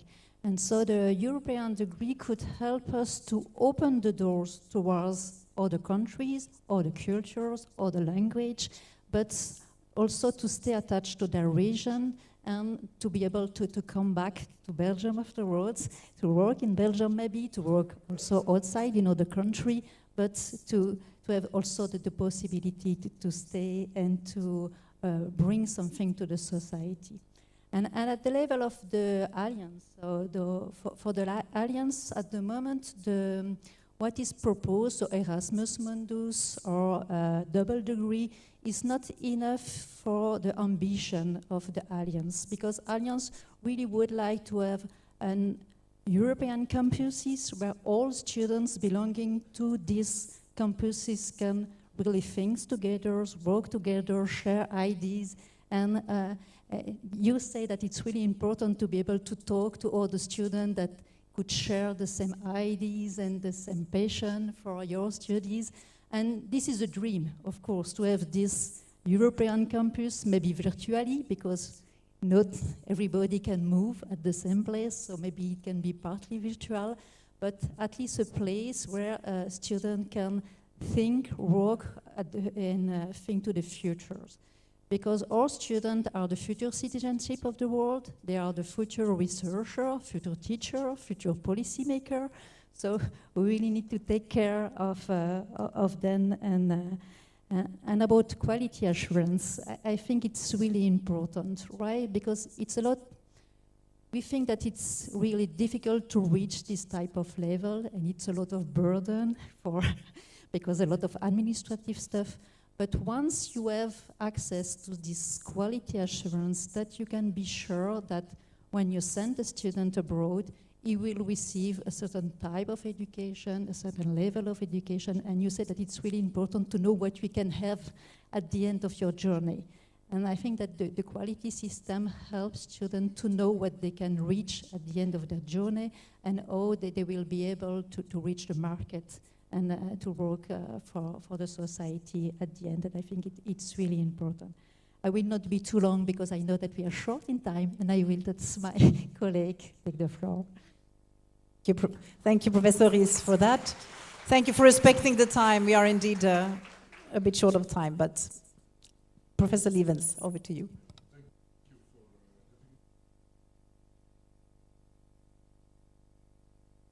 Thank you. We always need students to help. Thank you very much for giving me the floor here. I'm not going to promise that I will be brief because there's so much to say. It has been such an interesting day, and but please stop me when I'm doing too long. So many interesting thoughts were shared. I think lots of progress has been made, and I think this is really the sentiment that I take away from this day of very constructive interventions on how higher education in Europe could be improved, at least in some of the aspects, because higher education, of course, is much more than only European degrees and European universities alliances. But talking from the perspective of KU Leuven as a research-intensive university, we do have a very long tradition of cooperating internationally, of course in research, but also in education. And this really is what we have been seen intensifying because of all the initiatives of the last couple of years. And one of the many interesting aspects in international collaboration on education has been the organization of joint programs. Now we know this for a long time. We have them within Europe, also outside of Europe. But we do know that we rarely really get to a system where we can award joint degrees, fully fledged joint degrees with partner institutions. And this is, I think, the real challenge that we are facing here with this European degree discussion. If we think about the many successful Erasmus Mundus master programs, as you said, the confusion about what degree you're going to have. I've been dean for a couple of years and we were running a couple of those. You don't want to know what hurdles you have to overcome, and moving forward there is really something that we are going to benefit from. Joint education is also very important for another aspect of university life, not only for students, but also for all the academics that are involved. Because while training students, very talented, motivated students that come from everywhere within Europe, but also beyond Europe, and having those in your classroom working together on different campuses also challenges the academics in their teaching job, but brings them together as well when they are setting up their research collaborations. And that certainly is an added value that is very important for research universities. Now, in that respect, I really think that this initiative, if it becomes really successful, will give a boost to the way we as a university are organizing ourselves, and we will profit a lot of them, of these initiatives, in particular if we can do that with our friends of Una Europa, our alliance, European Universities Alliance. We actually currently are already piloting a couple of joint degree programs. There are people in the room who can testify what challenge this has been without having all the hurdles solved. We have listed many of those, and this has been part of the input for the EDA-FISH project. But it also was in such a way really a problem because we wanted to set up joint degrees with all members of the alliance, and for some it just didn't work. We couldn't solve the hurdles. We did not go to the trick of then having the second best or the third best of a double degree. We really wanted a joint degree, and in particular for the bachelor, joint bachelor European studies, we ended up with 4 of the 8, 9 alliance members that wanted to participate, offering the joint degree. They're all in, they all contribute, but they don't have the offering of the joint degree, and that really is a pity. So we do hope that this will be solved in the future. Another program that we are working on is a Bachelor on Sustainability. Again, we won't be able to include everybody, but now it will be a different cohort because we choose to organize it in a little bit different way, and then you have different boundary conditions, and therefore other partners can join. I'm not going to list all the hurdles. We have had many discussions about them, but it's clear that working on that is going to help us big. Now, we should, I think, also be mindful about why we are looking for these European degrees and joint degrees in particular. We had a very interesting list of our students in the panel, so thank you very much for that. I'm going to look to the recording and see what you bring up once more, because we really have to think hard why we want to do it and in what particular fields we want to do it. I don't think any university has the ambition to change all the current high-level programs into joint degree programs. But where it really matters, and we had a very nice overview of the criteria, where we really can make the difference, this is really where we should go for and where we need to do this. Now, it has been said already, but I think it really is also important that we as Europe organize ourselves in such a way in higher education that we really can be exemplary for the rest of the world. We are attracting already now students from all over the place. We have a very rich history, we have culture, we have values that we want to share with the world. And it's clear that to begin with the European Universities Alliances, but also the plans that we have on joint degrees are being picked up everywhere in the world. We can notice this when we travel, and many of us travel a lot in our role, and essentially every time people ask about the alliances in Europa and what we are doing there. So we should continue leading there and really stepping up so that we are valued for all the qualities that we have. Now, of course, in order to do this, we have to do it in a way that is going to be comfortable for all of us. We have seen many possibilities, opportunities passing today. The results of the 10 projects have been incredibly rich, so it's really amazing how much colleagues have achieved in this very short period of time.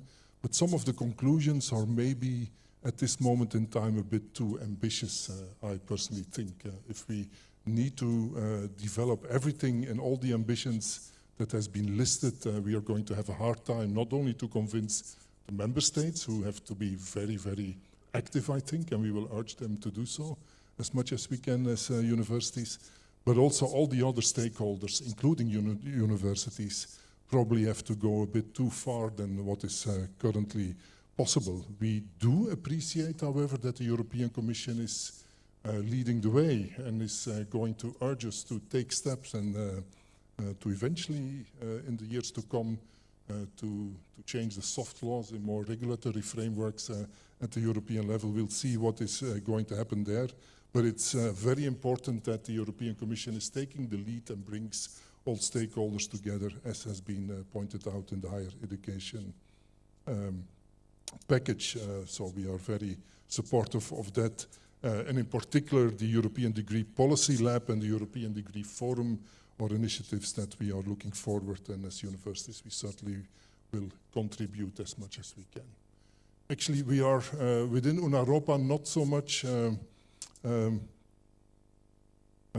much in favor of the two entry point approach that is currently on the table. This is probably going, our feeling is that this may be much more of a detraction than a real step forward. If two ways are possible from the onset, I think we make our life complicated. We should have a clear vision about what we want, that is easy implementation of joint degrees. And if this is a stepwise approach, so be it. But I think we should unite and all go the same way with everybody on board at the same speed, not to make the mistakes that maybe have been made with the Bologna process, where voluntary stepping in led to people, for instance, not joining the European approach for quality assurance of joint programs. You want to stop me, eh? I just want to... I could go on forever, but I'm looking at, I know there's an upcoming event, yeah, I know. But okay. A last word. But maybe you now need to reveal which of the two would you prefer, because you say we should choose one, but which do you choose? Well, I think it doesn't really matter too much. What we need is a legal change at member state level, supported by Europe or any other way that politicians and administrators will come up with. But a framework that allows to organize joint degrees without hurdles. If you need a label for that, fine with me, but then we also need to know what the label really means and that we all speak the same language. If this is a European degree, also fine, but we need to be able to solve the issues that we have now when we jointly want to organize a program. And whatever you do, you will have to make sure that some laws in member states, in regions, in nations in Europe maybe have to be changed. Thank you. Thank you so much. Well, thank you for bringing also your experience as a university with the hurdles of creating joint programs. And if I may, the way you described the condition for a label or a degree. At least in the Commission's blueprint, the definition would very much correspond to the European degree, because the label will not require necessarily legislative changes. But of course, this is now up to the Council, but it's really useful and a nice ending. I am really acutely aware of the time, and I want to, it's impossible to summarize, but there are some keywords I really want to make before we stop the panel. And I think we started the panel talking a lot on respecting the diversity of perspectives. It's a strength, and we should keep that. We should not forget about inclusion. This should be a possibility for all. So I think these are really important underlying principles, and you have highlighted. We heard a bit from the member state side that we want to do it, but we need some time to analyze, some time to look at the details. I've heard everybody saying, why have we not implemented Bologna tools? This is, I think, a good question. In the beginning of the day, it was some concrete thoughts of, we all say we have implemented Bologna tools. It's just that some countries have added additional national requirements. So maybe we should not say implement, we should actually take away those national additional requirements, whatever they are.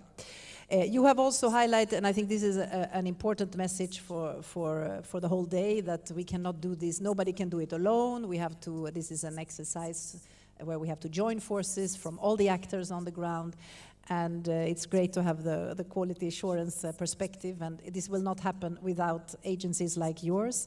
So the cooperation, the collaboration, and I think it was somebody talking about the Cs, and there's a lot of Cs here, and consensus and cooperation and collaboration.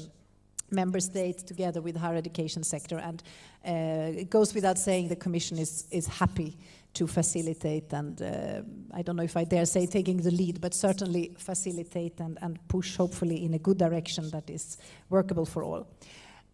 Just to say, I had prepared some closing words, but I'm just going to skip that because I realize that it's so late. I'm looking at Fotine, who will tell me what to do, but I'm ready to skip. I think we have said what needs to be said. The only thing I really want to say is a big thank you, of course, to this high-level panel. It was great having you. But also I want to extend the thanks to, again, all the 10 pilots, that you've done a wonderful and incredible job in so short a time. I feel I also want to thank the host here, the fact that we could be here in ULB. It's been fantastic. And of course, thanks for all of you sitting here all the day and everybody attending online. It was a really good day. We have taken note. We are definitely going to work on this as the next steps, and great to have heard the lessons learned of the pilots. Thank you very much.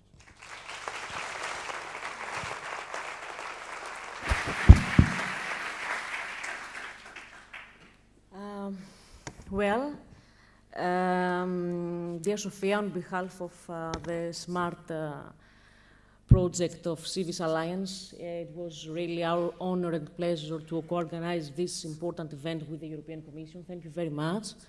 We would like also want to thank you, all of you, the participants, representatives of the member states, representatives of the ministries, quality agencies, of course, the pilot projects.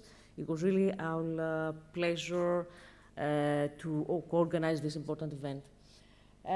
One more thing,